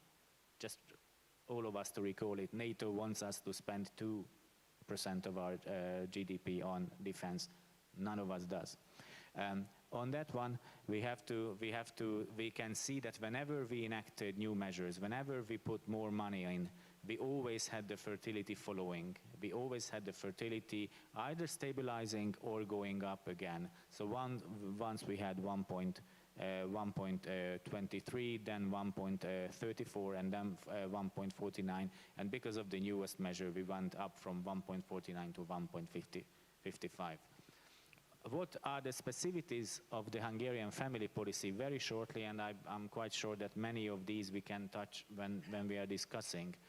First is, and I believe this is the most important, and I feel very much assured about that because I had some fantastic discussions just outside waiting for this panel to start with young ladies who have children and a career. Hungary provides a real option for women, for families to opt for staying home for 3 years if they wish to with 1 baby, because we believe that raising a child is a value for the society per se. This is not given anywhere else than in Eastern Europe. If you go to Western Europe and tell them that you stayed home 3 years with a child and you actually went to university, I don't want to quote Macron, but you can look it up. On the other hand, we believe that this is very important to emphasize the option. So you can stay home 3 years, but if you want to return to the job, to the labor market earlier, you can do that because we have public crashes, we have actually flexibility of provisions introduced as well to the labor code. You can actually keep maternity benefit after the 6th month of the child, and you can go back to work. So you are not losing nearly 600 euro of family benefit, and you can go back to work. But that's an option, that's a decision of the parents. Maybe the biggest issue is around whether we want to link benefits to employment. We want Hungarians to work in an open labor market, to pay taxes, or whether we want to give them universal care. But then don't we submit the message that actually having children equals poverty and you have to be helped because you are poor because you have children. So we rather want to set the example that we attach family benefits to legitimate employment. And in a country of 9.7 million with a labor market of roughly 4.5 million, we have 850,000 Hungarians more in employment despite corona pandemic in 2020 than we had in 2010. And then no income level apply mostly, because we all know that fertility is a U. We have the low income class who have as many children as they want, sometimes even more, and we have the high income class who have as many children as they want, because that's not an issue. And what happens with the middle class? The middle class is where we actually are losing out a lot on the gap between wish children or desired children and actually the children you do receive. So we want to encourage those in the middle classes to have as many children as they wish to have, because there we see the biggest difference. And then some unique measures, I only cite some of those. We have a personal income tax for mothers who have 4 or more children. This is throughout their career, and it does not matter how old the children are. So if you are still working but your children are 20, 25 years of age, you are still exempted from paying the 15% personal income tax throughout your career. As of 2020, we follow the fantastic example of our Polish friends, and Barbara and I believe we can tell them that we are often exchanging emails about what we do and what the other does, and how we could actually copy each other. So in this one, we certainly copied the Polish, and we will introduce a personal income tax exemption for those who are under 25. There, actually, we apply a cap just like you do, and I believe this is a very good example to give a boost to those who start their career, who are still in their young ages, and actually in the time when they should start a family, and we see a lot of prolongation in that regard. We also want to boost the financial situation of families, and that's an answer to your question, where does all that money go? We are a poor country. We are a country with a troubled history. We don't have family reserves going back to hundreds and hundreds of years, because family values and family reserves and family funds and finances have been disrupted and taken away and have been burnt or lost so many times. So we are trying to boost the financial situation of families. And why we want to do that?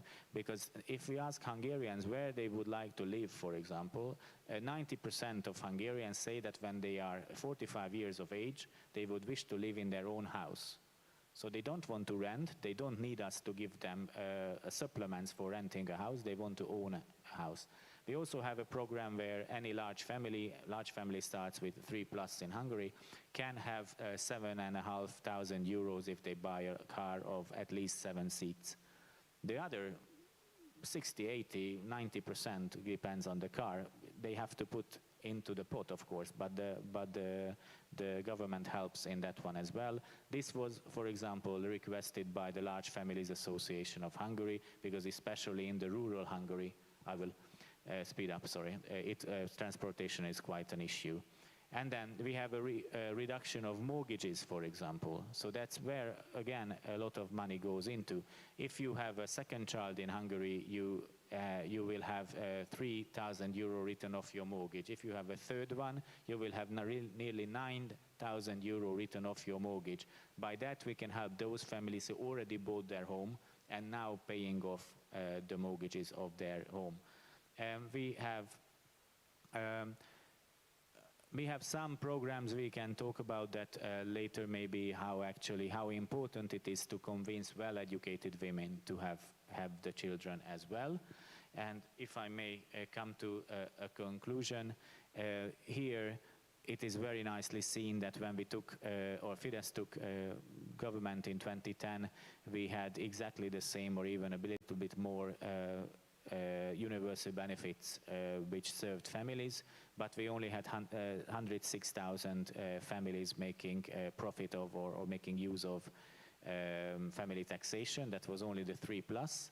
And now we have more than 1 million Hungarians receiving tax cuts due to the family taxation scheme.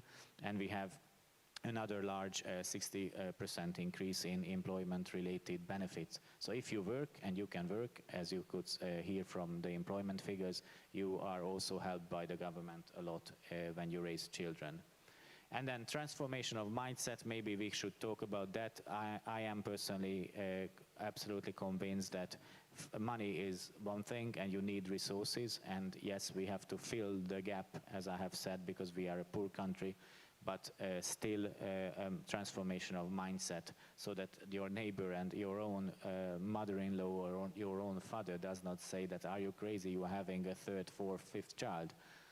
And then lastly, and this is really the last one, I will finish. If we listen to the newest trend in Western Europe and in the developed world, is that Meghan and Harry are telling us that they will only have 2 children because they are worried about the environment.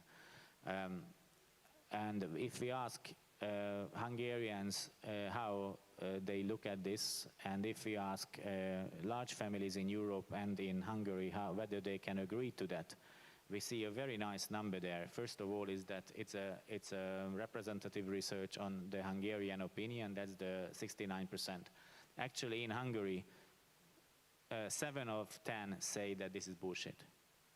And in Europe, those from large families say the same. And in Hungary, the large families, out of 10, 9 large families can't agree with that statement. So it is very nice to see that actually I'm quite convinced that it would be around the same in Poland as well. That the population, the average population, does not believe that actually having a child or having an extra child will be the thing that will ruin the economy. And I am quite convinced that this is one of the next debates we have to win if we want more children, because there unfortunately are quite some negative voices around raising family, raising children, and we all know that actually the average carbon footprint of a family member is much, much lower than those coming from single household. And I'll stop here because I don't want to overspeak it. Thank you. Dziękuję bardzo za tą wyczerpującą odpowiedź. Well, thank you very much. That has been very exhaustive and very informative. And let me now move on to our French panelist. Charles de Gaulle said once, if you're poor, you have no other choice but to invest in family. French are not really all that poor, but they decided to follow this and invest in families. Compared to other West European countries, they have a success that they could report in this respect. So, Oliver, could you tell us more about the French specificity of the family policy? Well, the specificity of French policy is, first of all, based on the fact that family policy started back in 1930s. And in its current form, it has been in place since 1945. So France was probably the only country alongside Belgium that had a very proactive family policy. And France, for many years, has been the country with the greatest number of children per woman. If we looked at our replacement rates, in 2014 we had fertility rate of over 2 per woman, so we were at the replacement rate. So that is the first typical feature of the French system. And the second one is that similarly to Hungary, since 2010, the funds that were invested in families were very considerable. Until recently, we were spending approximately 4% of our GDP, similarly to Hungary. However, in France now, this volume is decreasing. We have this austerity policy, so we are investing less in families, while Hungary is investing more. In France, we also have an important demographic factor that is not present in Hungary, and that is migration. So it is very difficult for us to see what is the pure impact of our family policy and to what extent this image is distorted by migration, because we do not take ethnicity into consideration in our statistics. After what the Vichy government did to the Jewish population in France, we decided not to collect information on ethnicity for French citizens or residents of France. So we can only guess what is the share of children from migrant backgrounds in these numbers.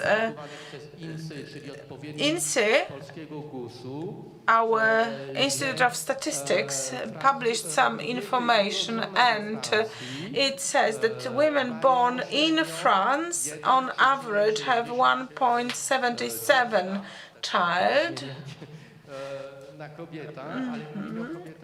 But these are women born in France. Some of them can, of course, be from migrant families, but not in the first generation. And women born in other countries outside France had on average 2.6 children. That was back in 2017. And depending on the country of origin, women from North Africa had fertility rate at the level 3.5, 3.6. And those who came from Turkey, 3.12, and those from sub-Saharan Africa, 2.91. So in France, we tend to say that fertility rates drop and they are closer to the classical French fertility rate as generations go. But what we observe is not always in compliance with this. So just to conclude, I would like to tell you that the role of migration is quite considerable when it comes to our demographics. Our Institute of Statistics publishes a list of most popular babies' names each year, so we know how popular names are. And in the recent years, typical Muslim names are reaching 20%. And the second indicator that is no longer used, as it was used by the far right, apparently, so this data is no longer considered. Children born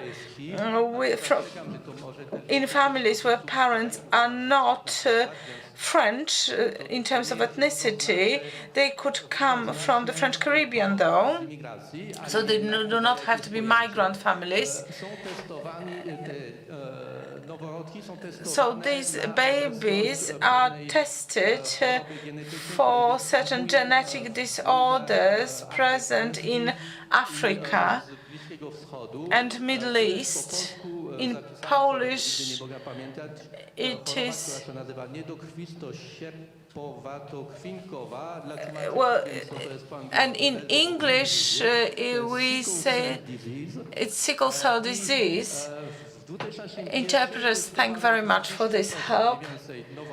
So In France, we collected information how many children were, how many babies were tested for this.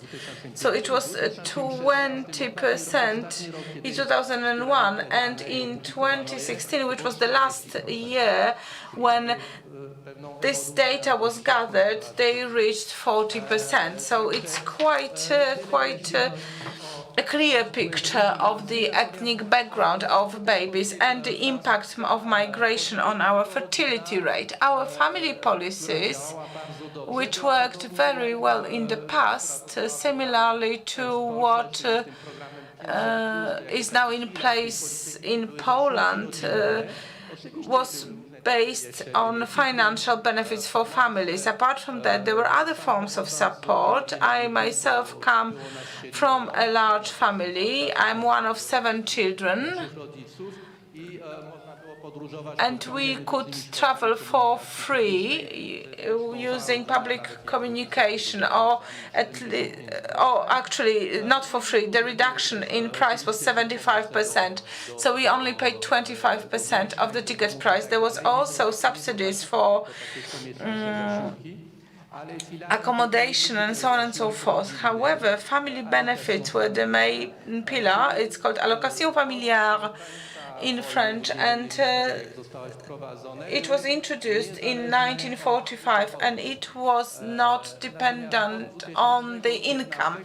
Since 2015, as we were trying to make savings in our state budget, these benefits were connected with families' income, which means wealthier families receive much less money. This apparently only is the case in relation of 10% of families. I'm not sure whether that is true, because our fertility rate has been decreasing. And right now, in 2020, fertility rate was 1.83, and in 2014 we had two children per woman in average. So our fertility rate is unfortunately dropping quite quickly. So we had the lowest number of children born in France last year since the Second World War. So right now we have 67.5 million. Out of which 65.5 is in continental France. So our population is decreasing. This trend of dropping fertility rate is also true for France, although France is starting from a higher average. Another important factor is a cultural factor. Hungary is promoting families. In France, our Ministry for Family some years ago was renamed by President Hollande Ministry of Families, which means families are different. There are same-sex marriages and also heterosexual marriages. So statistics show that this had some impact on the situation, because people who are married in France have more children than people who live in non-formal partnerships.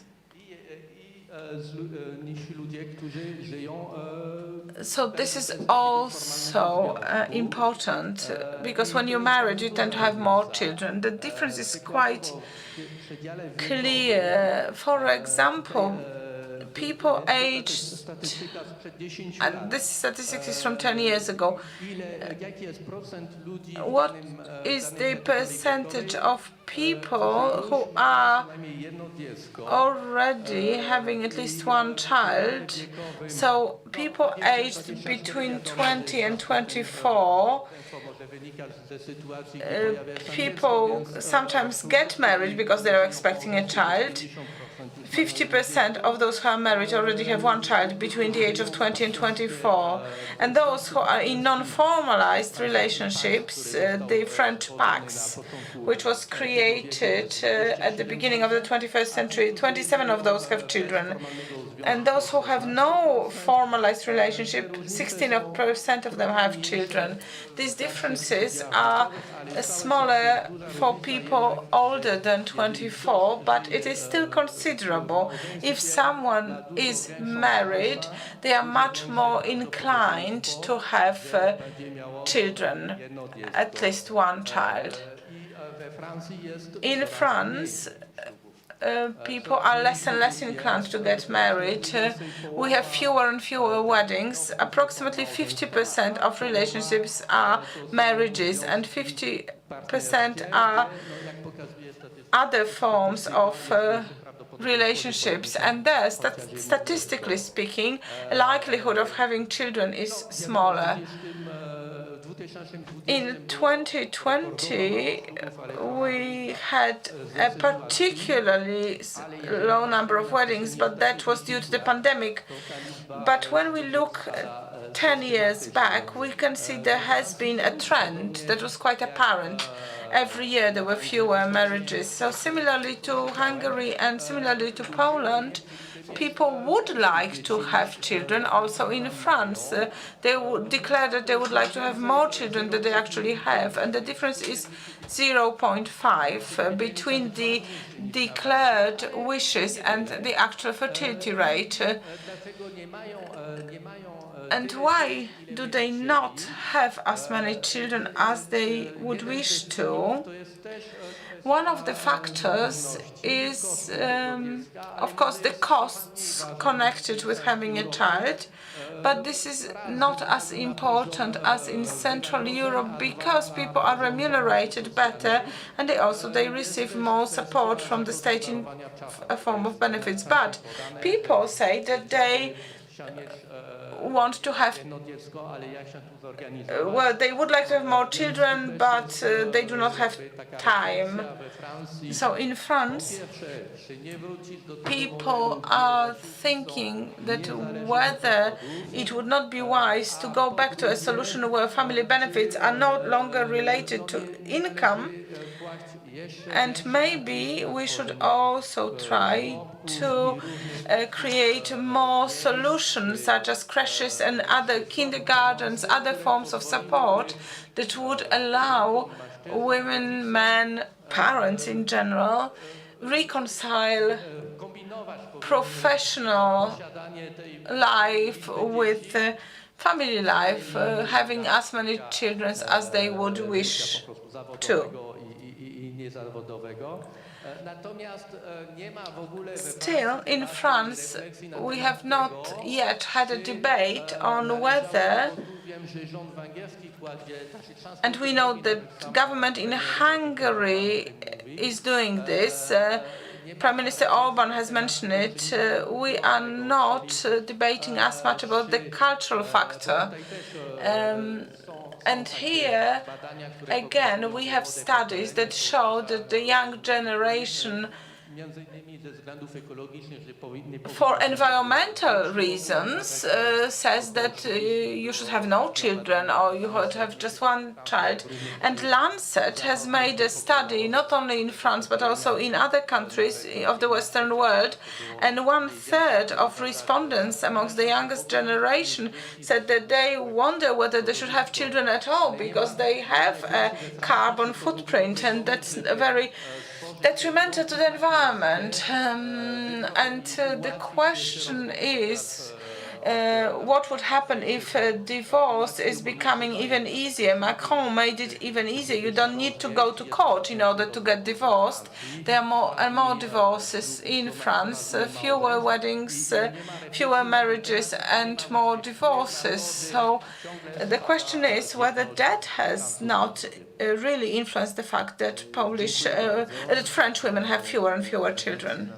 sytuacji demograficznej. Thank you very much for this reflection on the demographic and family situation in France. May I hand it over to Minister Barbara Socha, because at present what we see in Poland is a transformation of a kind in terms of the government's approach to family policies. This was very much overlooked and neglected after the fall of communism, and now we see the new demographic strategy unveiled. And Madam Minister, she is one of the founding mothers of the strategy, and could you please shed some light on this topic? Good afternoon once again. I'm very happy that in my short presentation I will follow up on my colleagues from Hungary and France, because these are very valuable countries to refer to. Before I embark on the description of our strategy, I would like to position ourselves between Hungary and France. From what we have heard, we can say that we as a country that invests in family policy, we are the most junior country of us three. France started before the war, Hungary as of 2010 when Prime Minister Orban came to power, and we were relatively the latest to join this club. So there is a long way ahead of us, that's obvious. Another thing which positions us on this map is the fertility rate. Oliver was discussing the declining rate. Nevertheless, France tends to be the leader in Europe, and in spite of all the falling tendencies, you had 2%, now you have 1.88, which is still a record-breaking result in Europe. And of course, you are concerned with the decline that will be ongoing. For Hungary, the achievement of 1.55 is a big achievement, remembering that you started at 1.35, right? So after looking at the 20 years since the launch of the Polish transformation, which was an earthquake for Polish families, and we remember the impacts of this earthquake. One of the results in the aftermath of this revolution was this demographic trap. So getting accustomed that it's obvious and normal to have one child or two children at most, and anything above will be just excessive in terms of the social norm. And after a fairly intense growth since 2016, when we launched Family 500+, the growing tendency slowed down, and now it is declining because of pandemic. But we are lagging behind the level of satisfaction that and feeling that we have achieved our goals. And if so, we need to launch other solutions. I'm very happy that you spoke about outlays, that is the GDP percentage that is allocated to family policy.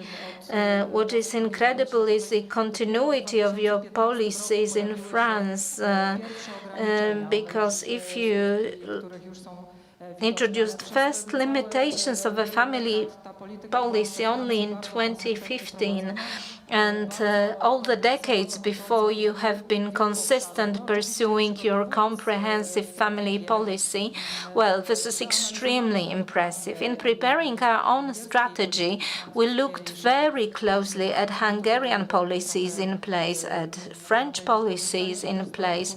We also supported ourselves with the works of Maria Kopp Institute in Hungary and the French INET. And these are very important sources of our knowledge. And based on all the analysis and all the research that is available about demography and the factors stimulating growth in fertility rate, we crafted our own strategy, inspired in many different points by the Hungarian and French strategy. 6 years ago, the right-wing party took over in Poland and focused on direct supports like the financial backing given to the families. Well, this was a great achievement and it did contribute to fertility in spite of all the critical voices. Of course, this was not like a magic wand which would turn around the negative tendency overnight. But looking at the projections of the Central Statistical Institute GUS of 2014, every year, year in, year out, we had higher fertility rates, higher numbers of newborn babies than predicted by the Central Statistical Office. But this is not yet the remedy to all problems that we have. We look also at other areas that are important to family policy. These are the 4 areas on the screen, especially those framed in red. So these are priority areas to be pursued right now. Priority areas because this is these are the areas where the state has a massive impact and where a massive intervention could generate great effects. So we can expect those policies to work in a short time, perhaps not in 1 or 2 years perspective, but in a few years perspective. So what are such priority areas? These are priority areas that are translated into individual bills that will be enacted by the parliament. And so we are trying to translate those general ideas into specific projects. So in a nutshell, to tell you in a nutshell, what we need is very comprehensive actions, activities, and also following closely the practices of our neighbors, of other countries. Here, we really want to draw on your knowledge, on the wealth of your knowledge. So you have your institutes, and we very much focus on the findings of those institutes in Hungary and in France. And looking at the transformation in demography and the transformation and changes in fertility and the number of births, we commissioned a survey to measure certain data that were not readily available to us. So in our surveys, we wanted to define how the creation of family proceeds in Poland. What are the greatest obstacles, the greatest barriers? What are attitudes towards family? among the youngest Poles, the teenagers. And what is very interesting, what we can see from the survey is a number of findings. In spite of popular belief, marriage is highly regarded as a viable and important institution. We see that the vast majority of the Polish people want to have children. It is like 90% or more. And there is also some correlation between the intention of having a child and getting married.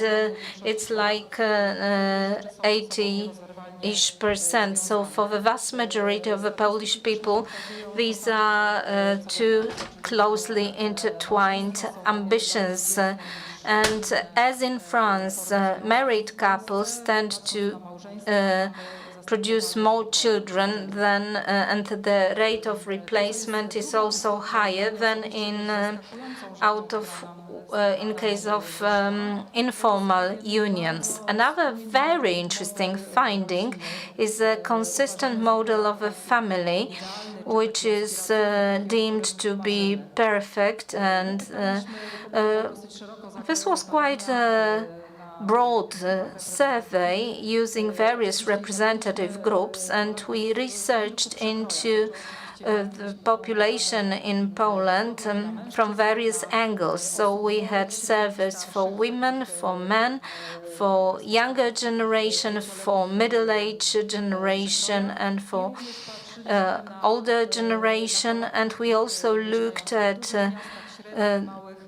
Polish people living in large cities, in towns, and in rural areas. What was most surprising to me was that no matter what kind of population we looked at, was it an elderly gentleman from a smaller town or a woman from a big city, younger or older, the ideal model of a family is more or less the same. To me, it was incredible that people were giving us the same responses. So what is kind of the ideal model family?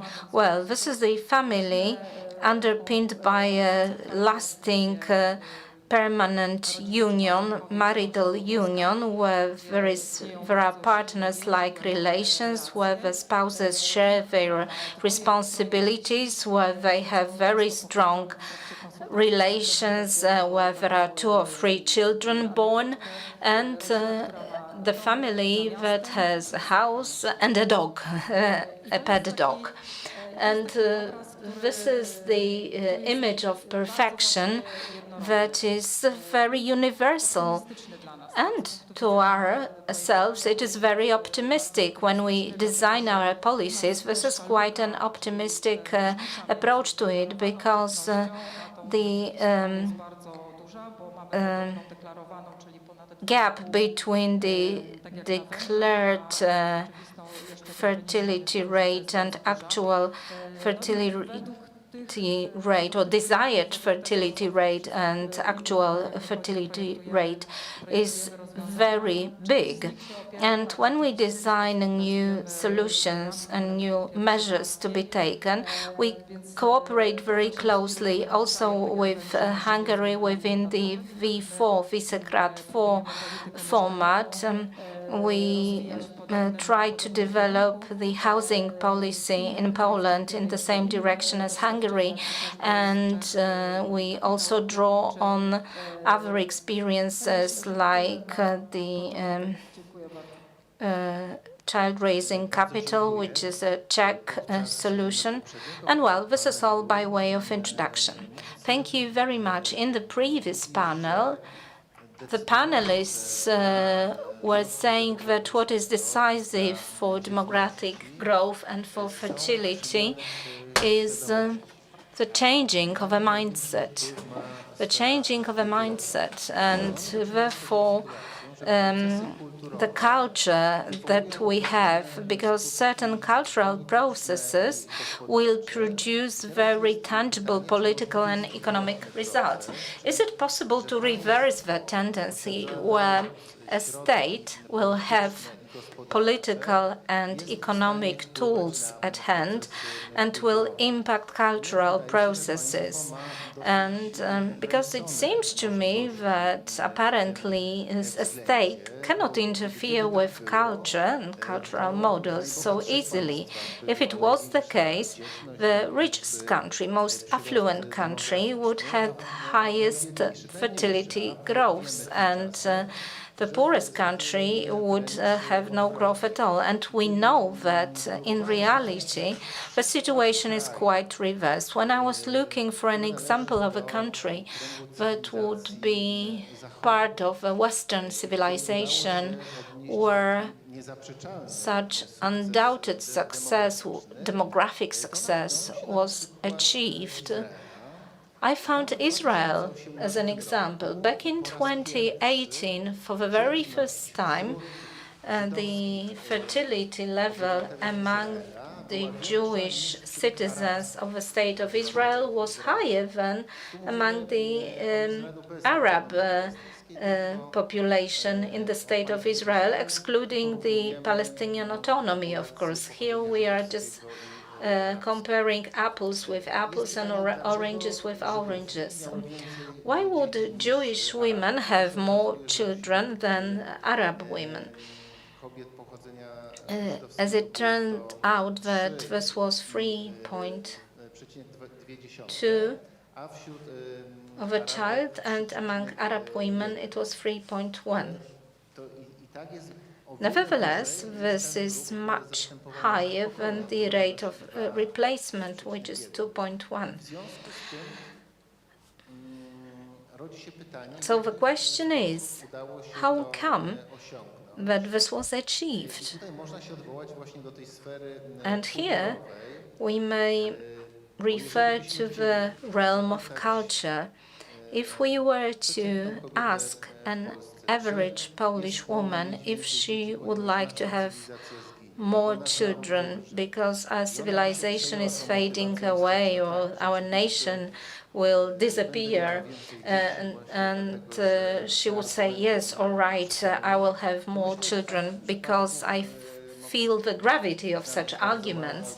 But you would find very few Polish women who would be persuaded by such arguments, whereas in the State of Israel, among women, there is this sense of responsibility for the future and for the destiny of the Israeli nation, which is due to the patriotic education, 2 years obligatory military service, also binding on Israeli women. So they see this interconnection between their individual fates and fortunes and the fortunes of the Israeli and Jewish nation.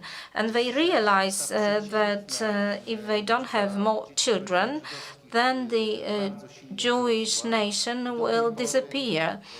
And this increases the rate of birth substantially, not only in most Orthodox populations, but also in average Israeli families. So here a question to our guests. Of course, we find ourselves in a different setting than the State of Israel. We don't have the sense of immediate, imminent danger, being surrounded by enemical forces around us. But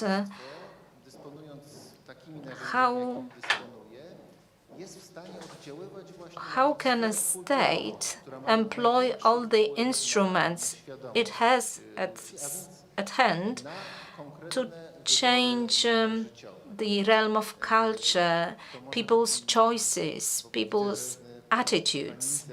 I see that Madam Minister would like to take this question first, so let us hand it over to Madam Minister and then to our guest from Hungary. So how can you respond to the cultural challenges? Thank you very much. I'll be very brief, and if I understand correctly, you are asking whether recalling such a feeling of responsibility for the nation could influence individual choices. Well, we find ourselves in a difficult situation. This is not a path I would personally perceive as feasible.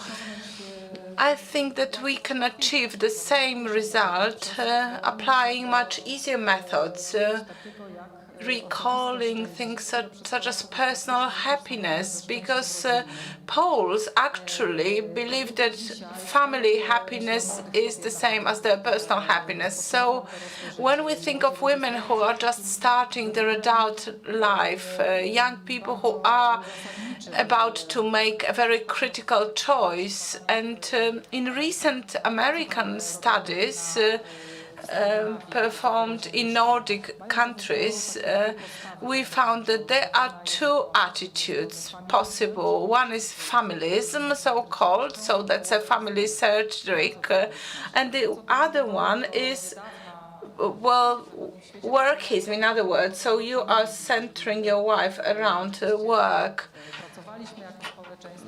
In the past, we as a society worked in order to maintain our families and in order to build wealth for a family. And family was something that was strongly associated with happiness, and it is still so in Poland. However, there is a new phenomenon that is quite recent, and that is something that workism, what is called workism by these scholars. So people are centering their life around work. So for many young people, a professional career and work is the meaning of life, is a value in itself, and they actually try to reconcile their life, putting work first.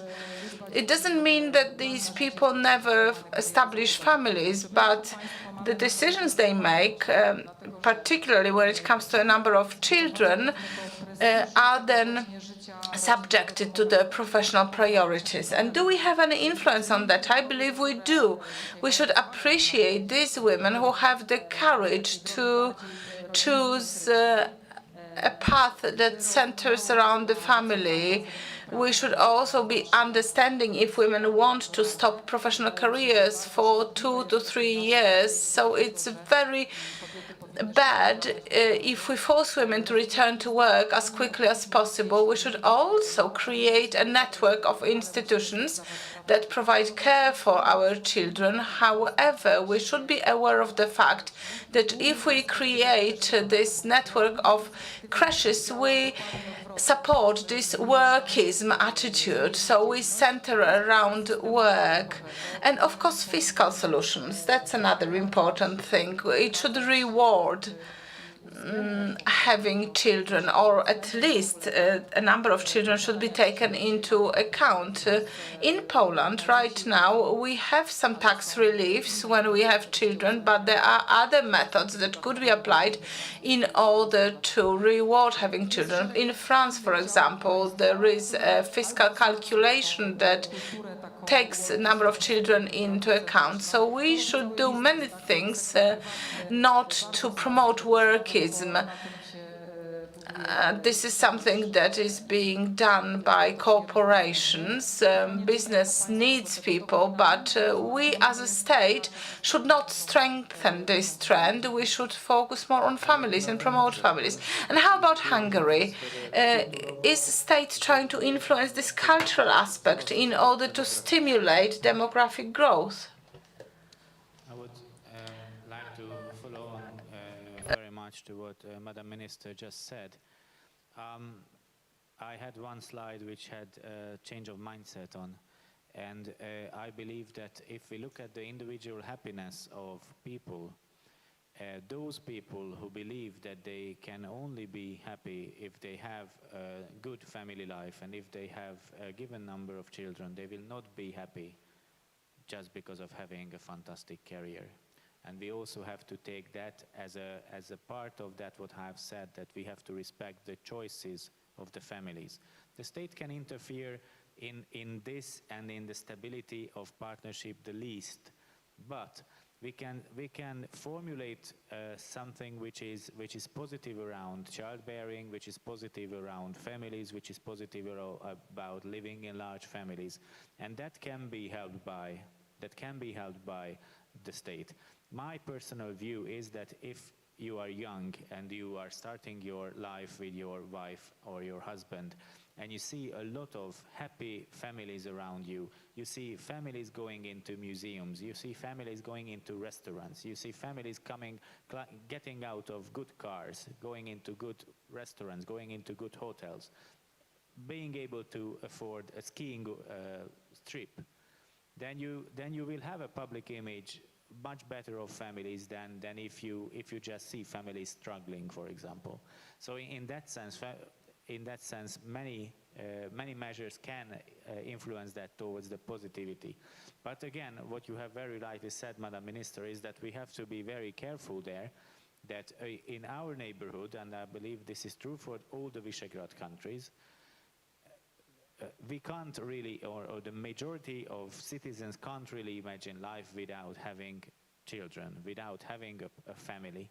And if we look at the European numbers, we have, in Europe, we have a desired children number is over 2 within Europe, and those who idealize living without any children is below 5%.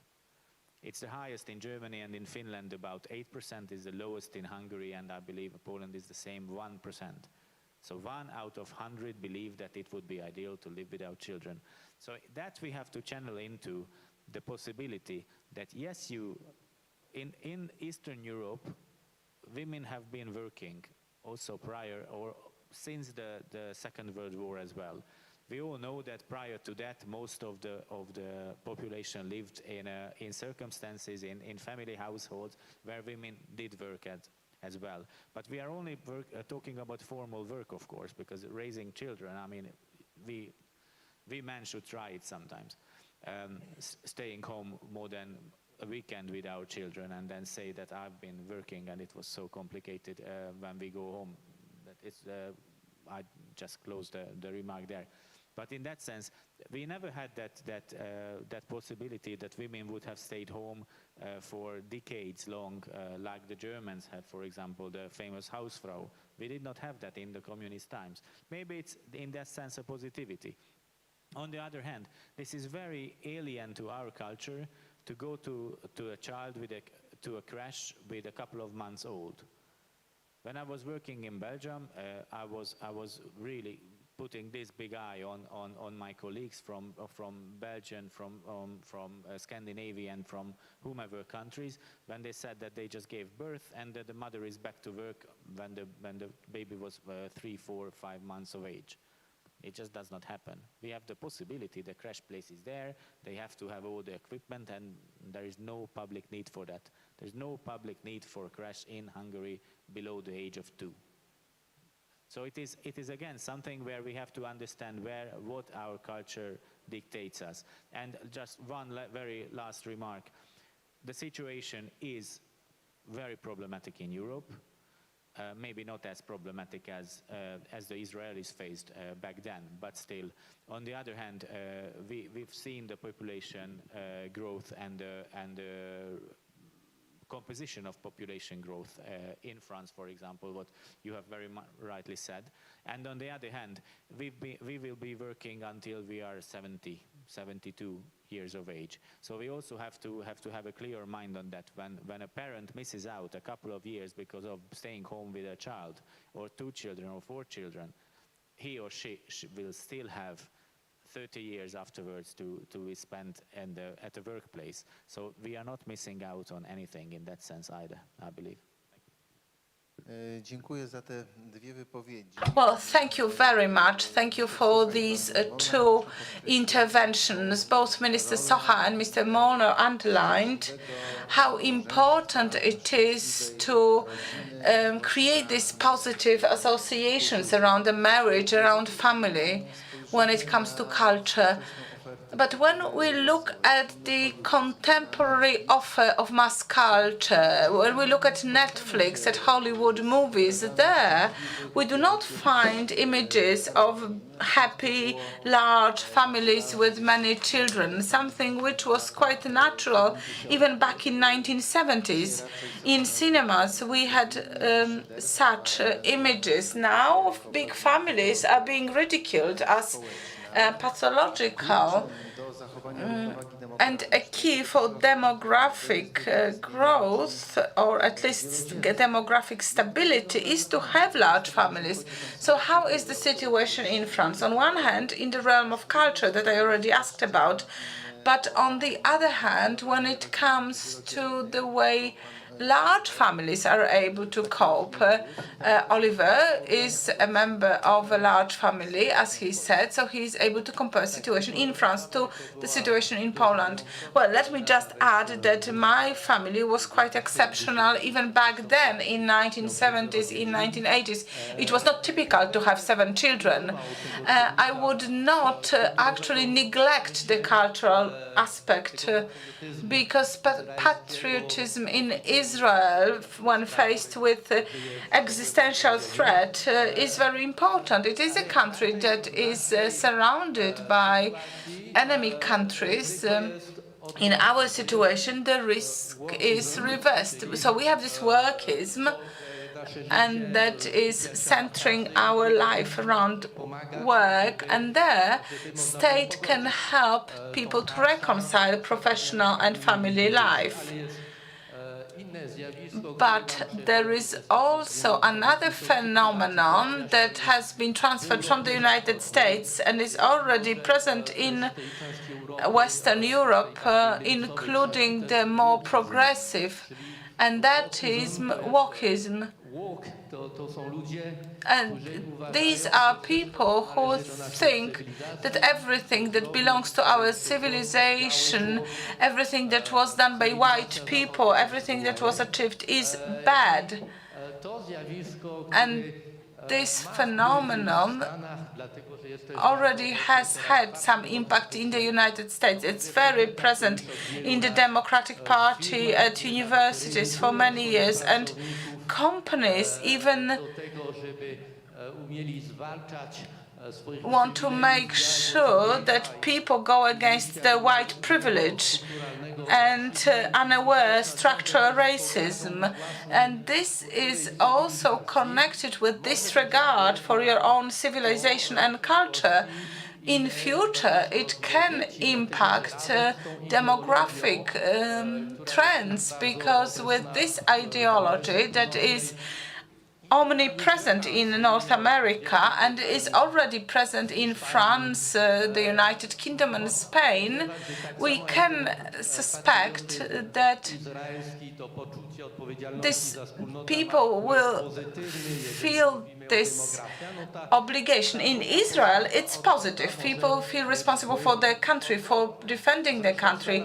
But in the West, people can actually feel that it's not worth it to have children because of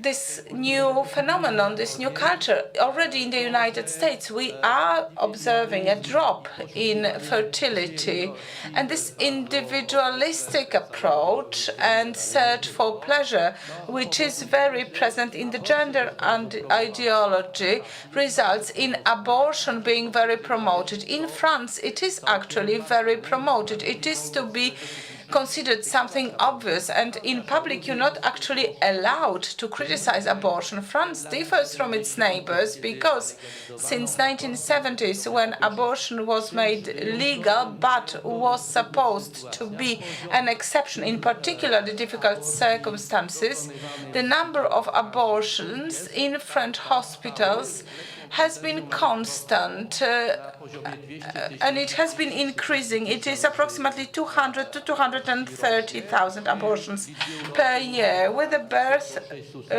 number of rate of about 600,000. So proportionally, the rate of abortions is very high. So alongside the United Kingdom, France is the country with the greatest number of abortions. In Italy, we have a similar size of population, but the number of abortions is under 100,000 per year. Now it's even under 90,000, so we have this decreasing tendency. And in Germany, we have 80 million population, and the number of abortions is 100,000. So this is also a cultural aspect, the way abortion is perceived. So I would not neglect that. I would not underestimate it, because there is on one hand the question of workism, but there is also a question of the image that is built around family and about how people perceive themselves and where to seek happiness, whether happiness can be found in family, or maybe it is better to actually sacrifice life of your children to advance in your profession. So Israel is quite exceptional, but when we look at Russia, I hear it from the media in Poland, in France and elsewhere. In Russia, there is the attempt to reverse the negative demographic trend by recalling external threat and by saying that we may cease to exist. And there is also pressure to present this feeling of imminent danger. And I cannot accept that if you are French in Poland, if you say something is done well in Russia, I'm a Russophile. But I believe Putin here is doing something better than Macron is doing in France, because he's trying to discourage abortion in Russia. Of course, the number of abortions in Russia is still high, but it is dropping, and fertility has increased a little bit, but is still around 1.7. I do not remember the exact numbers. So they have not been able to obtain the expected results. Culture is important, states' engagement is important, but it will not resolve all problems. And as for Canada, United States and France, it would be good if the states at least stopped having negative impact. If I may, let me interrupt you, Oliver, and let me highlight the interdependence between the climate in the world of culture and demography. Can we imagine a situation that the Jews in Israel keep felling monuments to all the biblical heroes like and historical heroes like Ben Hurion and Golda Meir? No, of course not. Blaming them on intolerance or extermination of minorities, or no, because they have a sense of danger and they want to survive. So this would be out of question. Now, coming to the close, there are a number of very brief questions, because we spoke about the chief assumptions of pro-family policies, demographic policies. But what are the concrete goals that you want to achieve by 2040? More births, more natural growth. This all sounds very general. Is there any particular threshold or any particular time horizon that you define for yourselves? Madam Minister, please. Yes, of course. It all depends on your attitude, what kind of perspective you take. We, as the state, we want to make sure that in a possibly quickest time we achieve the growth in fertility rate so as to fend off all the risk of our extinction as a nation, because it is crucial that we survive.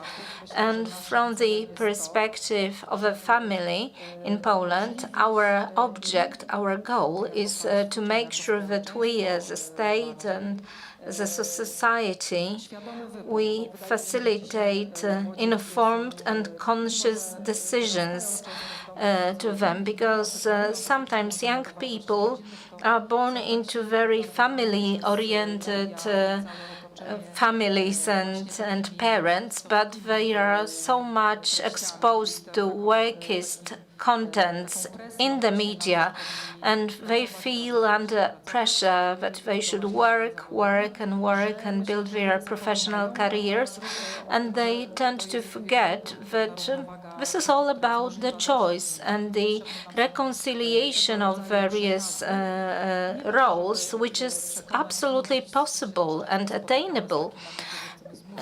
It is not that we want to force Polish women to bear children. No, we want to make them prepared for conscious decisions. We don't want to face this loneliness. We don't want to have to institute the Ministry of Loneliness, as it was the case in Japan. So choices should be made consciously, and we should facilitate making choices, and we should remove barriers for young people who want to have bigger families. And even if we have the demographic strategy that is full of indicators and indices using which we will measure our advancement, our progress, higher number of marriages, fewer divorces,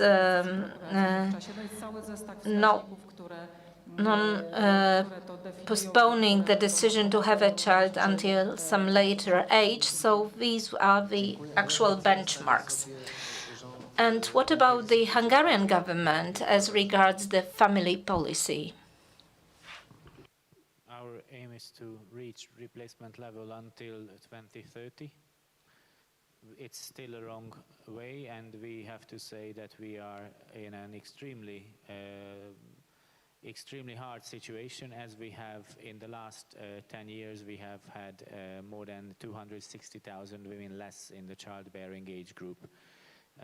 So it is something which will not be easy to reach. But I would like to say exactly 54 seconds on this still. We've mentioned Netflix. We mentioned all this culture around individualism, careerism, workaholism, you can say whatever. It's very strange for me personally to see that practically every American movie has Christmas in it. So there is some sort of a fake happiness always there, no? Just look at that. Netflix, 66 Christmas movies in August floating around. On the other hand, we have to be able to show a counter-narrative, and showing a counter-narrative is always harder.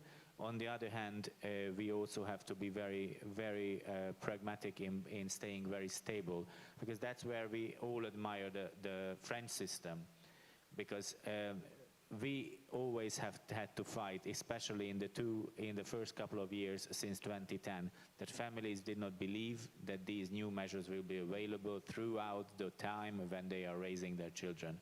And that stability, flexibility together is something which is very important. And we believe that choice, Madam Minister did talk about, I wanted to talk about that. And maybe last remark. How important, for example, we mentioned companies, multinational companies ruling the world now. We know that they are very much advocating for diversity. On the other hand, when we had one big sport-making company, the one with the 3 stripes, which equips the Hungarian Olympic team. And we had the Paralympics after the Olympics, and the Paralympic Committee wanted the same jersey maker to make the jerseys for the Paralympians, because we believe that that's nice to be in the same jersey. And they were not willing to do that. Then the Paralympic Committee said that, okay, you just do the jerseys, we will do all the numbers and all the names on it. They still said no. So that's how important actually diversity is for these big multinational companies. It's important for them when they believe it's important, or when they believe that they can be on the wave of the mass culture now, but when it's something different, then of course they will still say no. Dziękuję bardzo. I na koniec pytanie do pana Oliviera Bo. And the last question to Oliver. In our discussion, you have never mentioned religion. And it turns out that in religious families, especially those profoundly religious families, we have more births than in different families. And should not the state take into account also this factor, and should it not support religion? It seems to me that the president of the Hungarian parliament recently mentioned that the demographic pro-natal family in Hungary will be of no avail unless Hungary returns to the original Christian values. It seems to me that it was the president of your parliament who said so. And Viktor Orban also often mentions how important is to go back to the Christian roots to have a successful demographic policy. I don't know the statistics in Poland, but I know that in Poland, very religious families on average have more children. I have the same experience from France. So if I meet young families with many children, they will be Catholics and associated with French traditionalists. And when I'm in France, I can say that the most numerous families are either in Muslim costumes, so these are practitioners of Islam, and the Muslims who are less religious, who live the French way, as any average French man or woman would, won't have more children than ethnic European families. So this is certainly important. In the United States, where the fertility rate started declining, as in Europe, what is interesting is that the religiousness was in decline. When I was in the United States in a higher school, there were no believers. I was an agnostic back then. It was only in Poland that I turned back to Catholicism, and they were quite surprised to see an agnostic in the United States. In France, this is not an exception, but nevertheless, the fertility rate in the United States is in decline. Well, thank you very much. I want to thank the panelists for their participation in this interesting debate. The next session will be moderated by Professor Zdzisław Krasnodębski. It will center on certain cultural changes in Western world and in Europe, the changes which in the long run will also have impact on demographic transformation. Well, dear panelists, thank you very much for your participation in the discussion, and see you in a moment.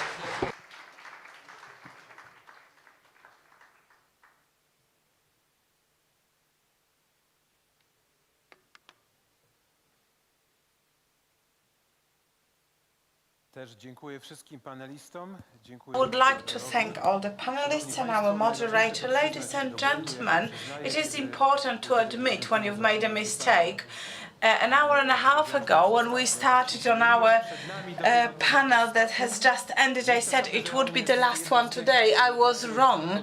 There is yet another panel, and I believe that it is worth it to remain here to hear about it. So, trying to correct or amend history and amend a human being or mankind, anthropology of the modern day. And there are many things that could be that we could find disconcerting.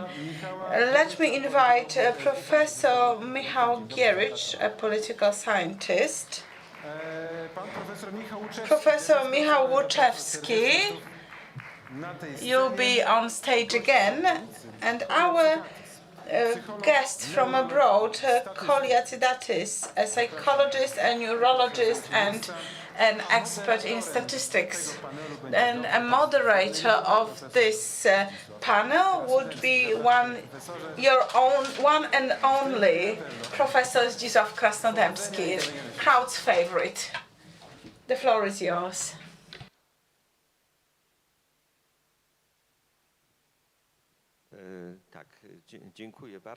Well, thank you very much. This was very kind. Indeed, the topic is very pertinent, and it was already mentioned when we discussed European Union, the present-day Europe, this morning, but also when we spoke about family, the family cancel culture. And as for this panel, I'd like for us to focus our discussion around two trends that are apparent in European culture for quite some time now, or in the Western culture. So this is the so-called cancel culture, as this very specific approach towards history, trying to change history, to correct it, to cancel the past. And to a certain extent, this, I think, is something that is ever present. In Poland, we also wanted to get rid of certain monuments, certain buildings that were part of our history. But this phenomenon that we are dealing with now, and what is called cancel culture, is only one of the ways in it manifests itself. And we all feel that somewhere deep inside there is a fundamental disagreement or argument, and Professor Gierycz wrote about it in his very valuable book, published both in Polish and English, and we believe that this is about mankind. This is an anthropological debate. The panels before mentioned some of the elements of this attitude towards history, attitudes towards mankind, and everything that has to do with matters such as bioethics and biopolitics. It is characteristic for our times that biology, things that used to be private and personal, are now part of mainstream policy. Our colleague from Spain spoke about identity policy.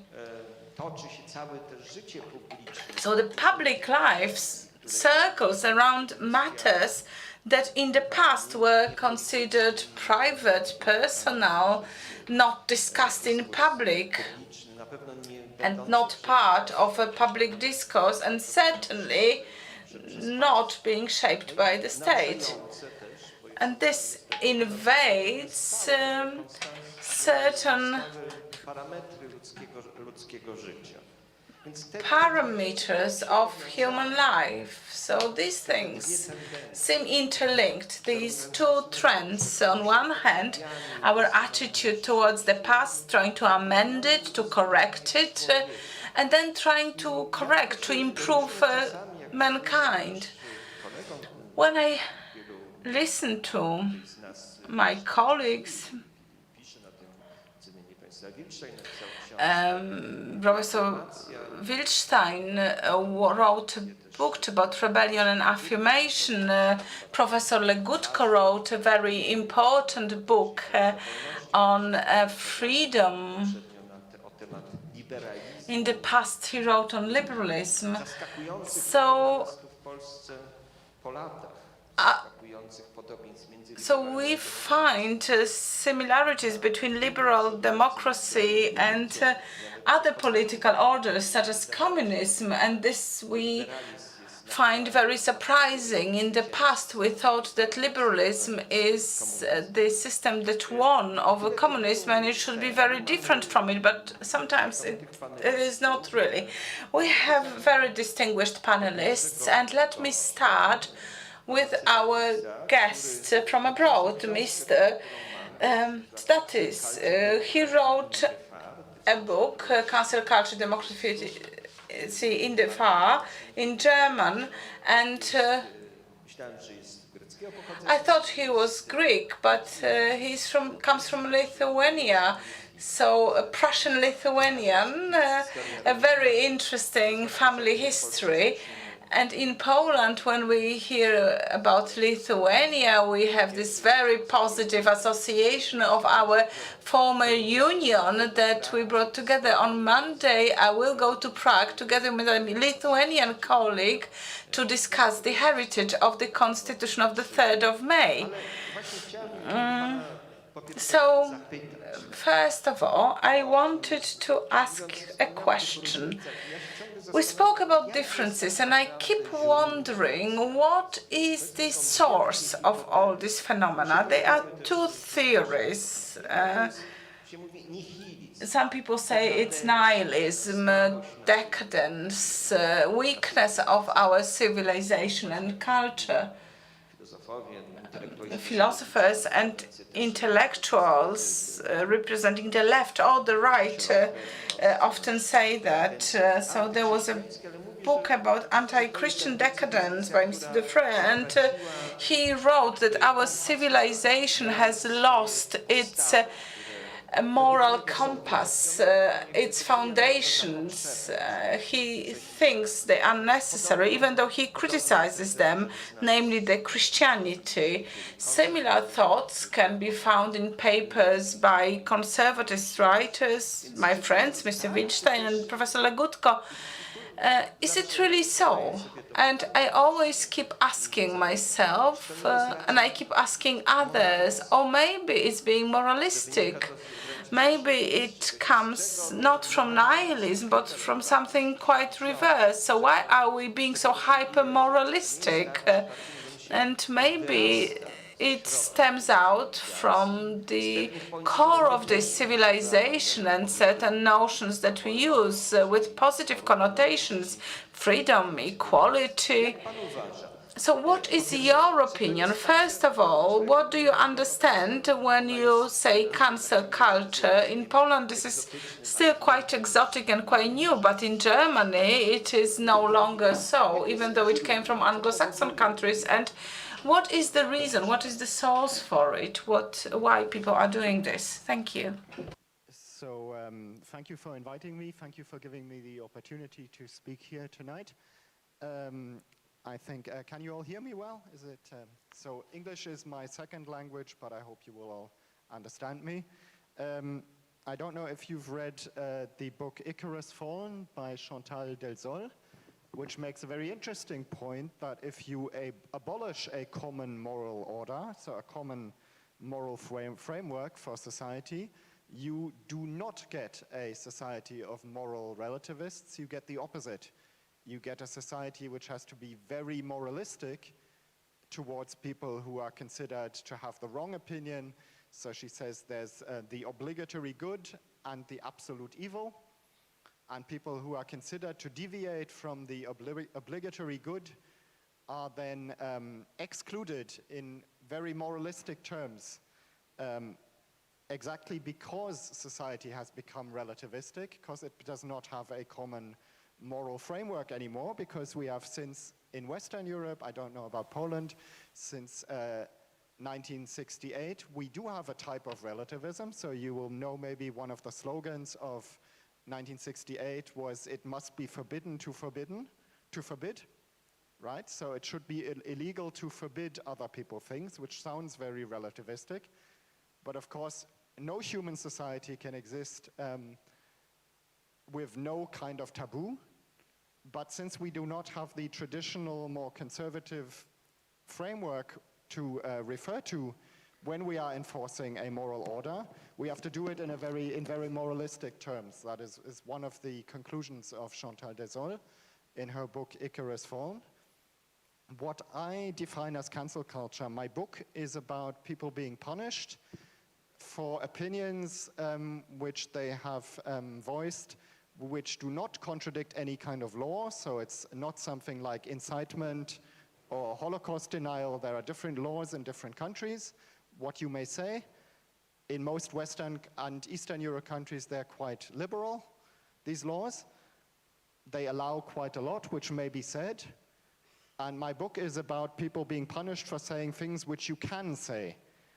And there's a few hot button issues. It's migration, Islam, corona, gender identity.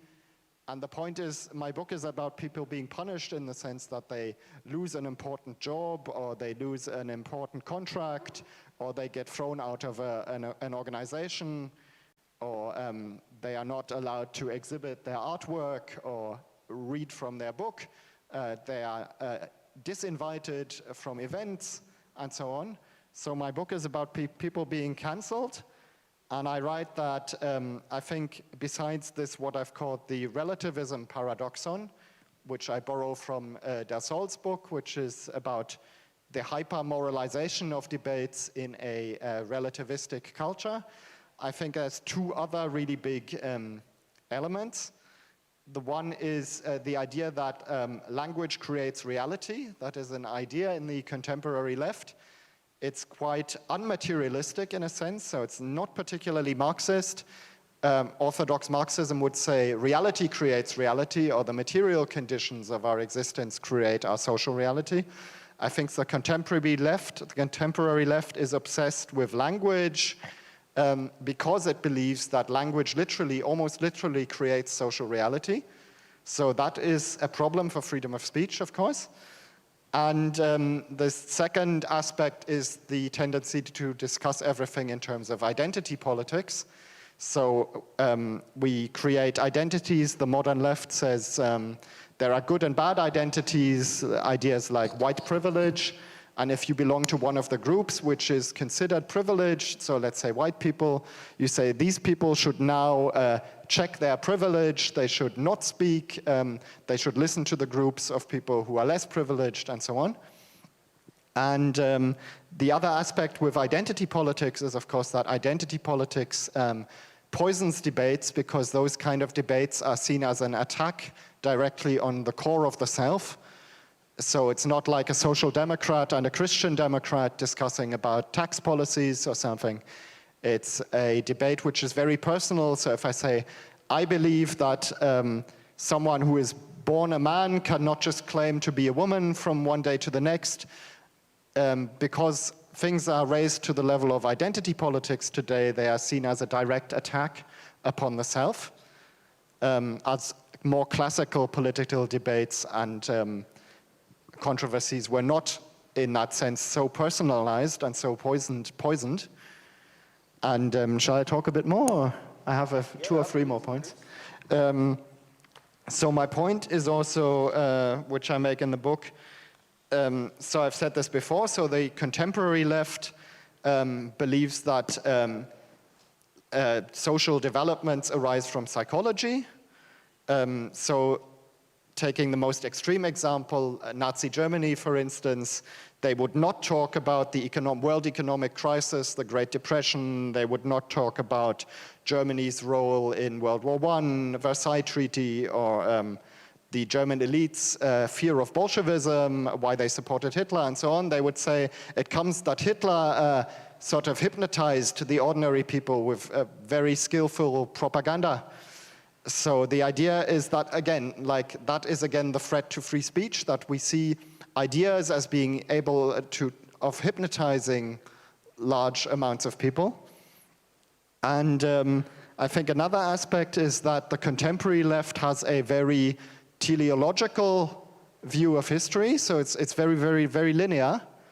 They sort of say people were very religious and then they were a bit less religious, and if you do in mathematics a linear function, they say, and then they will be not religious at all, or they say we lived in small tribes and then we lived in principalities, small kingdoms, and then we have the modern nation state, and then we have the EU, and then we have above that the world government, or the no nation, no border. So it's very linear, very teleological. I mean, with that, the idea that history fulfills itself towards a certain goal. So the thing with activists who are for cancel culture is that they do not believe just that they are morally right, but they believe that they have a force of history sort of in their back carrying their mission. So they believe they are fighting on the side of a sort of invisible force of history, which is directing societies in a certain development. And another thing which I observe is I think that the contemporary left is very scared of closed identities. So that could be the nation, that could be the family, that could be certain ethnic groups, especially white ethnicities. With non-white ethnicities, it's a bit different, because under identity politics, they can be considered groups which should be favored or promoted. So there's a fear that those kind of closed identities will lead to conflict, that they will lead to cruelty to outsiders, to nonconformists. And I think the fifth aspect I have here is the contemporary left has a blank slate view of humans, so it's very socially constructivist. They believe you can create the new man, and that is then again a parallel to ideas we had in the 20th century. So in communism, in fascism, there was also the idea of creating the new man, and I think that is also an aspect which the contemporary left has. So they believe you can sort of arbitrarily construct a new society by reconstructing how people are on a psychological level. That's I think my conclusions. A vague sketch, of course. Dobrze, to ja mam pytanie jeszcze dodatkowe, zanim przejdę do profesora Łuczewskiego. I have an additional question before I turn to Professor Łuczewski. Is it not a generation phenomenon, what you were saying? And of course, this is very much about the leftist way of thinking. I understand that you live in Berlin. You see young people who live in large metropolises, in great urban centers. So this is my first question. And my second question, I thought what made the Germans distinct from other nations, and this is the Vergangenheitsbewältigung, the attitude to history, that we should really remember history, but we should take into account those negative aspects. So history cannot be treated as a role model to follow, to continue. And I have this impression that the cancel culture, even if it was born in the United States or the United Kingdom, it radiates in Europe from Germany. This is the same kind of thinking, the desacralization of history, because in the past, when history was described, monuments were raised, the tomb of the unknown soldiers, cenotaph, everything that is absent from Germany. And now the question is, why is it attractive to the modern youth, modern young people, this cancel culture? Why does it appear so attractive? And perhaps this is the policy that was present in Germany because of the German past, and now it is copy-paste, moved to Poland, to France, and to other countries. What is your take on that? Okay, I think that's a really good question. I think it is a generational thing. I also think it's a class thing, because we have, there's different terms for this. People say the professional managerial class, so people who are quite global, quite mobile. They study in Barcelona, they do an internship in London, and so on. People have used different terms for this. In German, some sociologists say the global class, some people say cosmopolitans. The British writer David Goodhart says the anywheres, because he wrote a book about the anywheres and the somewheres. So there's a class which is quite mobile, which is doing quite well in our society, which is very much, I think, about self-expression and reinvention. And I think it's that class whose values of self-expression, reinventing yourself, being authentic, which can clash with more traditional values like patriotism, religious faith. So I think there's a conflict there. I personally do not have a problem so much with the German Vergangenheitsbewältigung unless it turns itself into a new type of nationalism. Then I do have a problem with it. So it is a problem if Germans become convinced to proclaim to the world that the Polish government are now the new fascists, or the Israeli government, or the Gaza Strip is like a concentration camp. So you have an elite in Germany for whom sort of distancing themselves from the German past has become a new nationalism where they then focus very much on country. I think in the past it was Israel and the US, so it says like the US are the new fascists, maybe now it's maybe more Poland and Hungary. So in that case, I do have a problem with the Vergangenheitsbewältigung, but I do see that it has also some very positive aspects.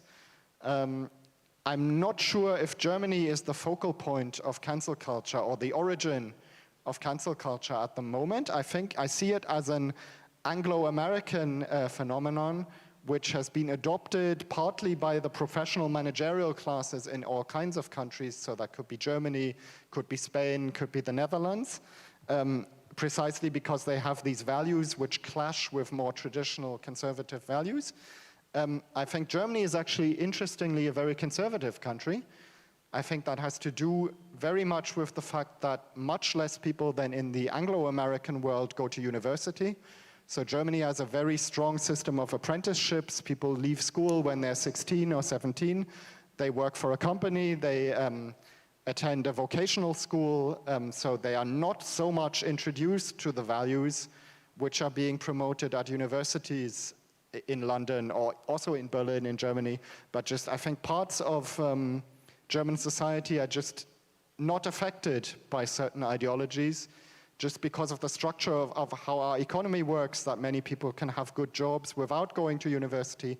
I think what is also interesting is Germany is a very polycentric country. So you have Berlin, which is the seat of the parliament, and some media. You have Hamburg, which is the seat of a lot of other media companies. You have the stock exchange, which is in Frankfurt. You have a few important newspapers in Munich and a few important companies, Stuttgart, Cologne. So compared to London, say, where everything is concentrated in one city, I think Germany also has a lot of medium-sized cities. It's different from that. You have like one cultural elite in London, which dictates its views to the rest of the country. I think Germany is more pluralistic also because of the structure of how it is urbanized, that many people live in small towns and medium-sized centers. So I actually think the elites in Germany have quite similar views to those on the US West Coast or in London. But I think Germany in itself is actually a quite conservative country. But you maybe don't notice it if you listen to our public media and so on. To interesująca teza, do tego wrócimy, że rzeczywiście też miałem... This is a very interesting finding. We will come back to this. I had also the same impression that Germany is quite a conservative country, or a very conservative country. When I first came to Germany under chancellorship of Angela Merkel, this has changed, but a bit, but nevertheless. And now let me hand it over to Professor Łuczewski, because we have a phenomenon where on the one hand there is this moral impulse of outrage, and we are against racists. For instance, Joseph Conrad turns out to be a racist, so we need to amend and correct his books and writings. The same goes for Churchill, Winston Churchill, and this looks in a very imperfect way. And now we want to overcome.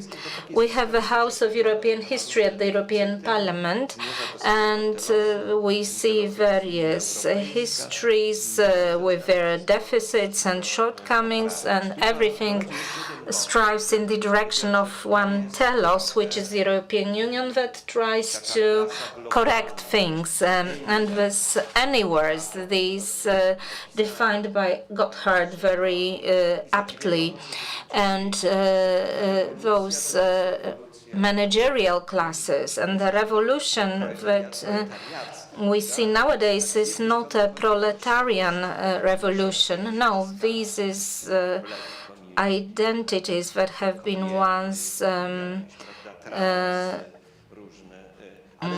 persecuted, such as black community or women or other minorities, transgender minorities. But on the other hand, we have the ideology of the middle class and anywheres and the upper classes, the people who are citizens of the world, who jump from one place to another, traveling business rather than economy. So this is yet another story. And I wanted to ask you, Professor, about something different. You wrote a book about moral capital, and this is also politics in terms of international politics. On the one hand, this is the struggle ongoing within the European Union and within individual countries. How are we going to construct our memory? Where will be the main center? Will it be like Afro-American centered edition of American history? Or is it a struggle for more moral capital of societies? Because in Poland we do have an impression that the cancel culture is not so much instilled by the young Polish people, but rather our adversaries and our people with whom we are at odds in the European Union, who try to identify various crimes, and they want to cancel a culture. In the past, under communism, this was like a platitude of the very difficult plight of a peasant. And now, instead of peasants, we have minorities, we have other problems, and there is this thesis that we should have not won the battle with the Teutonic Order back in 1410, because otherwise we would have benefited from the industrialization back then. So what is your approach to this? Well, thank you very much for this perceptive remarks. The amendment and reform of a human being and of societies and of history. As you were talking, I thought that here at the Royal Castle of Warsaw, it was not sufficient to cancel a state or a nation, and you must cancel a culture as well, and then Poles will be done away with. And coming now to less metaphoric language, we could perceive social reality not only through the prism of cancelling individuals. I spoke with the author of the book before the break, and he said that he was subjected to cancelling because he wrote about the cancel culture. So it is about eliminating individuals, but also whole groups of people and whole nations. Perhaps this is quite a strong proposition, strong thesis, but as I was following on previous debates and the role of Poland, I had this metaphor of Poland as a scapegoat, a pansy that does not fit into the new modern world. If it wasn't for Poland, if it wasn't for Hungary, we would be modern and we could achieve a utopia.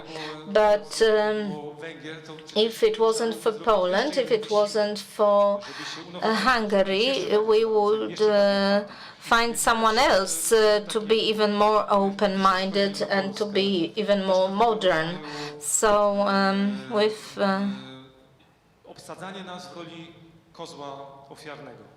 all the criticism that can be made, Poland is often cast as a scapegoat, and this is the position in which we found ourselves for years. But this is not such a scary perspective. I once read Cardinal Wyszyński's paper as he was detained in Stoczek Warmiński, and he actually thanked communism, and he said that we should really be indebted to communism for persecuting us, because thanks to them we know who we are, and they take us earnestly, they take us seriously. So in a way, if Poland is persecuted, we should not feel victimized. Just the opposite. We think that this is a very convenient vantage point which helps us to see more. Looking at various analyses of organizations and organizational awareness, we often see that in order to understand what is evil in an institution, we must find a person who has been made a scapegoat in an organization. Just for instance, Johnny come late, a latecomer who is always late, someone who is always against the mainstream. And if we find such a person, we will understand all the anxiety around this person. And Poland is a very interesting perspective, because being here, you can understand the anxiety in the whole European system around us. And now coming to the moral capital, in my book, which has been unfortunately sold out, it was published by the Center of Political Thought. One cannot buy it here. I can only send it on the internet. So there are 3 ways of building moral capital. Moral capital defined as a high stake in moral game, and it is different in different cultures, but this is like the high moral status.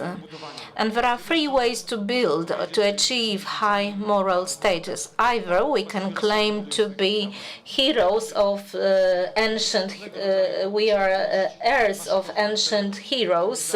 This is the Russian way and the Chinese way. So no matter how turbulent our realities are, no matter how strong attacks were launched against our nature, we prevailed, and this is like heroism in it, and we have overcome, we have sustained, and we managed to survive. Another way of building moral capital is cutting off from the past. So it's like we were not heroes in the past, we were perpetrators, and if we were perpetrators in the past, we are heroes at present.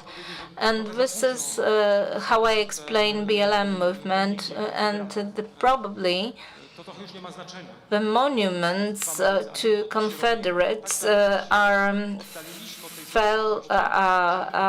removed too late, but this is like the underlying idea that in order to demonstrate that we are good, we need to condemn our past as evil. So the past must be shown as evil. So Christianity, the criticism of John Paul II in Poland and in Europe, the more remote and distant he appears, the better we present ourselves, and this is a way to build moral capital. Well, if one criticizes Joseph Conrad, JP2, John Paul II, or William Churchill, one will feel better and superior, even a teenager. And I think that this is a bit about moralism and the idea of a birth of a new human being. So this is very much a Christian idea of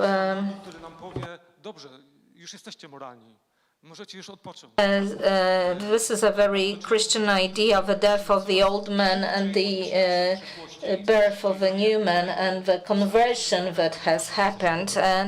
But at one point you should really be satisfied and say enough of this conversion. This is how we could explain LGBT plus movement. So it's not enough to be on the side of L or B, and everything is spinning more and more fast. And at the end, there is the way of building the Polish moral capital, the Polish way, which is the combination of the Christian cutting off the past, because the past used to be bad on certain occasions in Poland, but on the other hand, there were positive things in our history. So this is a Christian way. We cut off the strings linking us to the past human who might have been bad, but we give birth to a new man that will be good in the future. So this is like back to basics, back to our origins, because if we find ourselves in the culture that will constantly cut off its historical roots, it will be very detrimental. And it is a very difficult exercise, because once you have started cutting off your roots of the past, it will be extremely difficult to stop. And Professor Zybertowicz, I don't know if he is present in this room, but he was, and he said that perhaps Western culture should be exposed to a massive crisis in order to realize that it is at the brink of suicide. Yes, indeed, but the second strategy that you touched upon was a very good description of the dynamics of this process. First of all, indeed, we want to build this moral capital. Germany became a moral power, superpower recently. Josef Joffe wrote a book about this. But it's true, because Germany showed itself to the world as a country that is so deeply moral. And that was back in 2015 when they invited or accepted the wave of migrants coming through. So in the German public radio, in the media, people said, yes, back in 1945, we were crushed physically, morally, our cities were bombed, women were raped, army was defeated, and we were at the very, very low moral position. We were hated, and justly so. We were evil personified, and this is very tragic history. It is not a very comfortable feeling to be associated with evil, with Adolf Hitler and the Third Reich. You know, with Pol Pot or Stalin, well, there may be controversies, but with Hitler we are very clear. It is pure evil. So this country fell very, very low. So there is this messianistic and Christian aspect to it, but it rose from this moral law. Everyone from Afghanistan, from Syria, from Africa wants to come to Germany, and is being greeted in Munich at the train station with this feeling of guilt, and we are looking for new victims. So this expiation is going to create a new identity. So we are looking for minorities that could have been, for example, Prussian Lithuanians. Maybe they were not discovered yet, and their tragic history should be something, maybe a minority in the region of Wielkopolska could be selected in order for us to make ourselves feel better, to improve our history, to correct it, to amend it. Maybe Mickiewicz was misogynistic. Maybe he treated his wife poorly, so maybe we should cancel him.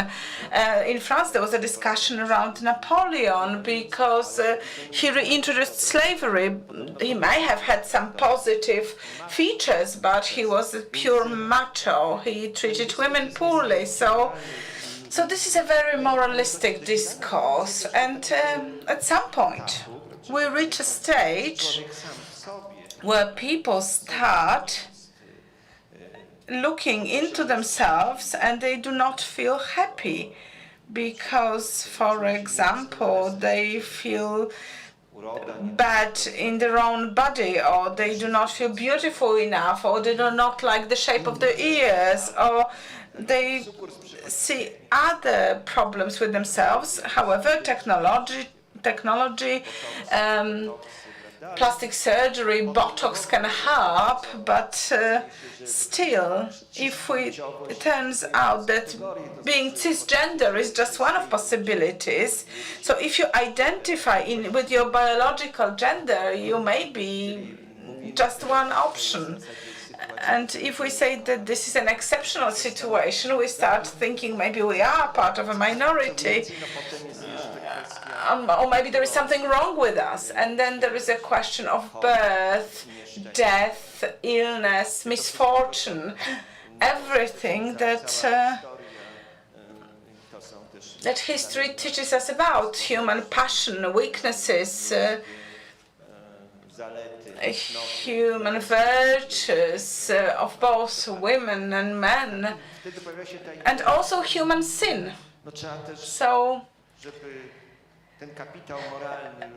in order to build this moral capital, similar to the wealth of Google or Microsoft, we need to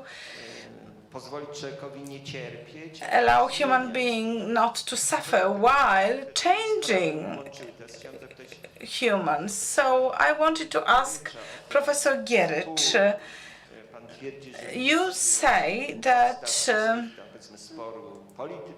behind all this political argument and argument around values, the famous Article 2, democracy, equality between women and men, jest ta najgłębsza podstawa antropologiczna. There is this very anthropological foundation for all these debates and arguments. Could you tell us a bit more about it? Well, thank you very much. Thank you for the invitation, first of all. And let me start by saying that for every project, for every political project, for every social and political vision, there is an anthropological vision, a vision of a mankind or of a human being. Sometimes it is expressed very clearly. That's quite rare. For example, the Universal Declaration of Human Rights defines a man, a human being, before it speaks about rights. So in Article 1 we have this element of anthropology, but it is not always expressis verbis. So I've been wondering to what extent the things we are living through now, this moralistic attitude, the argument around values and the cancel culture. It is not true that we cancel everything. We cancel certain elements of the past. And strangely enough, as has already been said, today we cancel things that are associated with Christian tradition.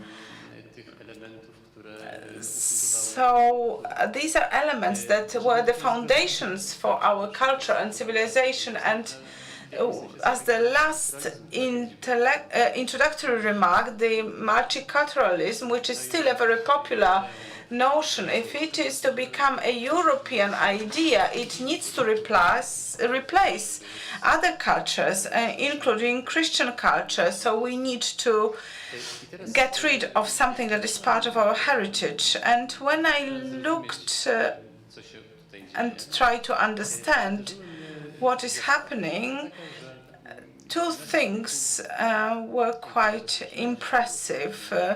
When we look back at the 19th century, when the revolutionary movements began, all activists in France or the United States or other countries all spoke about equality, fraternity and freedom, while at the same time they built very different forms of governments.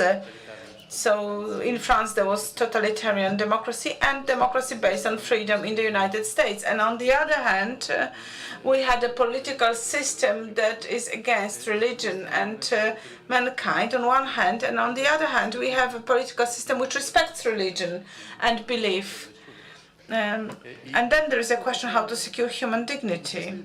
So the question is, what is on what forms the very basis of this difference? Even today, if we look at the different arguments and debates on the most important values and principles, people who speak of euthanasia while promoting it would not say that this is against human dignity.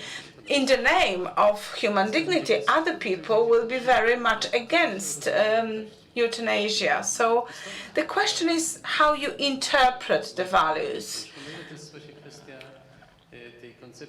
So to what extent this is the question of what we understand as mankind, because each political concept, each political project needs to refer to this concept of mankind. And I tried to distinguish between two very wide directions in thought. One of them I called limited anthropology, and the other one I decided to call unlimited or unrestricted anthropology. And we start with ancient Greece and Rome and their thought. It is then developed and implemented in Europe through Christianity for a long time. And there we have this perception of mankind where we see the weaknesses and negative aspects of human being, but regardless of who we are, we have certain boundaries, certain limits. So if I am a man, I'm not an animal, I'm not a god, so there is a limit to what is human. And if we look at it this way, and we can show it using the example of Christianity, so in this interpretation or understanding of mankind, because man is built on a model of God, so we have this clear reference to this higher order, to deity, and we have to be aware of this when we make our decisions. It's very important because this also means that there is a certain moral order or moral code that we can discover, but we do not influence. It makes us happy if we follow this order, but it was not created by mankind. The same intuition, it can be found in ancient Greece and Rome. We do not refer to one God, there is no reference to one God, but even without the monotheistic element, we can see references to what is natural, a certain natural order, which is above mankind. So this humanistic tendency refers to a higher order which makes it possible for us to live a life that is a life full of dignity. And now let me move on to the next anthropological model, which gains speed with the period of enlightenment. And it can be seen, or the most exemplary description of it can be found in writings of Rousseau. There, at the starting point, a human being is just an animal. So it's running around the forest. So there is no moral obligations that they need to follow. Nothing restricts them or limits them. We cannot speak about values or morality there, and only throughout history and social processes, this beast is gaining human features and is becoming a man. So everything that defines a man is a result of social development and relations with other people. So starting with being an animal, you are turning into an autocrator, a sort of a deity. So this is then developed in different trains of thoughts, Marxism, utilitarian theories. But there is one common feature there. Being a human being is the end result of certain processes, be it social or throughout history, and it is also something that can be changed, can be modified. And these differences result in different understanding of values, human dignity, freedom, and what is man's power over the world that surrounds him. So in late modernity, when we supposedly departed from any references to natural law, this unrestricted anthropology gains very, very good conditions, or conditions that are very conducive to its further development. So things that were considered a very obvious foundation for social life, the question of human life being protected since the very beginning till the natural end, and also respect for family, a marriage as a union between a man and a woman. And all this can be questioned because we have this different perception of who is the creator of values and how we perceive mankind. So when we speak about this cultural debate or discussion, we can see that there is a need to redefine certain legal notions, or because if European Union redefines marriage now, the European Court of Justice already said that the definition of a marriage has to be gender neutral. So this is basically a copy and paste attempt to translate these anthropological theories into the language of law, because we are redefining certain things. We are redefining our gender, and we are also questioning whether we are able to use our freedom, also freedom of conscience, or is everything aimed at achieving certain social objectives or social aims? And if we understand this difference, we can try to analyze the modern day tensions. And the tensions also pertain to what we need to cancel from our past. There are certain things we cannot live with, because if we are the highest being, we cannot accept anything that reminds us of a being that was higher than ourselves, or what used to be a foundation of our culture.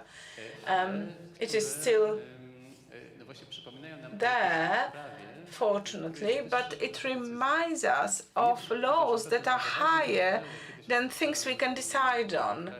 When I read St. Thomas's writing about natural law, and then there was this basic principle of trying to do good and to avoid evil. You had to protect life and family and marriage, and then you have to search for God, or you have to have the freedom to search for God, and that is the basis of religious freedom.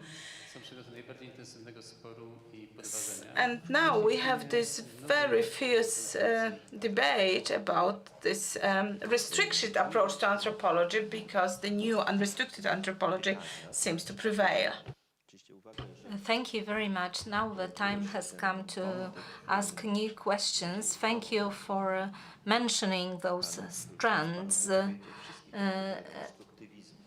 of social constructivism, the sense that it is the human being who creates history, moral standards, and this is very interesting, by the way. I remember that back after 1989, we had various interesting papers and studies, and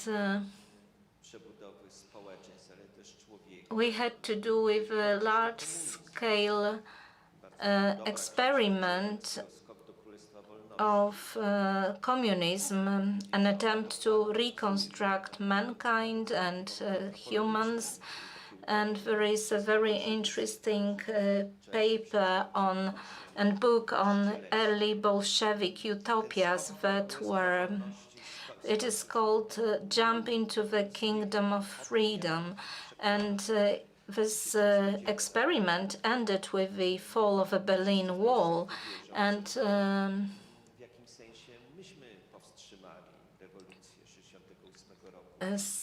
not all people believe that we stopped the revolution ongoing from 1968 in Poland in 1989.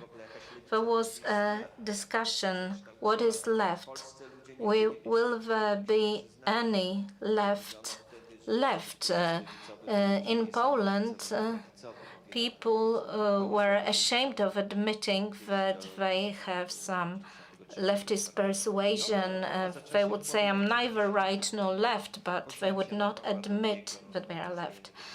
And now, after the passing away of John Paul II, the tide turned again.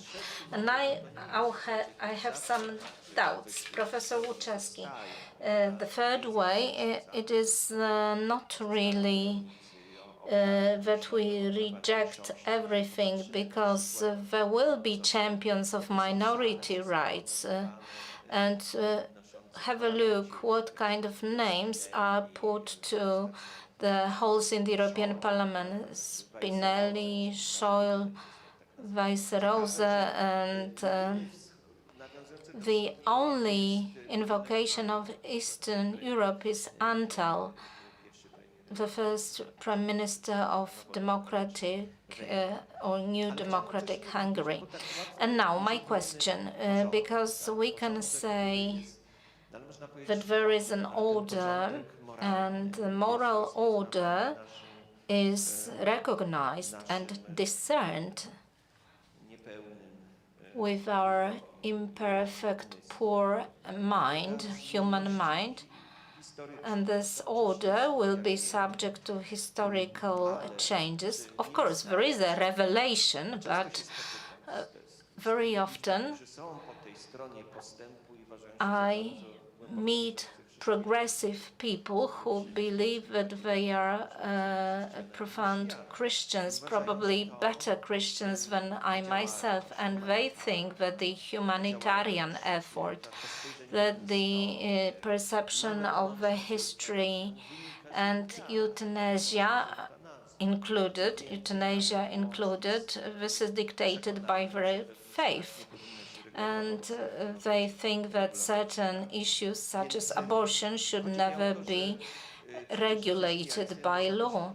Well, in Christianity, one could say that there are some differences. On the one hand, we all believe that there is a superior moral order, but the discernment may change in history. And is it not the case that nowadays also Christianity and church is part of this cultural trend? And if I hear at the Holy Mass a sermon that is all centered about love, approval of another human being, no matter what he or she has committed, and what is the conduct of this other person.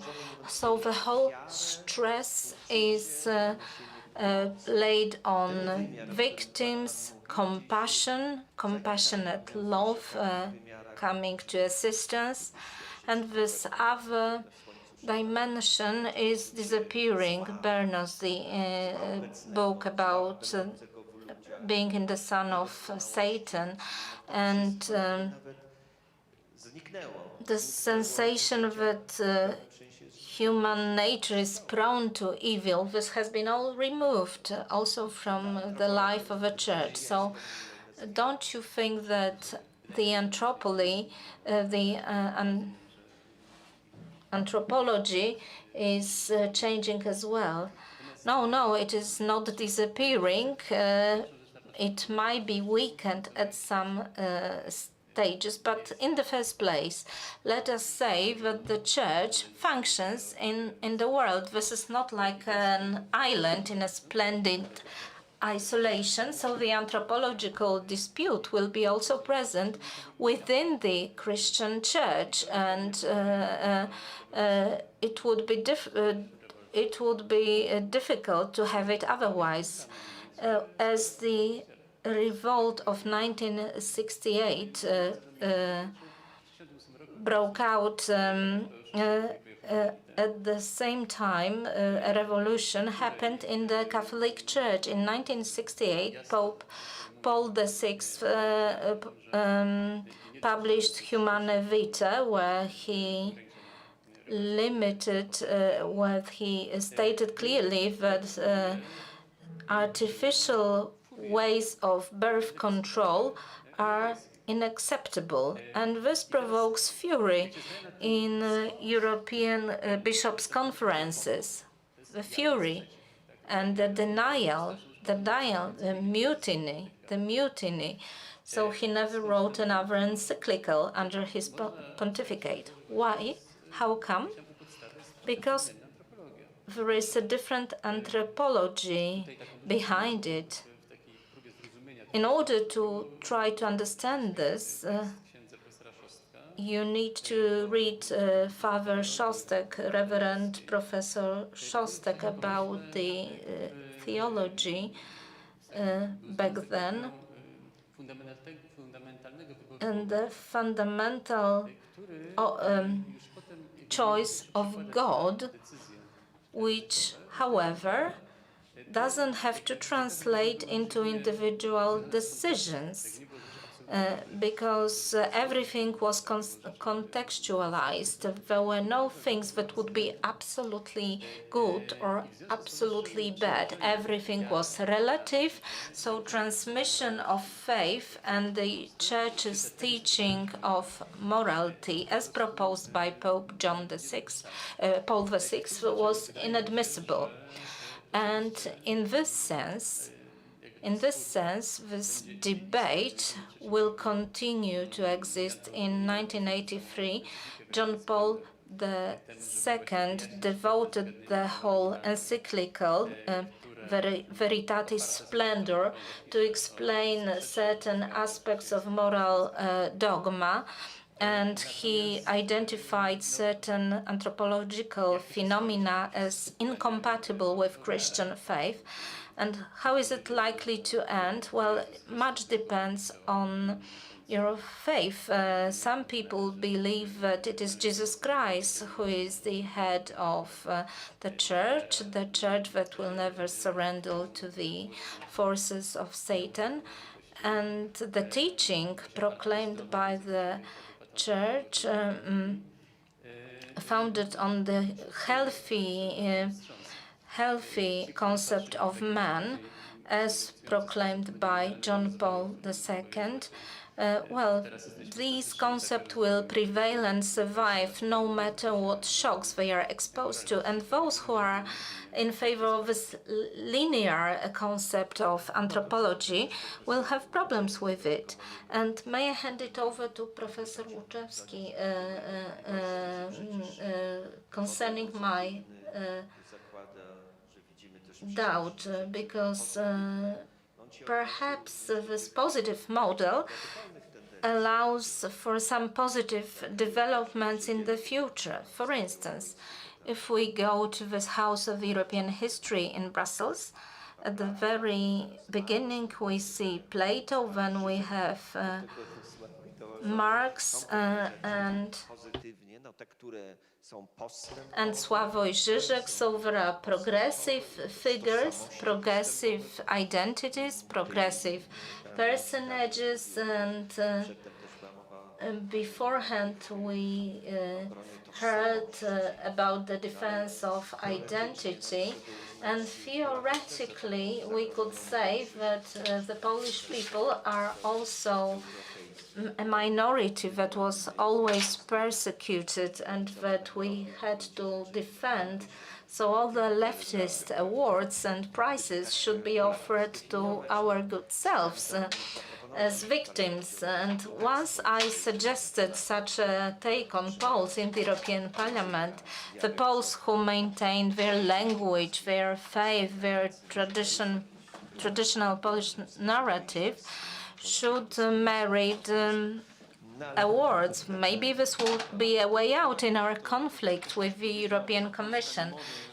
Well, as for the Polish people, someone said that Poland cannot be submissive because it cannot afford being submissive because it is too big, but it is too small to start a mainstream. So this is this borderline personality of Poland. We are too big for one thing and too small for another thing. And this is the paradox of the second world. So there are minorities that you cannot criticize. We can be critical about majorities. If you spoke in evil terms about Americans or Germans 60 years ago, it would not act to the detriment of social capital of your countries. And whereas in Poland we have just projection of the third world, which is sacrosanct, and the first world may be criticized, but not so eagerly. So we accuse ourselves of all the guilt. So this is a mentality of a scapegoat, because we are too big to achieve the strategy as suggested by you, Professor Krasnodębski, so we resort to the strategy of being a scapegoat. And what are we going to invoke in the future? How much of the past is present in our minds as we think about the past? I think that the progressive vision of history will leave very little of the past intact. Maybe Spinelli will survive, and if Spinelli is found guilty of anything, he will be cancelled also. So there is a kind of anxiety which is accompanied with the cutting off our roots, including our own roots. And you could look through the prism of our body at the efforts of building moral capital. So when are we at ease? Where do we find ourselves in a peaceful state of mind? Well, it's like with Cardinal Wyszyński, who looked at his position of a victim without any hatred, in a true Christian way, following the true Christian role models, like open heart.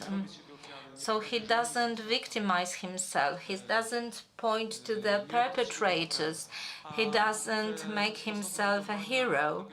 Whereas the ways of building moral capital applied by ourselves introduce a lot of anxiety. So is it ourselves? Is it that we are correct? Could we buy a plastic bag or a plastic toothbrush, or should it be a bamboo toothbrush, as it was the case with my son? Can I use this or that straw to drink our drinks? So there is a lot of anxiety. We have ultra-Christian moralism that cancels Christianity, and we need to look at various experts who will tell us what is the right diet, what is the right way to live. And we tend to forget that there is some peace in our hearts and that we should listen to it. So we can find an intellectual answer, but there is also the attitude that we have as human beings. Are we good interlocutors, or do we instill and instigate anxiety in our interlocutors? Well, thank you very much. I have a following question to you, because it is true that the tendencies that radicalize cancel culture is only expression of workism and other attitudes that appear, and all the ethical and moral problems ensuing from this attitude, and the proposed remedies which are binding upon everyone, and which are also prescribed to ourselves as a remedy for all evils. And in Germany, you resisted quite violently all eugenics and all other attempts because of the past. The same-sex marriages were suddenly ushered in by Angela Merkel against her own party, where she issued this Homo-Ehe-Erlaubnis, and it was when Germany quit nuclear energy. This aided death, euthanasia, is quite a recent making. And as our colleague from the United States mentioned, is that the problem with Poland and Hungary is such that we realize the dramatism of communism. We know what is social constructiving, the thinking about the purposefulness of history, to all the senior people in our communities, bring back memories of the past. But in other countries, we also see certain tendencies to give resistance. In Italy, this is related to anti-immigrant movements. Our colleague from the Vox party spoke about the importance of the ethical issues to part of the Spanish society, and that's why the Vox party emerged. And as for Germany, as a conservative country, I would say Germany was a conservative country back at the times of Helmut Kohl, and now this is the favorite country for the progressive part of mankind. In the past, this was Sweden, or previously Soviet Union for our part of Europe, and everyone was thrilled with the Swedish model or the Soviet model, and now we have a German model. So what are the sources of tradition, and what kind of tradition is nurtured? Looking at the church in Germany, Catholic Church under the helm of Cardinal Marx, or the Protestant Church, that is the driving force for cultural changes. What are the traditional resources left to you? What institutions maintain those traditional resources? It is no longer Bundestag, it is not longer CDU, even if they have a C for Christian in their name. So I think, like I said, there's a few things which are characteristic about Germany is the polycentric nature of the country and the fact that it is less academic. You can live in a small town, have a good job, not go to university. It's true also that Germany has a different kind of welfare model, so it's based more upon the churches carrying, say, the schools, the kindergarten, the hospitals and so on. So it's a completely different type of social welfare model from the United Kingdom or France, which has things like the National Health Service or something like that would not exist in Germany, which is quite good. So Germany is in a sense kind of a middle way between worshipping the market and worshipping the state. So it has also quite strong ideas of federalism and of subsidiarity, so of trying to solve things at the lowest level, and that is often a real civil society. So that can be like the churches or even groups of parents running a school, for instance.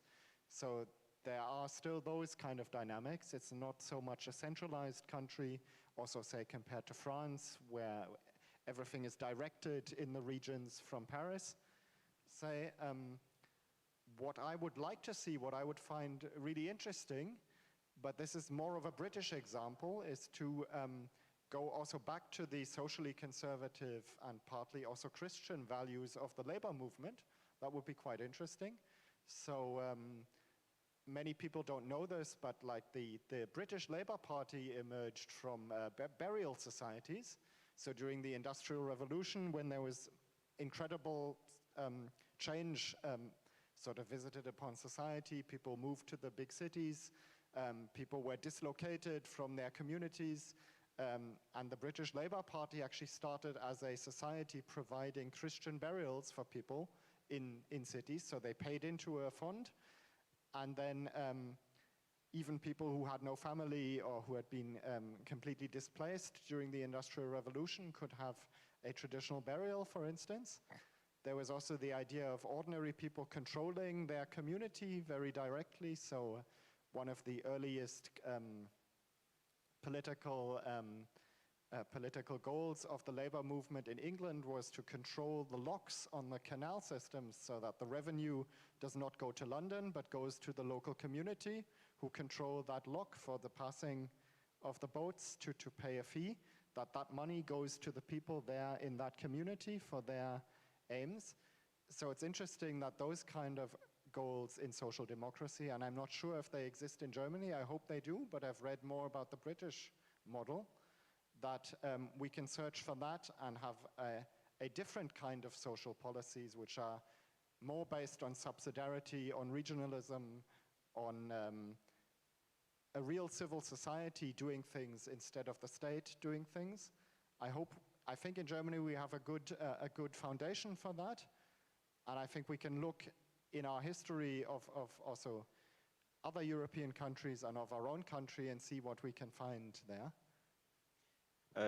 Dziękuję, to rzeczywiście jest bardzo Well, thank you very much. This is a very important aspect, and everyone who ever lived in Germany knows very well that this social aspect, social policy, is something that binds people together and binds communities together. It's a social tissue. You spoke about polycentric nature of the federal nature of Germany. In Poland, sometimes we make the mistake of treating Germany as just one thing, but we never appreciate this polycentric nature of Germany. But a question that I wanted to ask pertains to more to intellectual life and the media life. When we look at other countries, and for example, this is our 11th Congress, so we have heard a lot about experiences from other countries. So Polish conservatives and patriots find it easier to find partners for discussion in France. Madame Chantal del Sol, for example, who visits Poland frequently. In France, even though it's secular, there is this traditional intellectual Catholic life. We have a similar situation in Spain. In Italy, Mr. Christin came here today, and today I gave an interview, and a journalist from a radio asked me, but these are minorities, and I said, well, we do all we can in Poland so that these minorities in religious, political terms would become stronger and stronger. It is also a task for Poland, a sort of pan-European messianism we want to find for our freedom and your freedom. So, where do you find such communities in Germany? Who should we talk to? Who should we reach? You are a young man, you represent the young generation, and after the death of Robert Spreeman, I sometimes think that there are no more Catholic intellectuals or philosophers left in Germany. Karl Lewitz wrote about Germany, that Germany is a protesting country and the Bonn Republic is more Protestant, or Berlin Republic is more Protestant compared to the Bonn Republic, and Catholicism seems to be in exile in Germany since the times of Bismarck, so with the exception of the Bonn Republic, Adenauer and his times. Good question. Okay, so I myself applied to join a political party a few weeks ago. It hasn't been processed, my application yet, for I think 3 or 4 months. So the Free Voters, Freie Wähler in Deutschland, it's a party which comes from the south of Germany, so from Bavaria, Baden-Württemberg, which stands for conservative values and regionalism and direct democracy, and sort of unideological politics, so politics of sort of finding solutions which are not dictated by some left-wing or right-wing or market radical ideology. So I think that is promising as something which could be maybe even sort of social democratic on an economic level and conservative on a social level. I think that is promising, and then of course there are lots of interesting alternative media, interesting blogs. I'm not so sure about think tanks. There's not so much of that, and I'm not very sure about the universities. Maybe we have to build new universities, parallel universities. So on a political level, I think I have a movement which I find has some promise, which works well with our traditions of subsidiarity, regionalism, and so on. And yeah, so there is hope and interesting developments in any case. Well, I do hope that in the future we will have an opportunity to exchange views, thoughts and arguments. Freiberg, as you know very well, is represented in European Parliament, but they are part of liberals that is called Renew Europe right now and is dominated by French Macron's party. I do hope that under your influence, Freiberg will change and will have a different opinion of the eastern neighbor and about what is actually happening in Poland. Would anyone like to add something to what we have discussed? Because we are coming to the end of our panel. We have another 5 minutes. Professor Łuczewski wanted to say something. Please go ahead. Well, just a comment that pertains to the emancipatory culture from sociological point of view. People who are its part protest against things that used to be a law, but laws are there for us to be at peace, to know what we are allowed to do and what we are not allowed to do. And if we are at peace, sometimes to be very, very careful not to break the law. But once we question the law, when we introduce transgression, while we question history and laws, a lot of anxiety is created, and this anxiety needs to be relieved. And it is relieved by creating new laws, so those who protest against laws move into the space of transgression and they try to introduce new laws very quickly, because it is done in order to relieve the anxiety they have created. And they will also look for people who are responsible for the anxiety they feel.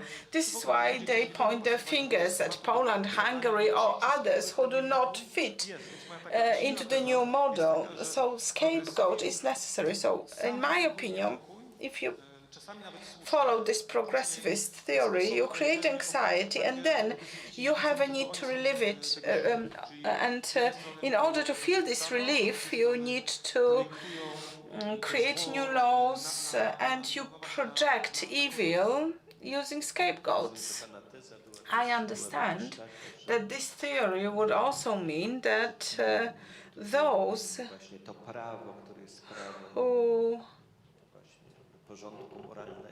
question the moral order and reject moral order create a space where you actually call upon the rule of law, and that is the law and procedures that were created by men. So yes, and another question to Professor Gierycz. Well, Christianity, unlike Judaism, is not a religion of law. No, it is a meeting with God personified, but we are talking about politics, not so much about Christianity. However, there is a question of the role and the meaning of Christianity, natural law, and God's laws for our life as a community. So going back to your question, the tragedy of today's situation is that we have lost the most fundamental principles and rules from sight, and it's very difficult to prove something. Just as in mathematics, if you start to question why 2 + 2 = 4, well, because it is so. So Thomas Aquinas spoke about this principle of protecting marriage and family, and these are the principal values. So the question about the role of Christianity, role of religion, brings me to a very important thought by Benedict XVI. Mankind recognizes all the laws given by God, and from the times of Cicero we already know that moral truths are not always easy to discover, at least not in every situation. But Benedict XVI said that Christianity can be irreplaceable in its role of helping mankind in search for moral truths. And without such a compass, humankind cannot live, because we know from the times of Aristotle that we exist because we are moral creatures. And let me just add one more thing. We have no time to discuss this in depth. However, it is important to mention that this moral turmoil and the questions that have appeared recently, and you seem to agree with me, also Christianity started to question certain truths and values at some point. So regardless of how critical we are of the prometheistic attitudes of mankind, well, the unquestionable thing that we are now capable of much more. And it is a fundamental question: when we die, to what extent can we prolong human life interfering? Because we are more and more able to interfere here. So in the past, it was quite clear we were not knowledgeable enough and not technically capable of prolonging life. Now we can do more than ever. We can prolong human life. We can amend gender. I listened to an interesting program on German radio about transgender person and about these very brutal operations of changing people's gender. And technically it can be done, but when is it justified? When should it be done? In the past, such questions were not raised by Thomas Aquinas, for example. Yes, you're very much right. And the fact that you are mentioning this is the best proof of the fact that we need to be able to recognize what is moral. The problem with modern times means that the technological progress is not going hand in hand with our moral recognition. So this problem exists. However, does it mean that we should reject our ability to differentiate right from wrong? Can we just do it by introducing laws? If we do so, we are on a very quick path to a totalitarian system, because we will introduce certain norms that are all man-made, and then we have the full power. I fully agree. However, referring to Germany, and this is my last remark, we can be very critical of the German Ethical Council, because there is of course a process of evolution. However, an ethical council as such would be important, and it would be good to have one in Poland, because when we discuss things as this one, and it is our weakness, when we spoke about in vitro conception, we spoke about different legal regulations, and it turned out that we prefer to ignore certain things, not to talk of them, not to think about them. And also organ transplants in Poland, this is something that is left to the medical profession. There is no ethical discussion around it, so it should not be done so. Let us hope that the Polish Ethical Council would be composed of people who have this sense of higher moral order. I believe we need such council. I'm not sure whether someone from the president's office is listening to us, but I believe it would be important to have such a body in Poland in order to be able to debate such important issues, so that it is not just part of political discourse or political gameplay. Because we need to discuss certain matters. We need to debate them, and we need to reflect about them. So that would be my concluding remark for this panel. Thank you very much for this interesting debate.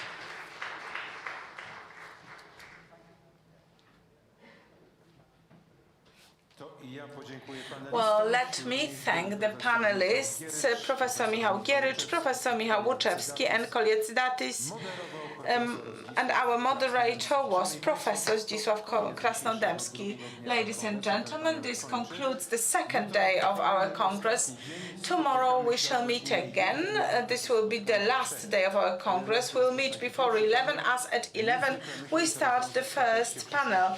Very interesting from the point of view of our future. It is connected with the new solutions introduced in Polish law, urban planning, and new law on construction of homes up to 70 square meters. Then there will be a ceremony of awarding a medal, Courage and